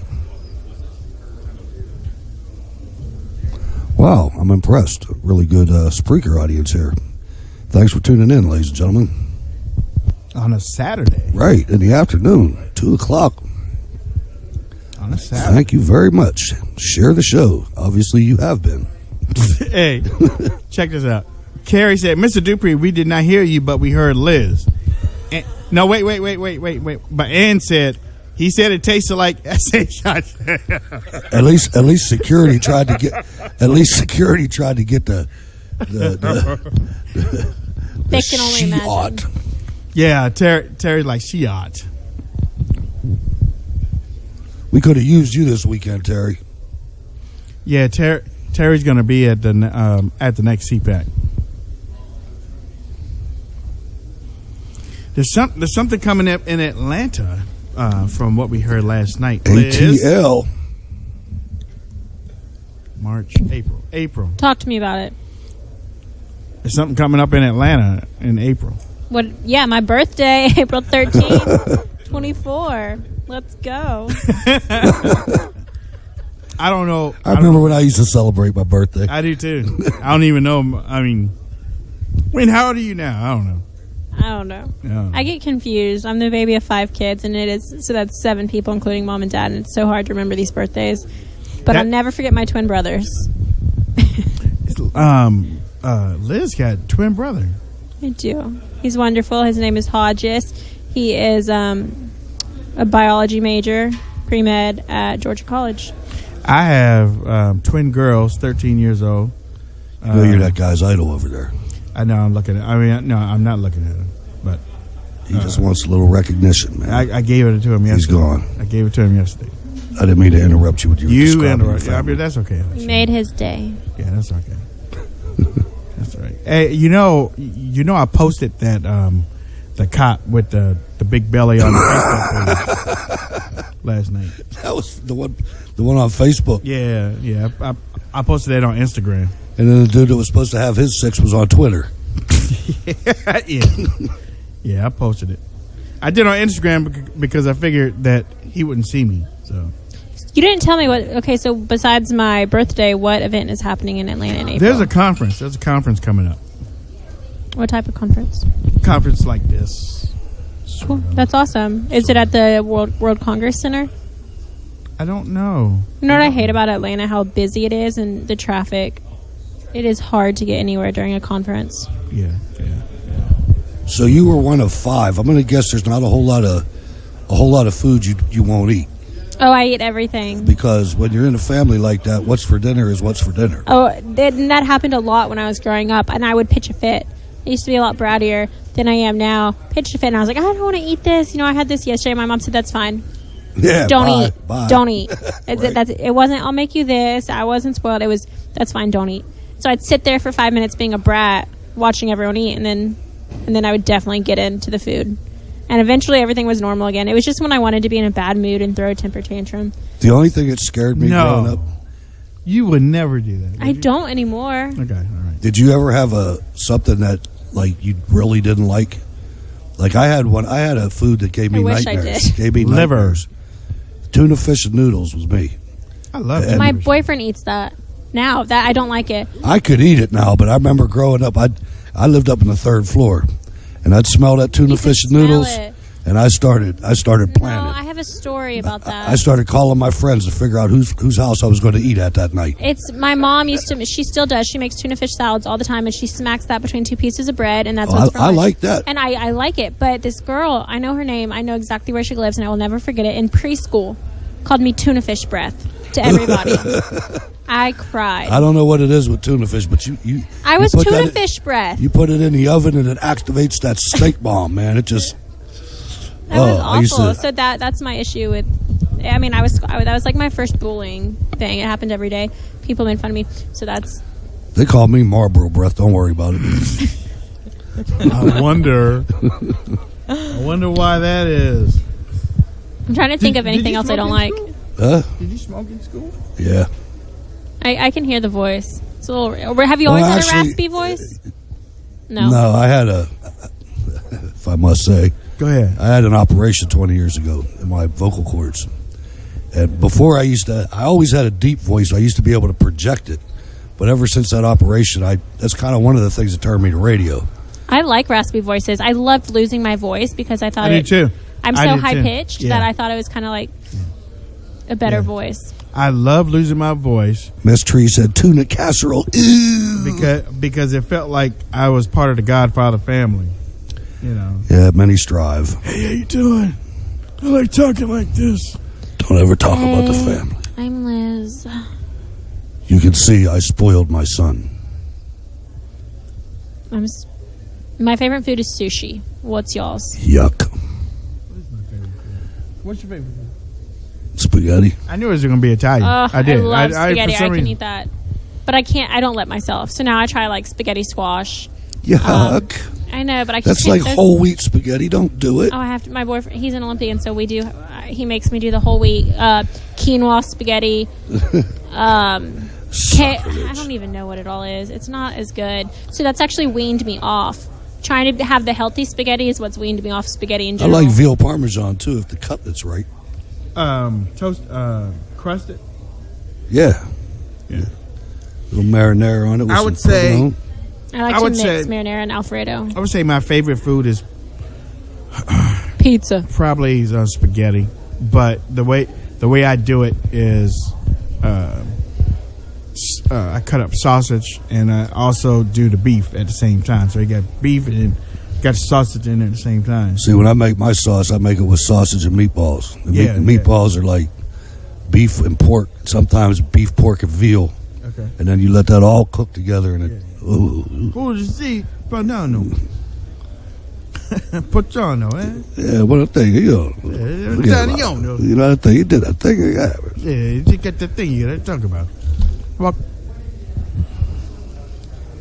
is there a short in that thing? Something, yeah. In the green thing? I ain't never experienced that. Hutch, see what you did? I guess. I got another one in the room. Yeah, come on.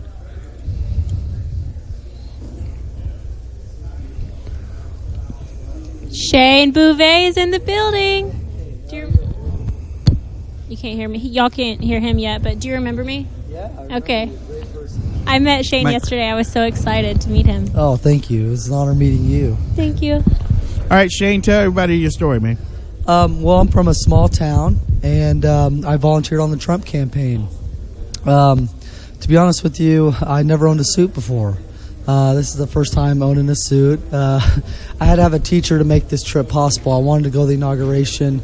Well, I was in the local paper. Well, the Washington Post profiled me and said, if Donald Trump offered you a job, would you take it? I said, no, I did it for America. I love America. I wasn't expecting anything for it. Because I love my country. And so anyways, the Washington Reporter came to my house, interviewed me, and I told him my story. So anyways, I was headed towards the inauguration. I went to Trump Tower, beautiful place. Well, on the way back, I got a call from one of Trump's staff, and they said, Donald Trump was really touched by your story. I said, ma'am, what do you mean? And she goes, well, you're front page of the Washington Post. I had no idea. And I What small town, if you don't mind? Stonington, Illinois. Okay, go on. Yeah, so they said Donald Trump was really touched by your story, and would like to talk to you. And I started stuttering because I'm like, am I getting ready to talk to the president-elect? Nice. And I would like hang up or drop my phone or something. I was like stuttering real bad, and they go, well, we're going to do something better for you. We're going to get you some VIP tickets to go to the welcome ceremony. And I was just blessed with that, to be honest with you. I was just glad to be there. I get to witness history. I'm from a small town. I don't get out much. Just being at CPAC is really big for me. My voice is almost out because this is a huge, I've never been to something this big before.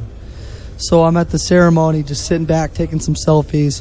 Secret Service comes and says, sir, you need to come with me. And I didn't do anything wrong. Yeah, I was like, I didn't do anything wrong, I promise. I'm just taking too many selfies. I don't get out much. And the guy's like, I'm from no. Illinois. Yeah, I'm from Illinois, Stonington, Illinois. And they're like, sir, you need to come with us. So I started walking, and I looked to my left, and Donald Trump started clapping. And that's when I just started crying. I was like, I felt God in that tent. And I really did.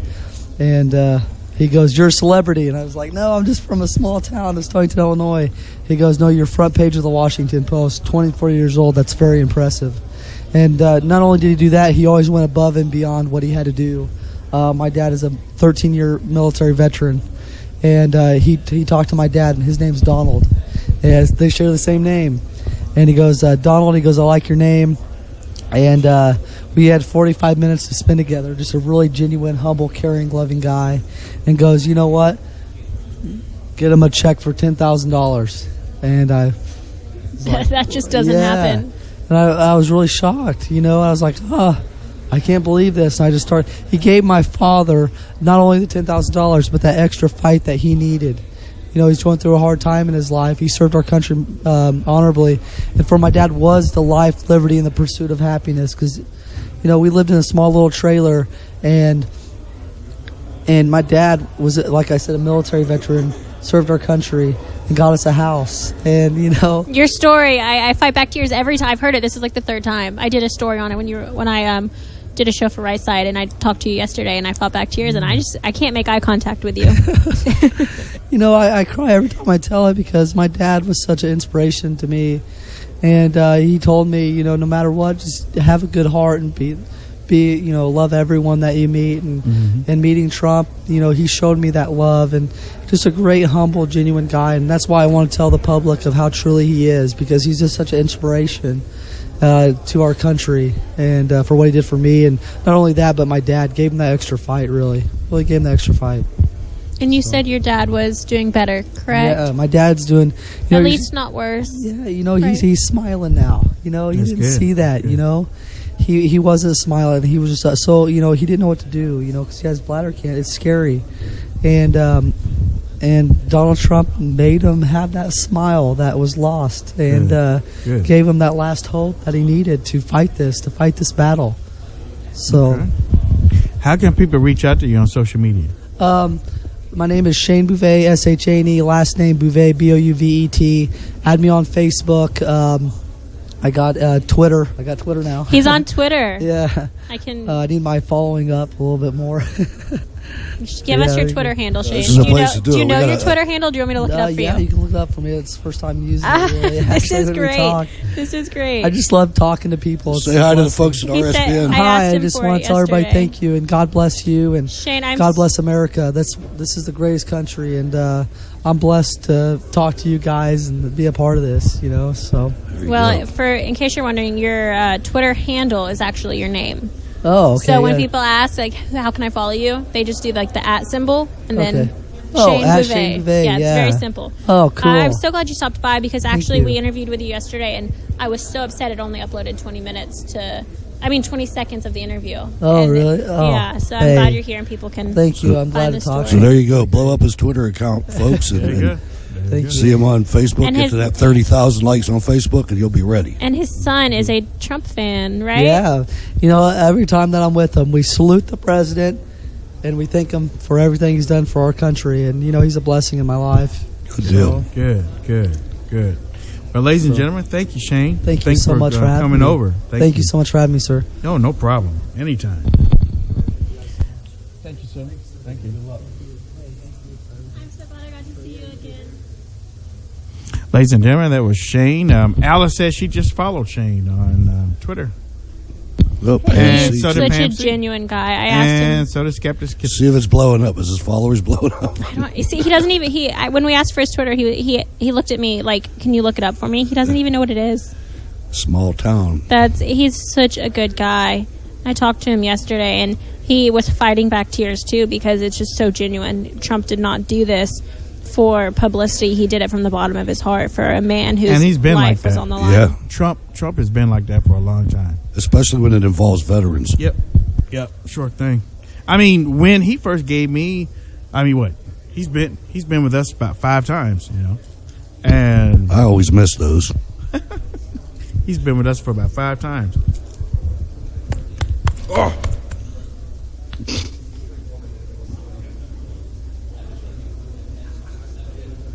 Are you? Well, that one won't get chewed. That'll take Was a little it like bit a to kidney digest. stone? Or? Yeah, that went right down the tube, boy. There's a.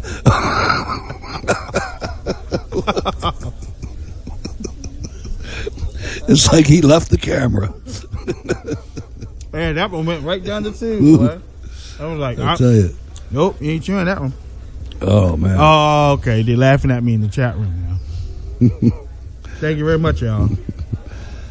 Oh, man. Are you okay, dude? So what'd you do? Get lunch and then didn't eat it? I had breakfast. Oh. I had a good one for breakfast. Never had one before. Nasty skank burrito. Yeah.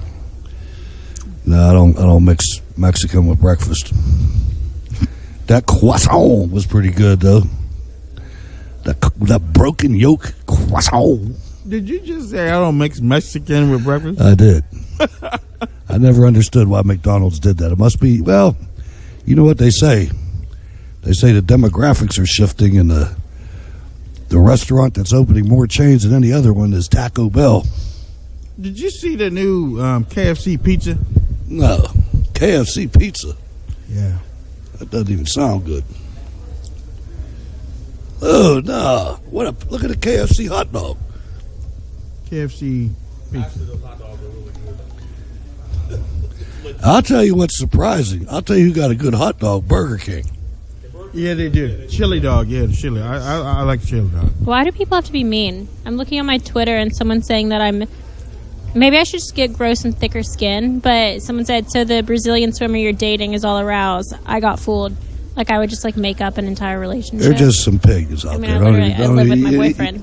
You do got to thicken it up. Don't even worry about them. Some people when there's, and I'm just going to say this, some people when there's a good-looking woman involved just lose their mind. They don't know how to act. They like you.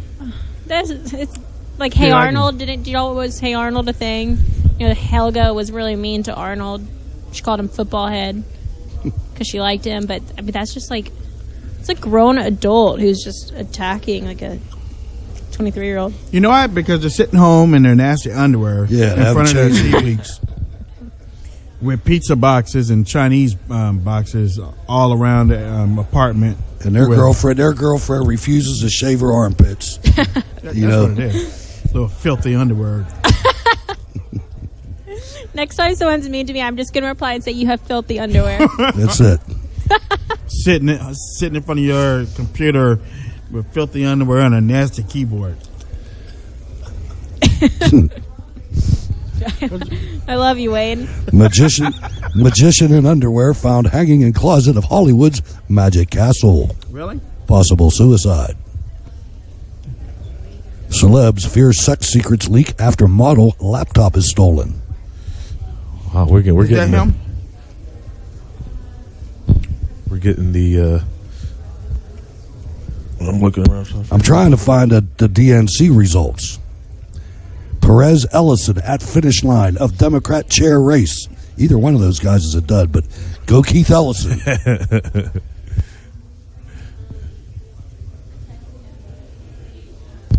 Black comedian tells white women she'll punch them for supporting Black Lives Matter.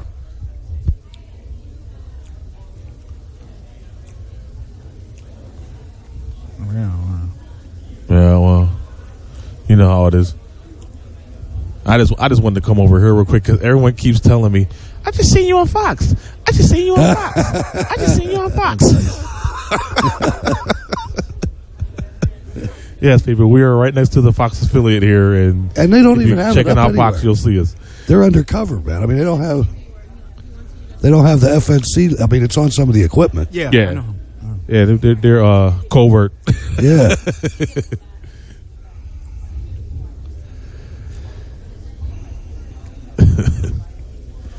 Leslie Jones is ugly. She is. That's. I mean.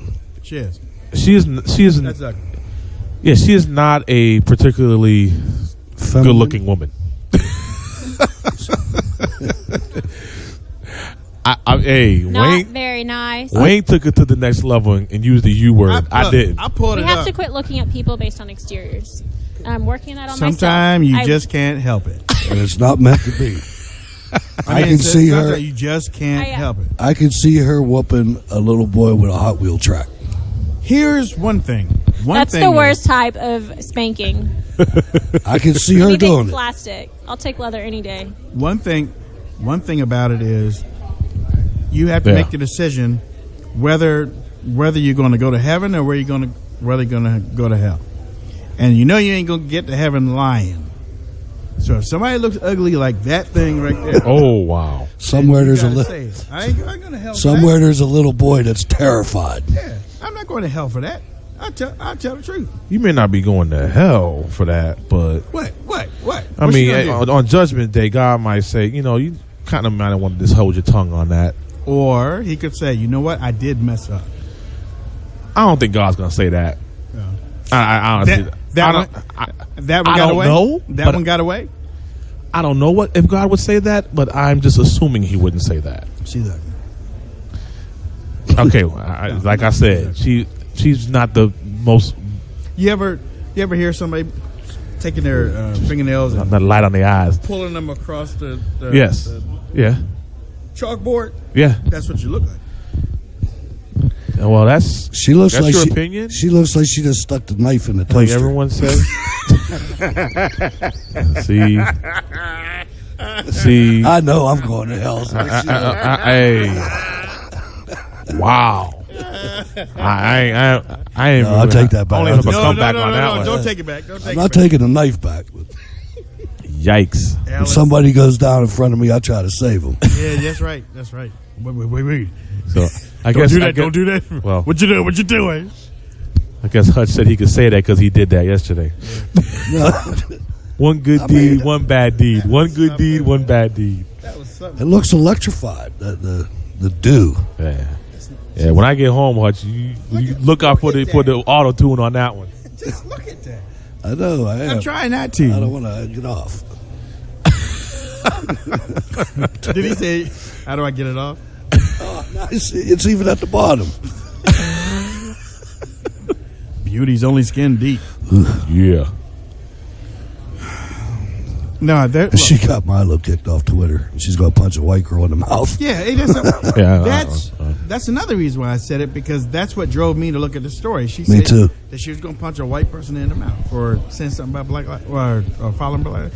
And for all of you white people, Did she say it like, I'm going to punch a white person or I'm going to punch so-and-so who happens to be a white person? She said, I'm tired of looking at all these 42-year-old white women at Black Lives Matter. I'm going to punch one of you in the mouth if I see you. Okay, so let's reverse that really quick. What if I was at a rally and I said, I'm so tired of looking at all these 42-year-old black women? Can we just imagine Yeah, I could. You're in trouble. Yeah. that You can't say that. You can. Yeah, you can. I can't say that. No. I mean, honestly. No one should say it. But honestly, unfortunately, you can. We work together and we cool, but you say that on stage, I'm leaving you. But why is it okay for her to say it? It's not. Okay. It's not. That's why I say she's ugly. Okay. Respect. But- And for the but for record, I you- would never say that. Exactly. But if you did, I would leave you. Well, Because if I ain't getting no butt if I was whooping. crappy enough to say that. I ain't get. I mean, and I'm not saying I would leave you because of what you said. I would leave you because I'm not getting the butt whipping that you're gonna take. You don't want to be associated with that. No, I get that. Shoot, I don't want to Yeah. Because no. you gonna get your butt whipped. You said in a room full of all black women, and you say that? Yeah. Girl, please. No, I would. You don't even really have to say anything. They may not please. recognize you after that. What did she say? Oh my gosh. Child, please. I wouldn't say that about any type of people in any room, but I What think you it say? should always go both ways. It should. It should. And you know what? The only reason why I don't is because some people are just afraid. Some people. I mean, you would think that a room full of white women would hold her to what she said, but they're afraid. Yep. Because then they get that R word. That, or they're afraid that they might get beat down. I mean, the thing is, you got to, right, just like in politics, you got to stand up for what you believe. And if we say this on the show, especially me, I say this on the show a lot. These white liberals that think that y'all are free and clear. If Black Lives Matter, if that if that light switch flips, they don't care what color you are. There's a video where they were running through the street, protesting and stuff, and somebody said, "Look, there's a white person." Didn't say there's a Democrat. Didn't say it was a Republican. Said Right. a white person. And my thing about these liberal apologists is that they go down here, Black Lives Matter. Okay, you can give over your power like that, but sooner or later it gonna flip on you. Yep. And then you gonna be getting beat up. I mean that's how I feel. That's how I feel. So when Leslie Jones can say that in front of white people and white people laugh, okay, y'all laugh at yourself. Yeah. Y'all laugh at yourself. And they do, too. She means that. Yeah. Yep. She means that. You know? I mean, for her, there's truth in a joke. Yes. You know what I'm Amen. saying? There's truth in a joke. And she means that. Because she's been sitting and watching. She's been sitting and watching white people take over the Black Lives Matter movement. You don't see it, but it's happening. Mm-hmm. They actually started, well, they didn't start it, but they applied funding early on so it would grow into something they could use. And Wayne, well, why do you say that white people are taking over Black Lives? Because now they're copying it. Now you got the anarchists. The anarchists have mutated the Black Lives Matter movement, and now they have militarized it into wearing black, you know, and to covering their face, and they have even taken the destruction of the community. They're radicalizing it, and once you make anything too radical, it's inevitable. You're on doom. Am I getting a brain tumor, or is it really getting dark in here? Yeah, sun's going down quick. It was like just there a few minutes ago. Clouds came through it. Yes, as you can see, the cloud you cover. gonna be okay? I know. I just checked my flight schedule. It's on time still, but Yeah, it ain't snow. What time's your flight? 6:30. Well, sometimes with lightning storms, they. This looked like twister weather. That's what I like to hear before I go on an airplane. Like, damn, Wayne. Damn, Wayne. This looked like twister weather. Look, Maybe if I start screaming at the boarding gate, so many people will refuse. I'll be like, "There's a twister coming," and then they won't get on, and I can just like get comfy in first class, take up their seats. Think that'll happen? JK, it's Southwest. There's no first class. They'll be dragging you out first class. What did she say? Wait a minute. Yeah. So I bet they're super. I bet TSA is They very don't strict. play. Not nowadays. I had a man removed off my flight when I You went had to a man? President Trump's. when we were landing, when we were supposed to sit down, he stormed to the front, and we were really scared. You never want to see someone storm the front of an aircraft during landing, or any point. But he was pushing the flight attendants. He was telling them, like, you can't stop me. I'm going to go pee, was a nice way to put it. And he was pushing them, and then he was saying, he used the N-word. He said, like, Wait, I'm not even going to. I'm was not he even. a brother? No. White dude. He can't say that, right? No, but no one should say that. He used the N-word. He was saying he's going to beat all of us up to be quiet. I'm making everything a lot nicer this way. And so when we landed, they said, please hold.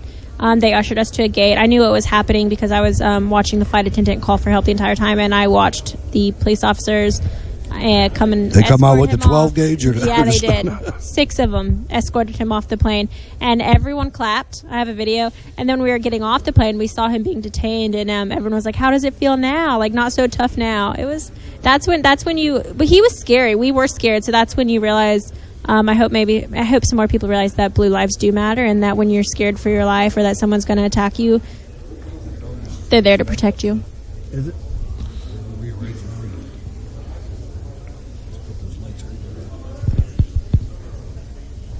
Fox News need to recognize we over here. So if we needed any light, we're getting light from them. Mm-hmm. Kind of. Thanks for the lighting, Fox News. Thank you very much. We don't even have to pay for that.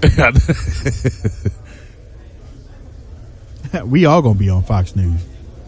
Yep, all of us. Yep, pretty much. Should have been there Thursday. We would have took your internet. Ladies and gentlemen, if you have not attempted to even reach CPAC or attend CPAC, try it next year. Okay, try it next year. Get into a room with 4 people or 1 person, 2 people, 3 people, whatever. But try to make CPAC next year. CPAC, what is it, 2018, right? Yep. That is an election year. So that means that you're going to have some candidates here that are going to be pushing to be heard. Hey, what was the point of the straw poll? Usually, I don't know. Yeah, I was going to ask you that because I saw it up there and they were using it, but I'm like, who are they voting for? For what? Yeah, that's true.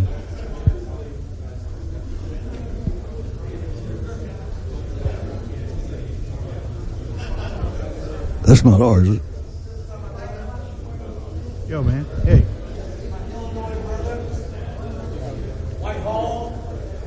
Did you just take something? Something out of there. Took something out of there.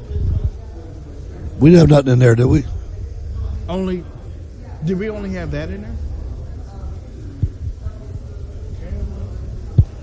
We're good. He probably. Yeah, we're on the air right now. Oh, okay. Okay.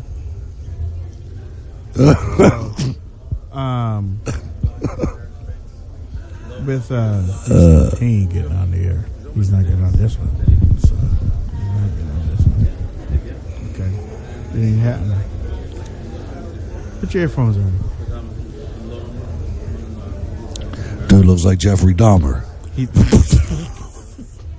He's been hovering around for a little bit, like a hawk. He said it looked like Jeffrey Dahmer. You know what? I smell the rain through the window. I smell the rain through the window. It does look like it's getting ready to storm. I can smell that rain through the window.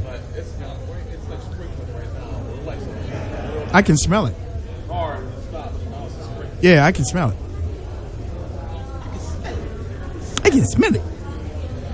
Hey, listen to just listen to this headline. The DNC transgender spokesman turns into stuttering mess when Tucker asks about this. Yeah, no, I saw that last night. Yeah, I was going to do a story about it too. I haven't been able to do my stories. I haven't been online like all weekend. Yeah, I haven't been able to really populate my website over the last couple of days. So, for those that are listening right now through Spreaker or listening through the RSBN chat room, share whatever stories that you can on WayneDupree.com. It is man.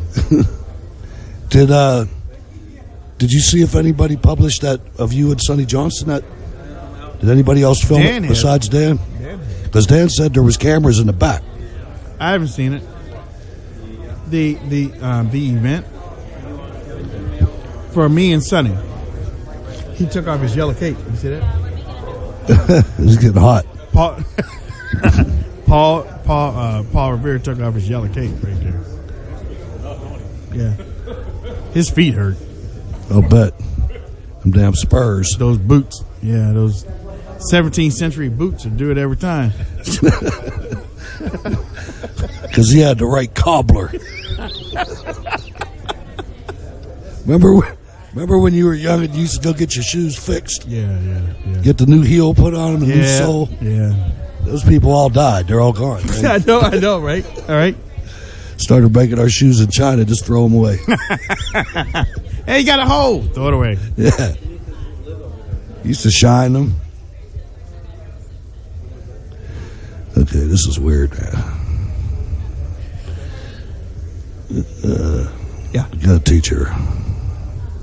I can hear.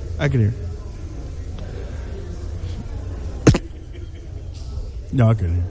Oh.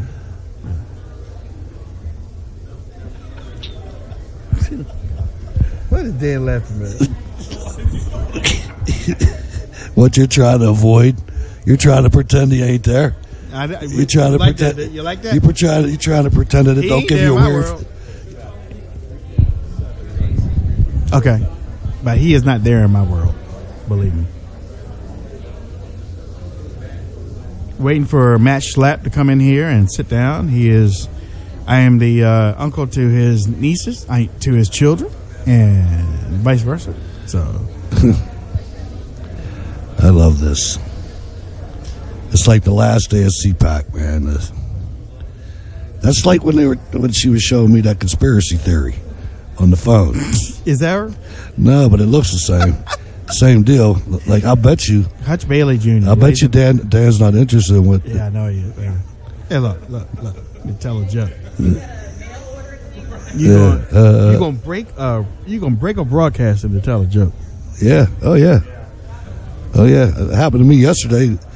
Came up to me, hey man, take my picture. Take my picture. Oh, you can't. Let me take my headphones off. Ladies and gentlemen, the other night, I think it was yesterday afternoon. We were packing up. We were packing up and putting everything away. And I saw this woman make a beeline toward the table. Now, I didn't know what the woman was all about, but it looked like that she wanted to stand there and talk. So, Hutch Bailey came back to the table. And when I saw him come back to the table and I saw her make a beeline for him, I picked up my bag, and I don't care whether I had everything. I just picked up my bag and rolled. But before I left, I turned around like Santa Claus would. I looked up. I felt all alone. I gave him a smile and jetted. And it was. I mean, I'm a nice person, so I didn't. I continued the conversation, kind of like Dan just did. Yeah. But looking at the phone. And looking at the phone about the conspiracy theory, and then I rolled, and I figured, well, all right, Wayne's going to be right around the corner so we can laugh about it. Nope. Wayne was all the way downrange, totally downrange, getting ready for the Honorable Matt Schlapp. Is it with a P or an F? It's a P, right? Yeah. What? 2 P's. Okay.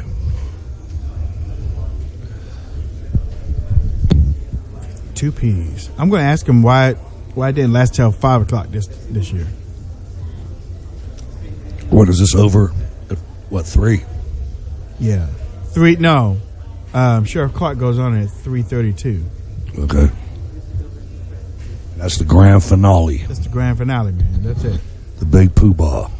The big cheese. That thing's got secrets. I think he has a whole lot of secrets.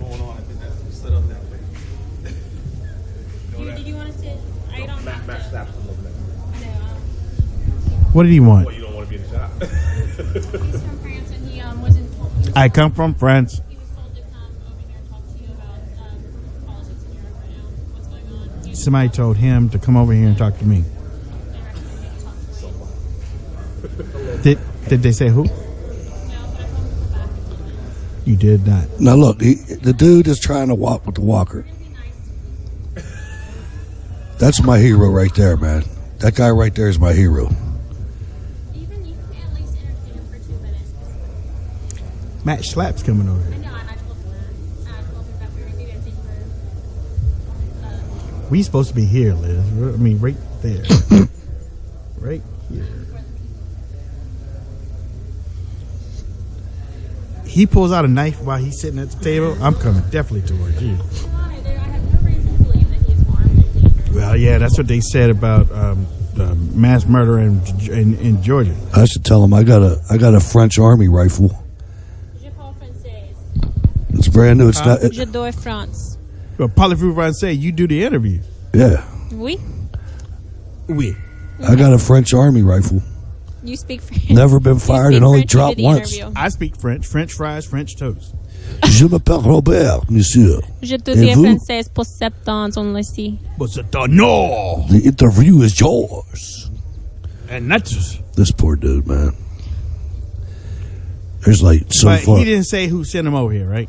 Oh, I didn't ask him. Somebody could be joking us. That's why. That's probably what it was. Yeah, go see Wayne. He really likes French give politics. Me a look and just be like, Liz, thank you for inviting him over, and that'll be the keyword for me to get him out. Okay, all right. If he comes back. When he sits down, I'm going to give you Type the it in the keywords. chat. Type it in the chat. GT. I felt that. What was that guy's name? Jake? Who was the guy that Shane? Poor Shane's over there, the guy you brought over here, and he looks over at Wayne, and Wayne's like, Yeah, I know. He doesn't even make eye contact. I was like, oh, Wayne's like, man. haven't heard of you This before. dude's about ready to start crying, man. Come on, he kept looking at me. I'm like, I talked to him yesterday. Which one? The lost eagle that was just stood there. We've been having people just stand there and look until we know. the best one was the dude that was eating the ice cream. You got to He acknowledge was in them. the They're chair. here to meet people. I mean, this is like, y'all are like celebrities to some of these people. Would Hannity do that? Hannity is very interactive with his audience. No, he's not. I was sitting at his pre-taping. He was talking to Did he say anything to you? not me personally, but Case closed. no, case is still open. I didn't speak case to him. closed. I sat down No with my appeal. phone up because I was tweeting it. You want to go to the Supreme Court on that one? I'm going to take everything I have that doesn't get passed to the Supreme Court because they're the ones We that gonna can take that to override the the other Supreme Court. judicial systems. Judge. I talked Judge to the- Hutch. Judge. Y'all need.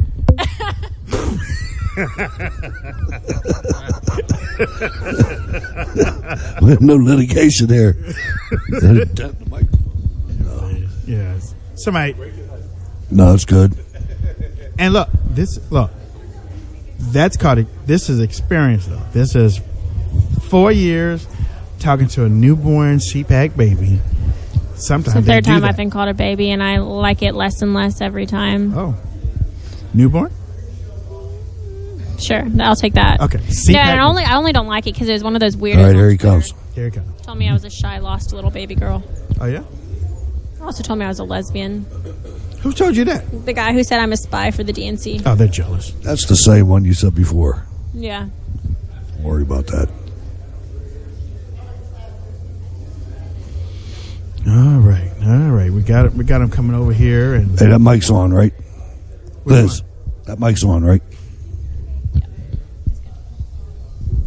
do you got a question you want to ask him too? The chairman of CPAC. Yes, I have a question. See, look, there we go. I knew it. There you go. You might never get that chance again. Do you want to know my question? Nope. No one know. What is it? It's not going to involve France, is it? I come It's from going to France. involve Milo. Oh, no. God, really? Okay, no. Go ahead. Ask him. You're gonna get your feelings hurt, but go ahead. I'm growing a thicker skin. This will be a good way to start. Well, watch her ask the question. He's gonna answer it like, boom. I know. I mean, I gotta follow up. I've seen him on Twitter. No, I'll just let it. I've seen him on Twitter, and I know how he is. So he's Twitter. That's it. I look at everyone on Twitter. That's how I see how they respond to people. How about Facebook? I don't have him on Facebook. I have CPAC, and he posts a lot for CPAC, but Here we go.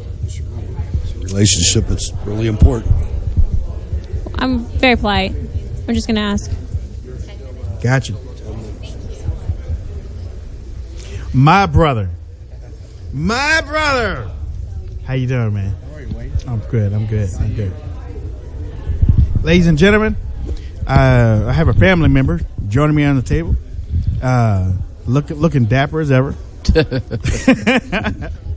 Chairman of CPAC, the American Conservative Union, Matt Schlapp. How you doing? Good, Wayne. How you doing, man? I'm fine. Life is good? Yes. Have you had a good CPAC? Yes.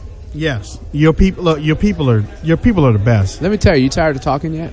Nope. Getting close, though. Yeah. I mean, at first I thought I was having an aneurysm or something because it's getting so dark in here because of the thing outside. But good job, man. Good job again. Thank you very much. I've been asked several times, like, okay, what do you think after this CPAC? And I'm thinking maybe I need to quit because I don't know how I can do better. How we can do better than this CPAC? I mean, the president, the vice president, the senior staff. We got Attorney General Pruitt up there, who's now the EPA administrator, Betsy DeVos, Ted Cruz, Mark Levin, Sean Hannity. I mean, you just start going through the list, and it was kind of everybody. And then what was cool, Wayne, you'll appreciate this, people were starting to call me in the last week. People we're usually trying to call to say, hey, come on, would you consider coming back to CPAC? And they were all calling us. Wow. So, that's awesome. What? I think we're doing something right. So that means that you will be back next year. I will be back next year. All right. I will be. And I did talk to the president as he was leaving. I was like, we need you back. He's like, I'll be back. See, there we go. So, 2 years in a row. I didn't miss my opportunity, as you knew I wouldn't. It's especially excellent when you look at a year ago today or a year ago at this event, and you had there was a lot of friction in the building, and a threat of a walkout, and you managed to get everybody back together, and it was that means a lot. It does. That's a commendable thing. It's been a lot of all the diplomatic skills. We've all needed them throughout the course of this last year. I mean, if you love politics, this is the best year that you've ever could be involved in politics. But it was very raw. There was a lot of blood spilled. It was painful. I lost a lot of friends. But you know what I say today? Maybe they weren't my friends. Right. If we can't hang in there with each other when we're having these kind of political disagreements, then maybe, that's just the way it is. I think it's sad. But the other thing I think is our country just is hurting. We're in a bad place. We got to get in a better place. And when people are hurting, they are very emotional. And so, we shouldn't expect anything different. And Trump is going to just keep whacking away. I don't think he's backing down. I don't know what you guys think. Liz Willis? Hi, Matt. I'm Liz Willis. How are you? Thank you. I'm good. I'm with Right Side Broadcast Network. I follow you on Twitter. Great. I really like to see all your witty replies. I'm sorry that I sometimes overtweet. No, I love it. I love it. My wife does what Melania Trump must do, which is grab my phone and say, take it away from you. Enough. Take it away.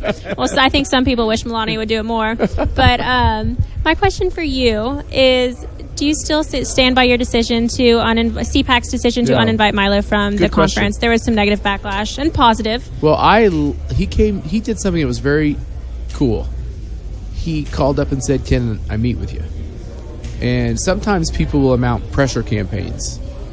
Famous people who feel like they should be at CPAC, they start attacking you on Twitter, and why am I barred or banned or all this kind of starts. And I'm a Midwestern guy. That rubs me the wrong way. It's the wrong way to approach somebody. When you want Say that again, please. I've seen your replies to people on Twitter. Say that again, please, because I'm sorry. I want people to understand that there are consequences or the repercussions to what you do, where some people think that they can treat anybody however they want to be they think it's all about pushing you. Right, exactly. And pressuring you to do something. And like I said, I had New Yorker parents, but I'm a Midwestern boy, and to me, if you have a problem with someone, the first thing you do, and I think it's biblical, is you go talk to them. Amen. You say, hey, here's my beef.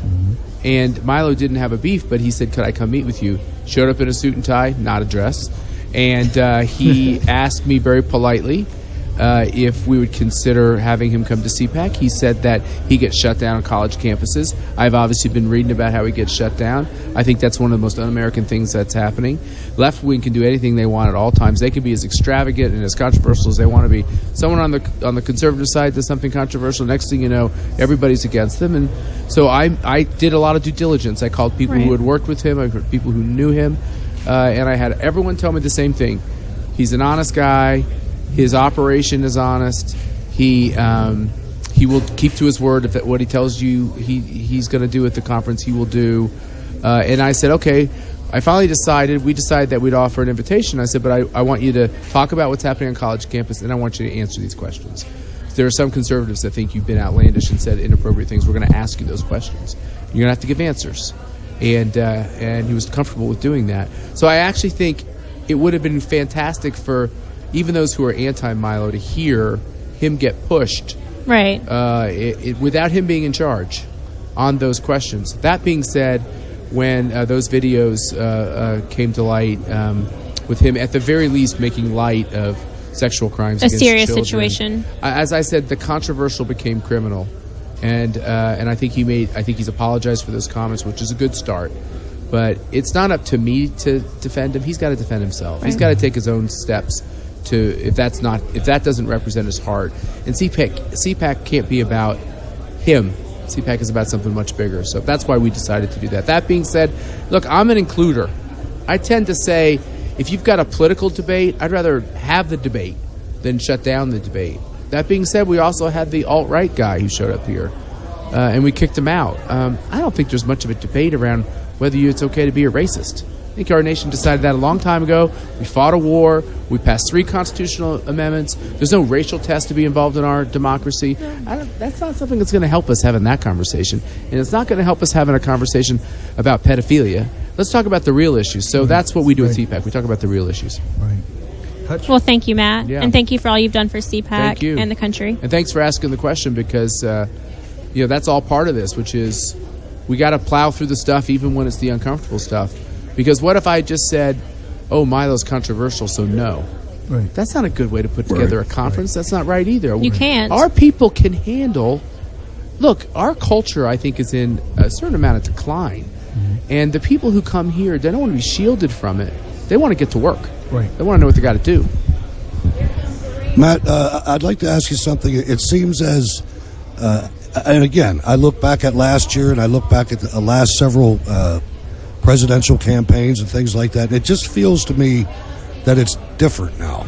And I just wonder if you've picked up on that and maybe... You mean the nation or you mean the movement? The conservative movement. Yeah. I mean, it seems like it was... You've seen the divide between establishment and conservative movement and things like that. And I think a good example is the teaming of Reince Priebus and Stephen K. Bannon. Right. Those melding together and maybe taking some of the establishment and some of the conservative movement and joining it together. And I just wonder if you get that feeling and if CPAC will adapt going forward. I think there's a lot of change.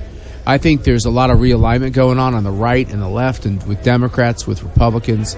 I'm not so sure we're shedding any of our conservative principles. I don't buy this like it's Trumpism versus conservatism. Right. But I do think there's a lot of change, and I think we're rethinking these things. So this term alt-right came out of nowhere. We all had to figure out where'd that come from. The hell is that? Yeah. And if that means these people who are racist, okay, I get what that is, and I hate that, and we're not going to put up with that.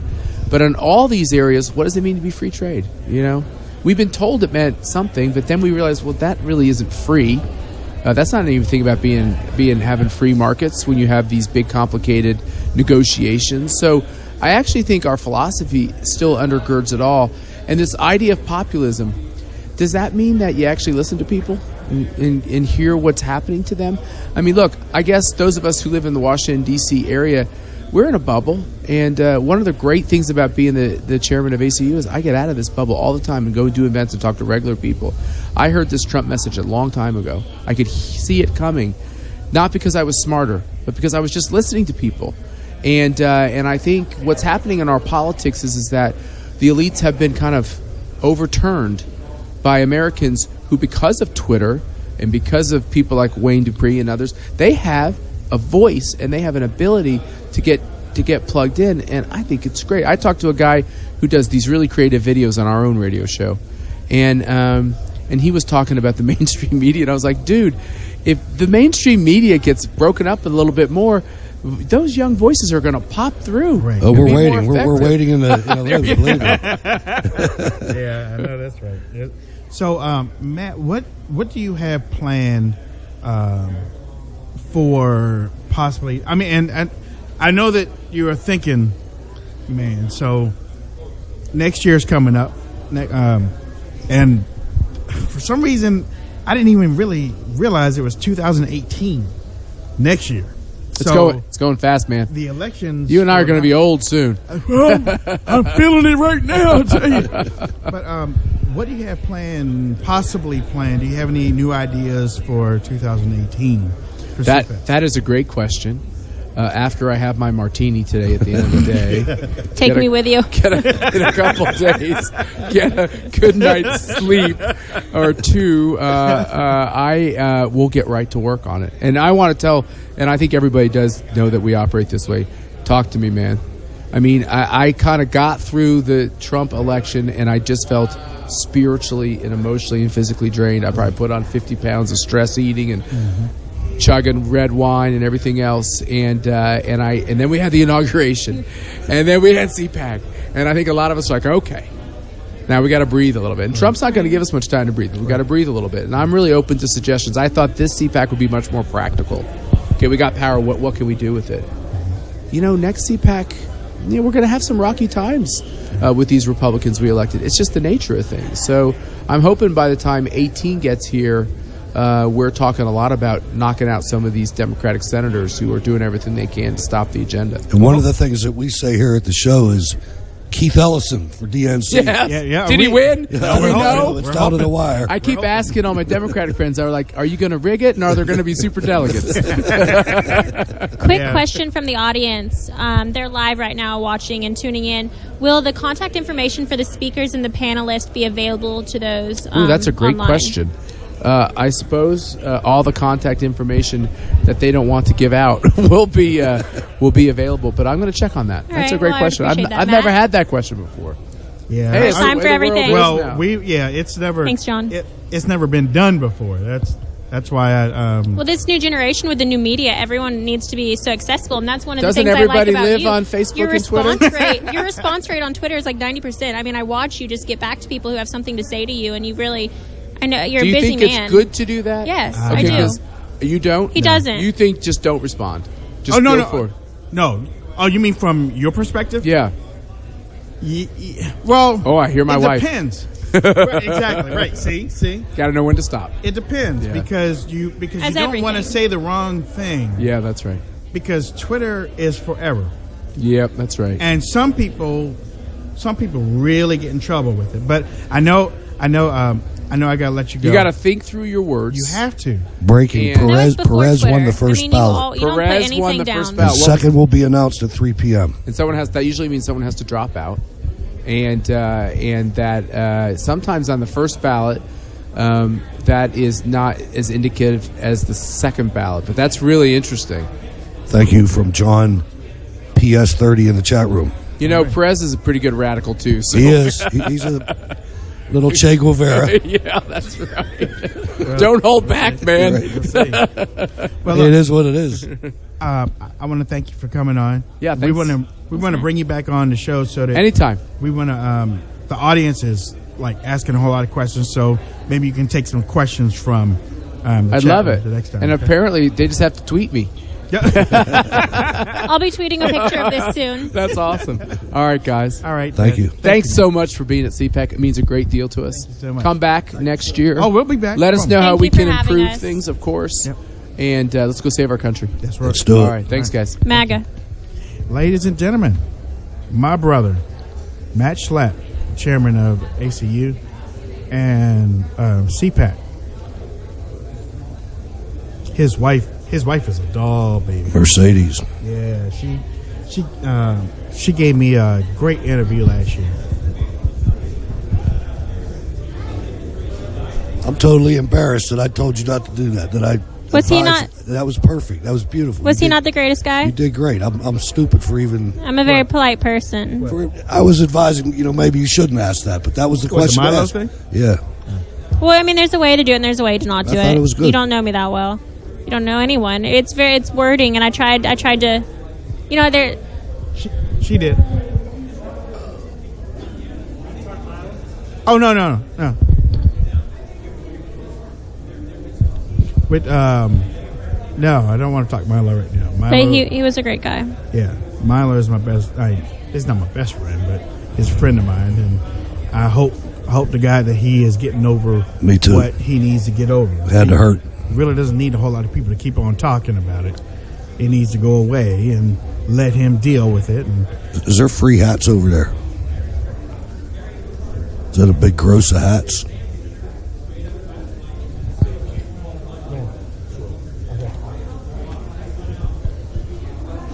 David Keane from the NR, that used to be from the NRA. I don't know how it got to 3 o'clock already. Is it 3? Gentlemen, thank you for having me. You're rolling out. I'm rolling out. I leave 3 hours before a flight every time. Okay. So thank you for having me. Well, Wayne, really. thank you for having me on the show. I really No appreciate problem. it. Yep. RSBN Joe Seals, thank you for making this possible for me to be at CPAC. And Matt Schlapp, thank you for making CPAC possible. You are you rolling out with the French guy. He's going to give you a ride. I'm leaving right now, and he should be coming in 4 minutes. So I'm going to let Wayne deal with that on You his are own. And I will be emailing him so to make sure bad. that Wayne is polite to him. That was smooth awa. Okay, we'll talk about that when you land. Ciao, Bella. Thanks, Liz.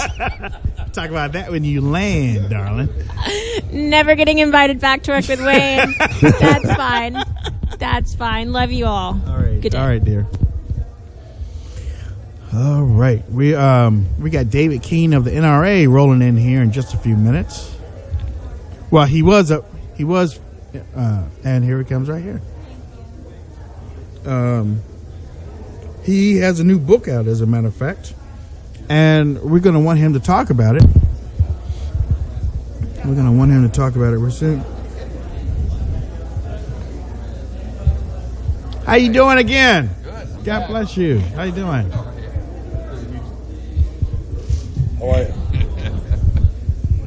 There we go. Hey there. Ladies and gentlemen, sitting down with us here at CPAC is Mr. David Keane. And if many of you have heard that name before, think NRA. How you doing, Mr. Keane? Just fine. Just go ahead, Peter.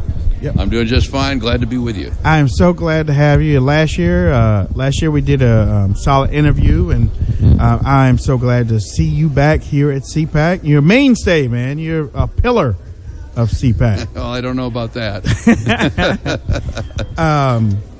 Right now, you have a book out.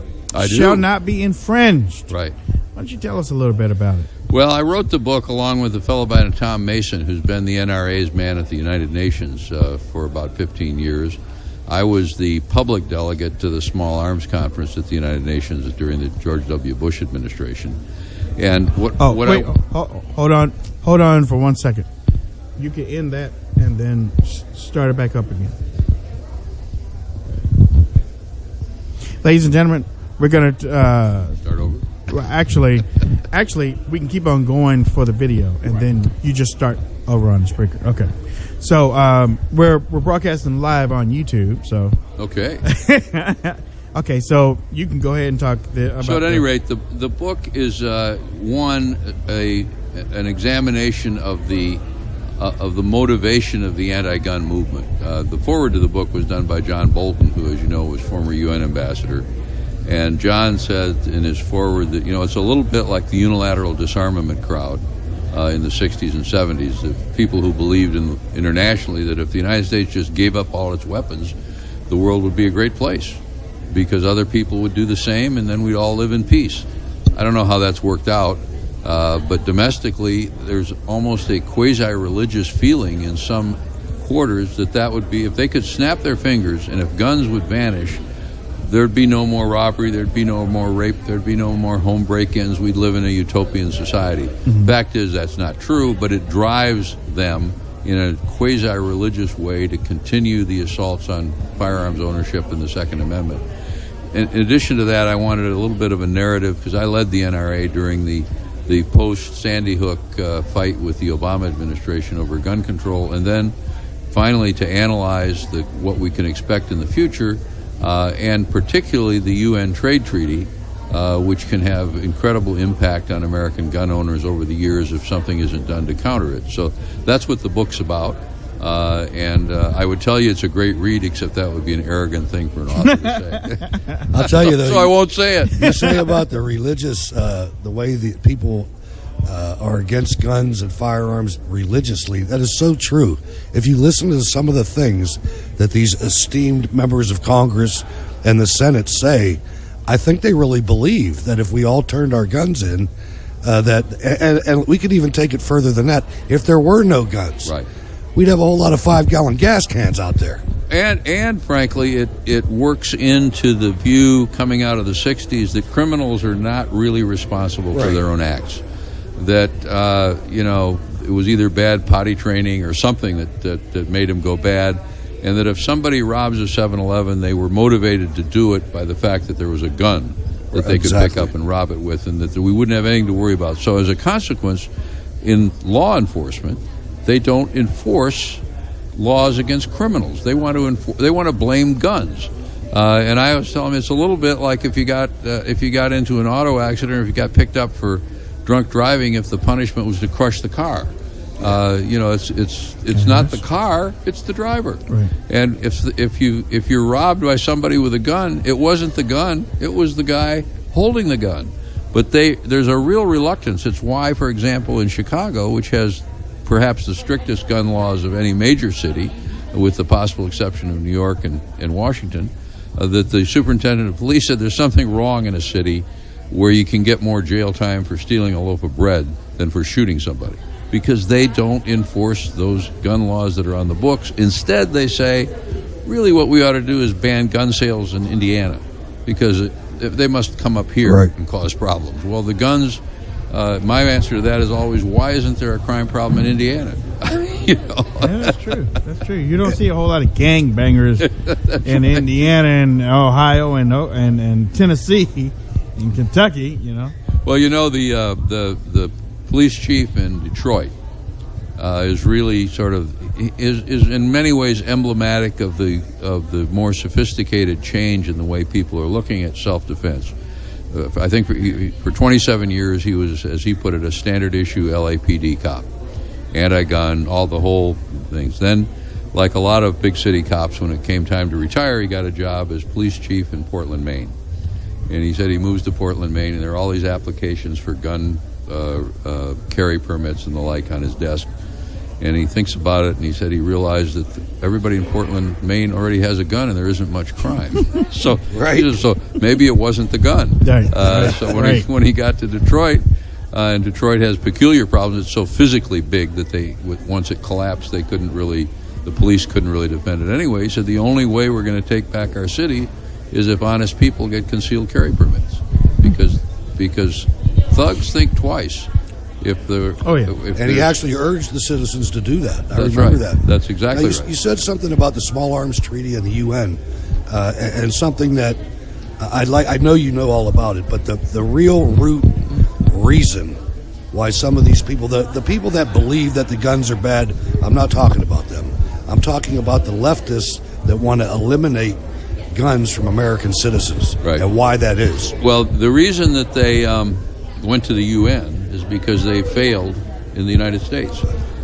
They've gone to Congress, that hasn't worked. They went to the Supreme Court, that didn't work. They've gone to the state legislatures, and that hasn't worked. But if you're religiously driven, essentially, you don't give up because of little things like the Constitution and elected officials and the like. And they said, well, there may be a way around this, and that may be international treaties in the United Nations. And in the United Nations, I can tell you the first time I went up there, and the UN is probably the only place in the country, certainly the only place in New York, where if you're an international diplomat, you can show up smoking a cigar and carrying a gun.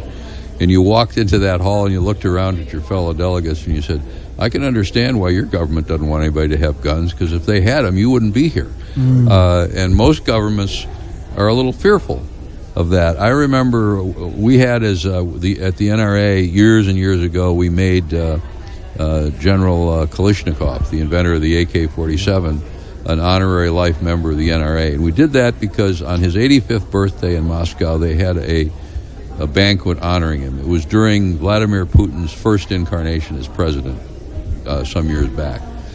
And Mr. Putin gave the toast, and then the little general, he was from the Caucasus and not a particularly big guy, stood up and held his glass in the president's face and said, Mr. President, my dream is a country like the United States, governed by men and women not afraid of an armed citizenry, and sat down. And we said, this man needs to be an honorary member of the NRA. I wonder if he caught a cold that night. Well, is he still around? Russia didn't have and doesn't have many people who were genuine heroes because they had 70 bad years. Right. So General Kalashnikov could pretty much say anything he wanted and did. Wow. So I see that you have some very great names that also have endorsed your book. Senator Orrin Hatch, Lieutenant Colonel North, the late Roy Ennis. Yeah, Roy Ennis was on the board of the National Rifle Association for 3 decades. Wow. He and I traveled together to Africa and elsewhere. He was a wonderful, wonderful man. One of the real heroes of the early civil rights movement, who was demonized because when the movement went left, Roy Ennis wouldn't go with it. Right. And is really a great American. We lost him this year. Yes. And I miss him still.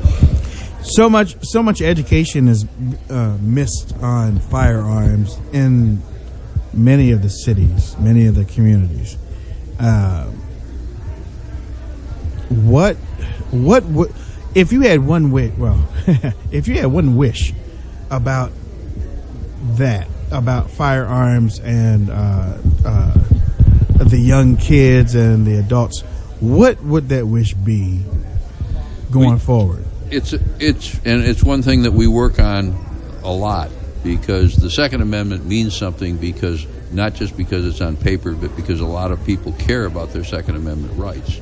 And what's needed is an understanding of them and an introduction to firearms. That becomes very difficult in the cities, because in the city you can't really get your hands on. And think about this. I was talking to somebody else about it today. They said, well, in the cities a lot of people are afraid of guns. I said, well, picture yourself as a 12-year-old in Chicago. The only experience you have with guns is somebody shooting up the neighborhood.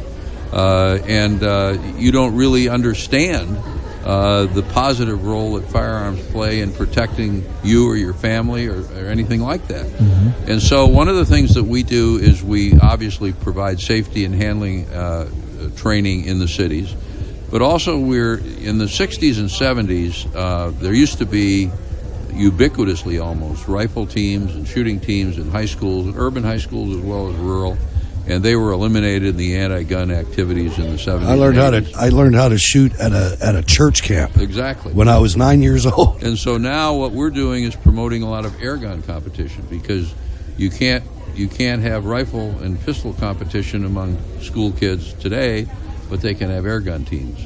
And once they learn that, then they realize what a firearm is. They go out and they get training and they do the rest. So it's very important to create an understanding, not just of where the right comes from, mm-hmm. what the right is, right. but also an introduction to it. And the interesting thing about this is that the divide in the country mm-hmm. is all on firearms has always been urban and rural.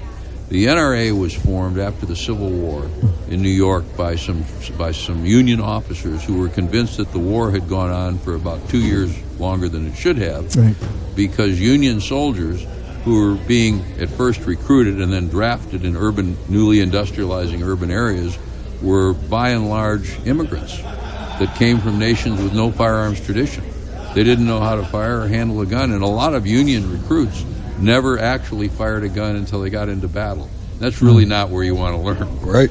So the saying at the time was that a Confederate infantryman was the equal of 3 Union infantrymen. The problem for the Confederacy was that there were 5, for every one of them. Wow. But it's the urban, it's the familiarity with firearms and their role in our society that's so important. And that's one of the things that we want to teach and continue to teach to everybody that's interested. And more people are interested today, ironically, than at any time in modern history, for all the efforts that anti-Second Amendment activists have made to try and do away with what they call the gun culture. If you look at polls today, the group of American citizens most skeptical about additional firearms regulations are millennials. Yeah. And that's a huge difference, because if they're not getting to the young people, they're not getting anywhere. Where can people locate your book? They can get it on Amazon. They can go to the NRA store, or they can go to davidakeen.com. The important thing is that they buy it. There you go. Well, look, Mr. Keane, thank you so much for joining us back on the Wayne Dupree Show here at CPAC, and hopefully we can reach out to you for a longer interview during our radio. Anytime. show. Anytime. Okay, I'm honored to be invited. Thank you so much. Thank you, and keep up the good work. Ladies and gentlemen, that was Mr. David Keane.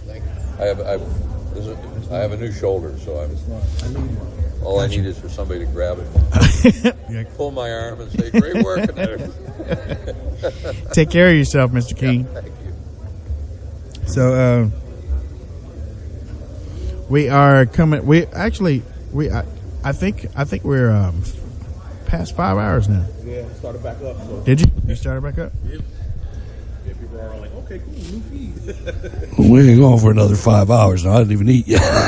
Yeah, we're going for another 5 hours. Yeah, you are.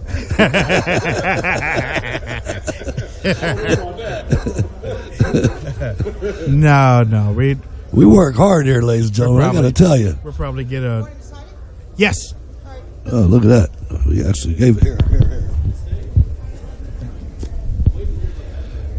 Wayne Dupree getting the book signed.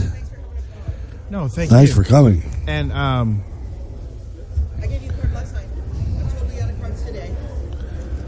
It's under Keane, K-E-E-N-E. It's got skincare. Got it. It's a personal one, so it doesn't go through staff. If you Got need it. him, he retires officially from the Washington Times on the 31st of March. 31st of March? Yeah, he'll still be doing radio, and he's writing another book on anecdotes of working with presidents. Okay, So, cool. He'll have that out probably next year. This goes to you? Yeah, that goes to me, but For him. Hey, Gotcha. I figured I'd go back to something I hadn't done since my 20s and to pay somebody to do the same thing and not know what it was about. There you go. I won't even steal your pen. Oh, thank you, sir. See you guys. Thank you again. Ladies and gentlemen, we're honest. I mean, actually, to tell you the truth, who is it? Sheriff Clark is going to be speaking at 3:30 in the room in there. So I would think that we will probably end when he begins to speak. That way, there's no traffic out here, and there's no traffic out here, and we can all roll out of here with no problem. Honestly, to tell you the truth, I have looked at today, and this is the least amount of traffic that I have seen on the last day of CPAC. Yeah. Traveling back and forth. And I don't believe everybody's sitting in there. So, I don't know. You got your mic?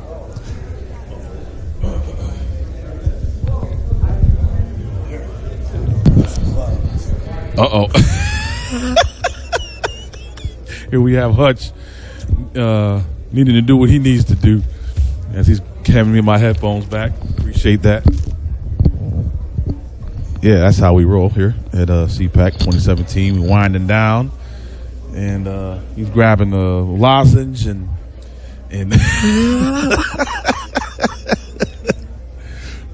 he is more nervous than a con man getting told that he's going to have the death penalty. Oh, man. Well, I just want to give a quick shout out to all the people who have prayed for me in my healing of this cold that I have. I appreciate it.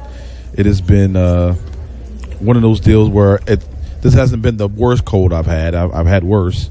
And actually, as I was telling my compadres, back in 2009, I flew over to Switzerland with probably the worst cold I ever had, and had to perform over there and perform through the worst cold I ever had. So this was, I mean, of course, when you get sick, it sucks, but this wasn't the worst, and we powered through it.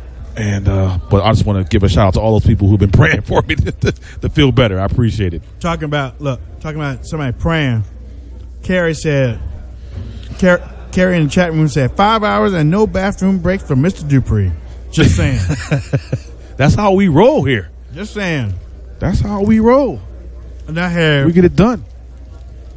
I had a half a bottle of water, coffee, which honestly you should be drinking more than that. But I'm just saying. And two soda cans. Let's see. 2 sodas. Sodas isn't water. You drink more water. As my New York is coming out, water. So, hey, Dave, sit down here for a second. Uh-oh. Dave's like, hold on. I ain't coming on that mic. In the camera reach right now is Mr. Dave Morrell. He's like, he is responsible for Radio Row. And I like how you just threw that mic. Responsible for Radio Row. He's going to sit down here and talk to us for a second. He's going to sit down here and talk to us for a second. He's going to tell us how. This is the one that really puts everything together out here. Mr. Dave, how are you doing? Fine, thanks. Putting things together is a way overstatement. I watch it fall into place. How's that? Is a better example. It just happens. I happen to be there looking at it. You are an artist then. You just throw things up there and it becomes a masterpiece. Thank you very much. Okay, all right. How many how long have you been doing this? In the past 7 or 8 years, we've put together close to 20 of these events. My firm, not just CPAC, but other broadcast rows for different organizations, Americans for Prosperity, a couple of those events, conventions, things like that. So after a while, there's always, quirks and problems. It's just getting to see the same ones over and over again. So problems aren't surprises. It's the surprise problems that are always difficult. But we've worked with these folks long enough that we know what the problems are going to be before they happen. Was last year your most difficult? There were a lot more challenges, both in logistics, because we expanded. We always expand year to year, but there was a big jump in interest and requests, as well as just the overall traffic. And with 17 national campaigns going on at the same time, having 17 candidates all, I don't want to say competing for media row time, but there were definitely times when one campaign would see another candidate doing media and then not necessarily having a one-on-one competition, but making sure their surrogates were also... Wow. I never thought of it like that. Yeah, because you don't want one guy getting all the attention, so you'd have to make sure that, if candidate X was there, that there was also a big enough speaker for candidate Y. Wow. So they weren't, you're playing defense. Right.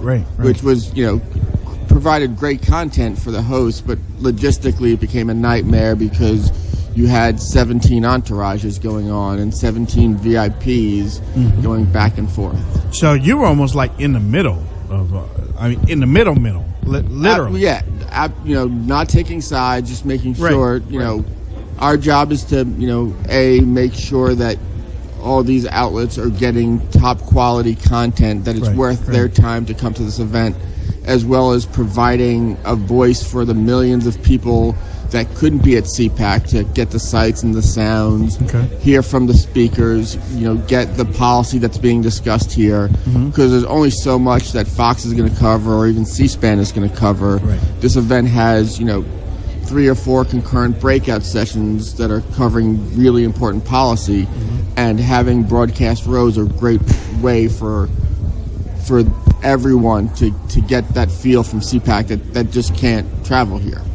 No matter how big this gets, we're still, if it's 15,000, 20,000 people physically here, we can still reach millions more by providing that content to broadcasters like yourself. And I know, let's see, last year, the amount of individuals or the amount of news radio stations or programs has gone up significantly, hasn't it? Well, I think that's because the folks who aren't there, again, they're realizing the content they're missing. Okay. The shows that, if one show on a network hears, oh, wow, we could have had X, Y, and Z all live in studio that day, there's no way we're not going to do it. We had a couple of radio networks that would usually send 1 or 2 hosts, send their entire slate of shows, going from 6 a.m. to 9 p.m., making sure that they didn't miss a minute of CPAC, because if you walk away for a minute, you don't know who's going to walk by at any given moment. You're going to, and the folks on stage break news all the time, whether it's, last year you had, Ben Carson dropping out at CPAC, or folks announcing that they're running at CPAC, or, groups launching new initiatives that it will have a press conference saying we're going to do X, Y, and Z. At any given time, if you blink, you're going to miss something great. So we try to get bring as much of that to the largest audience as we can. Well, I tell you what, we've seen it. Well, I've seen it grow, and I mean, honestly, I wasn't here when CPAC first started, but I've seen it grow from the last 4 years that I've been here, and because I remember when Radio Row didn't even really go past where almost where we are right now. Yeah. Well, a lot of that is we're also able to expand because just the price of the technology has dropped. Before it used to be a huge expense to have a radio show travel, and a huge expense for us to rent the equipment and get all the lines needed. Now it's all digital, so a good hardcore internet and a trip to Radio Shack and your station is broadcasting with better quality than a $100,000 studio was 10 years ago. Right. Do you have any advice for next year for individuals that possibly want to be here? So again, we try to make this we don't say no to people based on the size of their audience, or say that again, let people hear that, or liberal versus conservative shows. We have Serious Progress right next to Serious Patriot. We have nationally syndicated liberal shows, NPR next to Fox News. We'll make sure that our message gets out to anyone and everyone we can. So folks, will say, we didn't think we could broadcast from CPAC. As long as we have room, we'll make it work. The problem is, we're trying to reserve space early. We have folks that will come up to us, register on site, and say, okay, where do we go to broadcast? We can work magic sometimes, but we. Do they really do that? Really? Yes. Wow. But we do have finite. It's a huge facility. It's not an infinite facility. Right. We do spend a lot to get good quality equipment here. We don't have an infinite budget for that. So, this year we had 35 positions, for radio and TV. We probably had 60 in all outlets because we rotate in and out.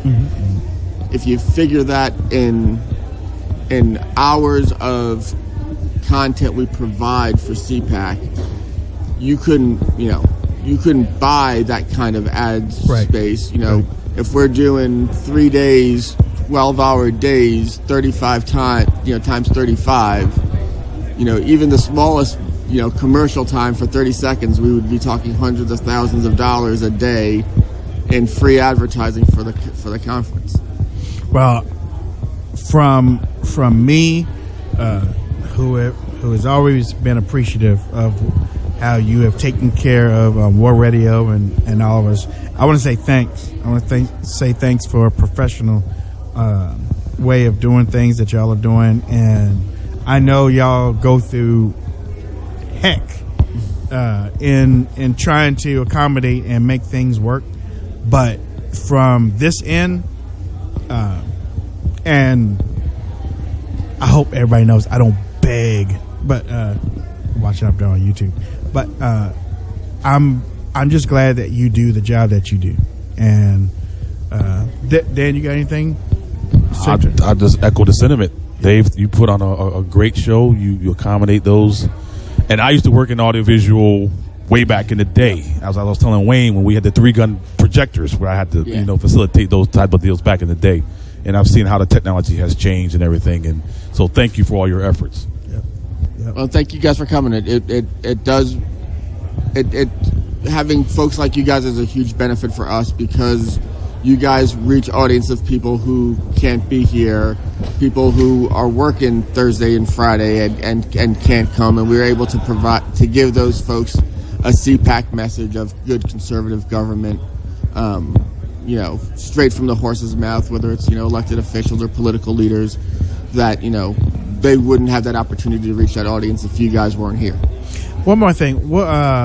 Next year, what are you looking at for next year? Because it's an election year too. It is an election year. There's going to be it was hard to figure out in October what February was going to be. When we start planning these things in October, that's when you start in October, where we start having planning meetings, trying to figure out agendas.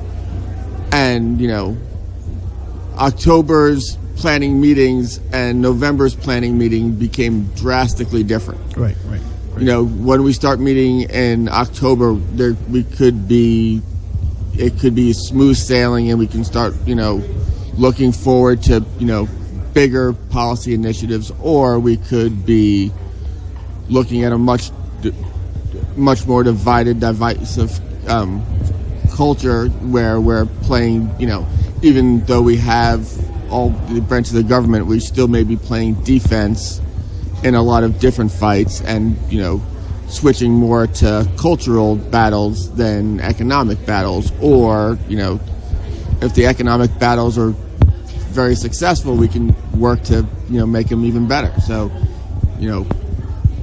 because we're at a very uncharted point in conservative history, it's going to be very interesting to see what next year brings.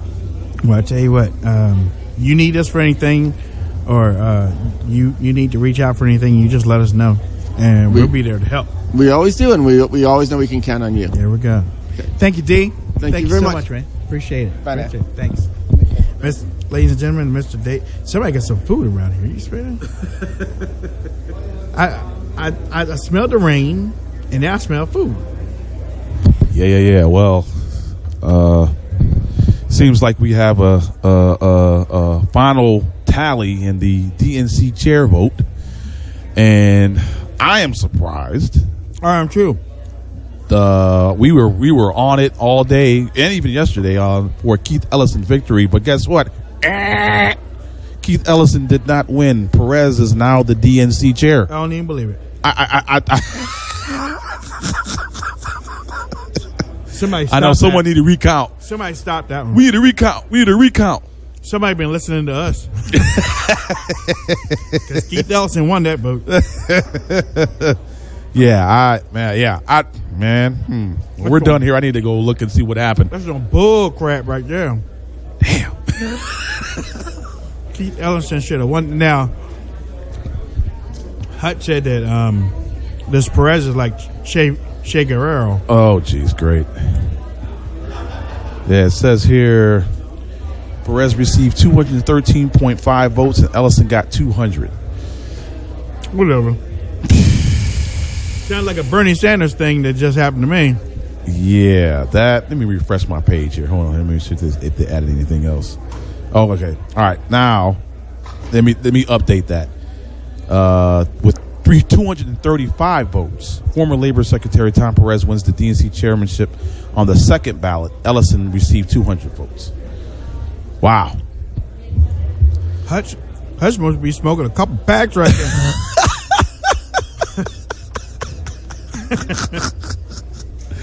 No doubt. I know he has been gone for a minute, right? Unless he went out and the door locked behind him. He has been gone for a minute. Hello? Come on, Hutch. Where you Somebody at? open up the door. Where you at, Hutch? Oh, here he comes right now. He coming down the hall. He coming down this way. Did he go that way? No, he went that way. Yeah, he did. Hey. Tell him that Ellison won. Hey, Ellison won. Ellison got it.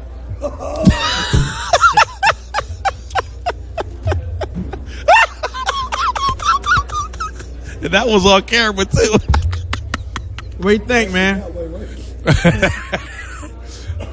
man, that's awesome.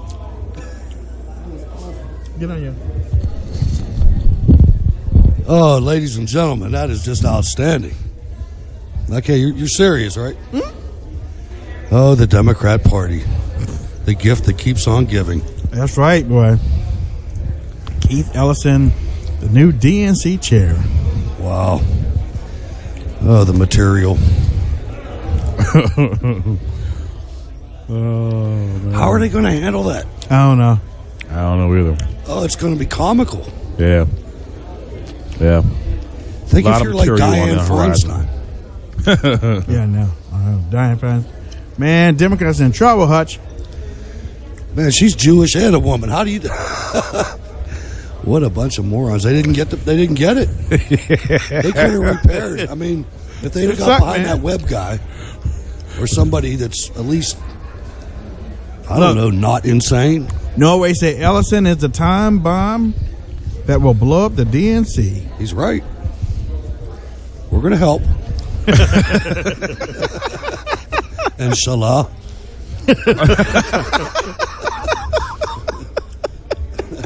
So, why wouldn't you have wanted Perez though? Me? Yeah. He's like really super pro-union guy. I think he was the Secretary of Labor or something. And if you look at the workplace right now, for instance, transgender training was coming next week or so. I mean, it's just the total, I don't know, liberalization of the workforce. You can get 3 months off of work for checking yourself into a drug rehab. I mean, that's what Perez is for? Well, I mean, that's what the left is for, and I imagine he's their standard bearer. I don't know that much about him. I don't either. I know he lost. That's good. Yeah, boy. But he kind of reminds you of Gutierrez. You've ever seen him from Chicago? Yeah. You know, he's one of those guys. He's like a little, I mean, I called him like Che Guevara, and Matt Schlapp didn't appreciate that, but it reminds me of growing up reading Mad Magazine. Okay. I used to read Mad Magazine. You remember on the sides, in the margins, they always had those little cartoons that Sergio Argomez used to write. They were all about kind of like Castro's revolution. They were all little revolutionary guys. That's what Gutierrez reminds me of. Okay. A little Marxist in a little uniform. Some music starting in the hall. I guess Sheriff Clark's probably coming Sheriff on. Clark getting ready. So, I just saw myself bow down to Mecca. That was awesome. Let's listen to the chat room here. It hasn't hit him yet.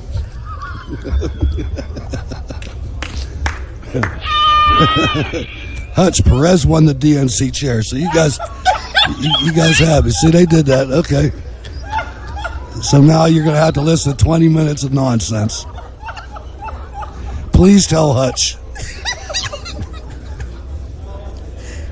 Sometimes I can spot them. Oh, poor Hutch. You can't pay for this kind of entertainment. They're laughing at me again.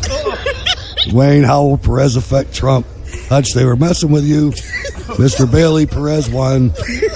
LMAO. These are my friends, ladies and gentlemen, these guys. LMAO. Ha ha ha ha ha. Little giggle from Norway. So awesome from this tree. Okay. All right. Okay. This poor guy. I just got here. I'm so lost. Aloha snack bar. Oh my God. Mm. Oh my God. Okay, I got. They see me coming. Hey man, when Hutch gets back, that's what we're gonna do. On the delay. I know. Yeah. Sorry, Chief. That's funny. Oh my God. Mr. Dupree, you and Dan are so wrong. It wasn't fun. If anything, Hutch has a fan base now. After the last couple days. Someone said time for a Marlboro. Yeah, you see that? I saw that. I wasn't going to say nothing. This is what happens when you go for a smoke, Hutch. I know. I was just glad my computer was password protected. I was thinking about that. I come back here. Next time I log on, the launch sequence starts. That's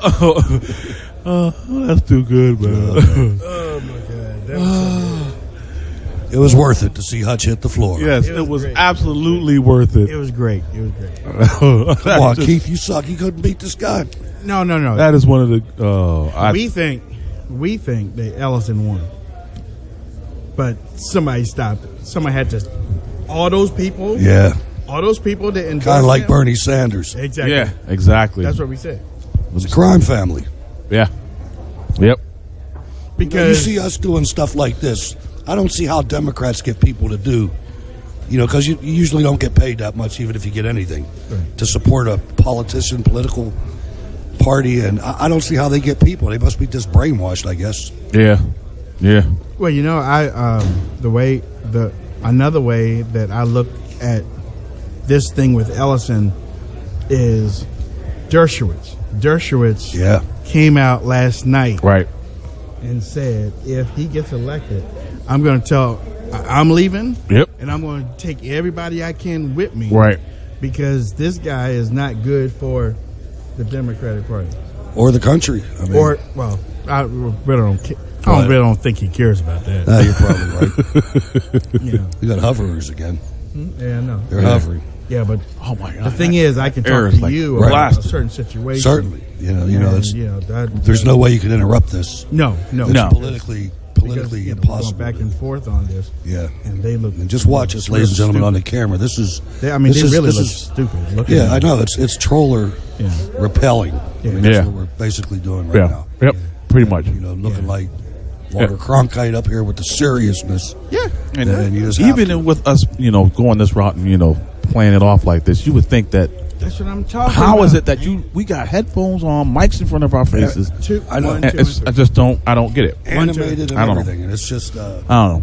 Ladies and gentlemen, basically what we're doing, we are definitely doing a real show, but we really aren't talking about anything because we're just trying to show the people that are standing there. He turned away. It's working. Like we are monkeys in an animal cage.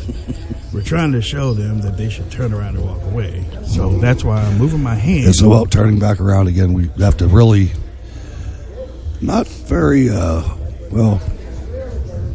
I'm still getting over Keith Ellison myself. Haley Padgett said another rigged election. Those Democrats will do anything. Why do they got to come over here all disheveled? Oh, notice that? Come on, man. Comb your hair before you come. Smell like soot. Oh, man. This guy copped him a couple CPAC lunches. Who, where? I know I smelled something. I did. I smelled food.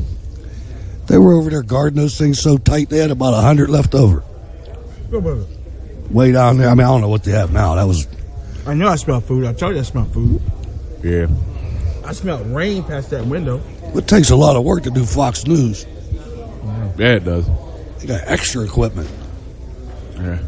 Do you ever see those union jobs where you see like people out with a jack, a jackhammer? Yeah. Well, no, forget that. They're standing over a sewage with the thing in tripod the over street. it. The tripod thing. You over got it. 8 guys out there. Yeah. 8. Yeah. Yep. I was like, Now that's a beard. Yeah. I'm digging that. is that fake? Or I couldn't wear that. That's Is that real or fake? what's the name from the Houston Rockets? Is that real or He's fake? escaping That's my Muhammad name. Khalid No, that's Ashraf. not fake. That's real. Man, what's the guy from the Houston How Rockets? could you even live with that? I don't know. I don't know how you do it. It'd be like having an extra person. Do you comb it? Oh, no. What's that October? Y'all hungry? Yeah. Yeah. James Harden. There he is. Yeah, James Harden, the Houston All right, Rockets. ladies and gentlemen, It's been real. we're going to recall it. We're going to event. call it a CPAC. We got to pack this stuff up. I'm going to roll this stuff out front and have them get my vehicle so we can put it in. So I won't have to do it tomorrow morning. There you go. Good call. And then we're going to go eat. Yep. So Thanks to everybody at RSBN. Thanks to everybody at Spreaker. Yes. Joe, everybody. Thank you for Whoever's hanging producing. in. Appreciate all your efforts and your support and your I sharing and your liking and everything else. I hope that you enjoyed everything that you saw today. We'll be back live on Monday, right? Yeah. We'll be back live on Monday. Real better connection. We'll be in 6D. 1080. We'll be in 2080 6D. But no, I want to thank RSBN for putting this Radio Row on their network. We knew we were going to be, well, we knew we were going to try radio, but we knew we were going to do radio, but we were going to try video, and this is our first year trying video. Hopefully, I'll talk to Dave next year, and it'll be a whole lot better than what it was this year. All right. You know, but I hope that everybody enjoyed it. JC said we love you guys. Chris Donnie, you said can't wait to see Hutch again. Pam says Wayne and Hutch low. How will Perez affect Republicans? I think. Get your vehicle. Do they know which? Oh, no, you didn't.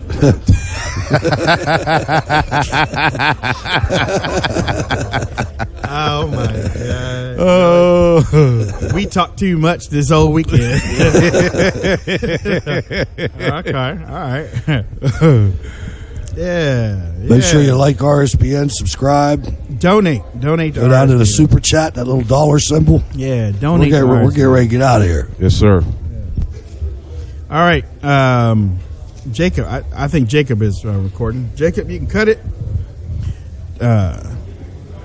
My music. Oh yes. Hold on. Give me 1 second, brother. You got it. Give me 1 second. Follow me. Any final word before I hit this play Final button? words, man. Keith Ellis and DNC. Thanks, everybody. Appreciate it. Love you. All right, Hutch. Dan. Just thank you for everybody for tuning in and listening and watching. We appreciate all the support and God bless. Follow me on Twitter, Instagram, Gab, Facebook. Just type in Wayne Dupree Show. Also, don't forget to download the Wayne Dupree Show app for the Android store or your Apple store. It's free, and you can listen to all of the past few nights. You can, and like if you didn't get to listen to our show on Wednesday night and Thursday night, Thursday night and Friday night, if you didn't get to listen, you're gonna love it. You're going to love it. So make sure you tune into the show. All right. So with that said, we have enjoyed you this whole weekend. God bless. Be careful. Be careful and prayerful on the way home. Take care.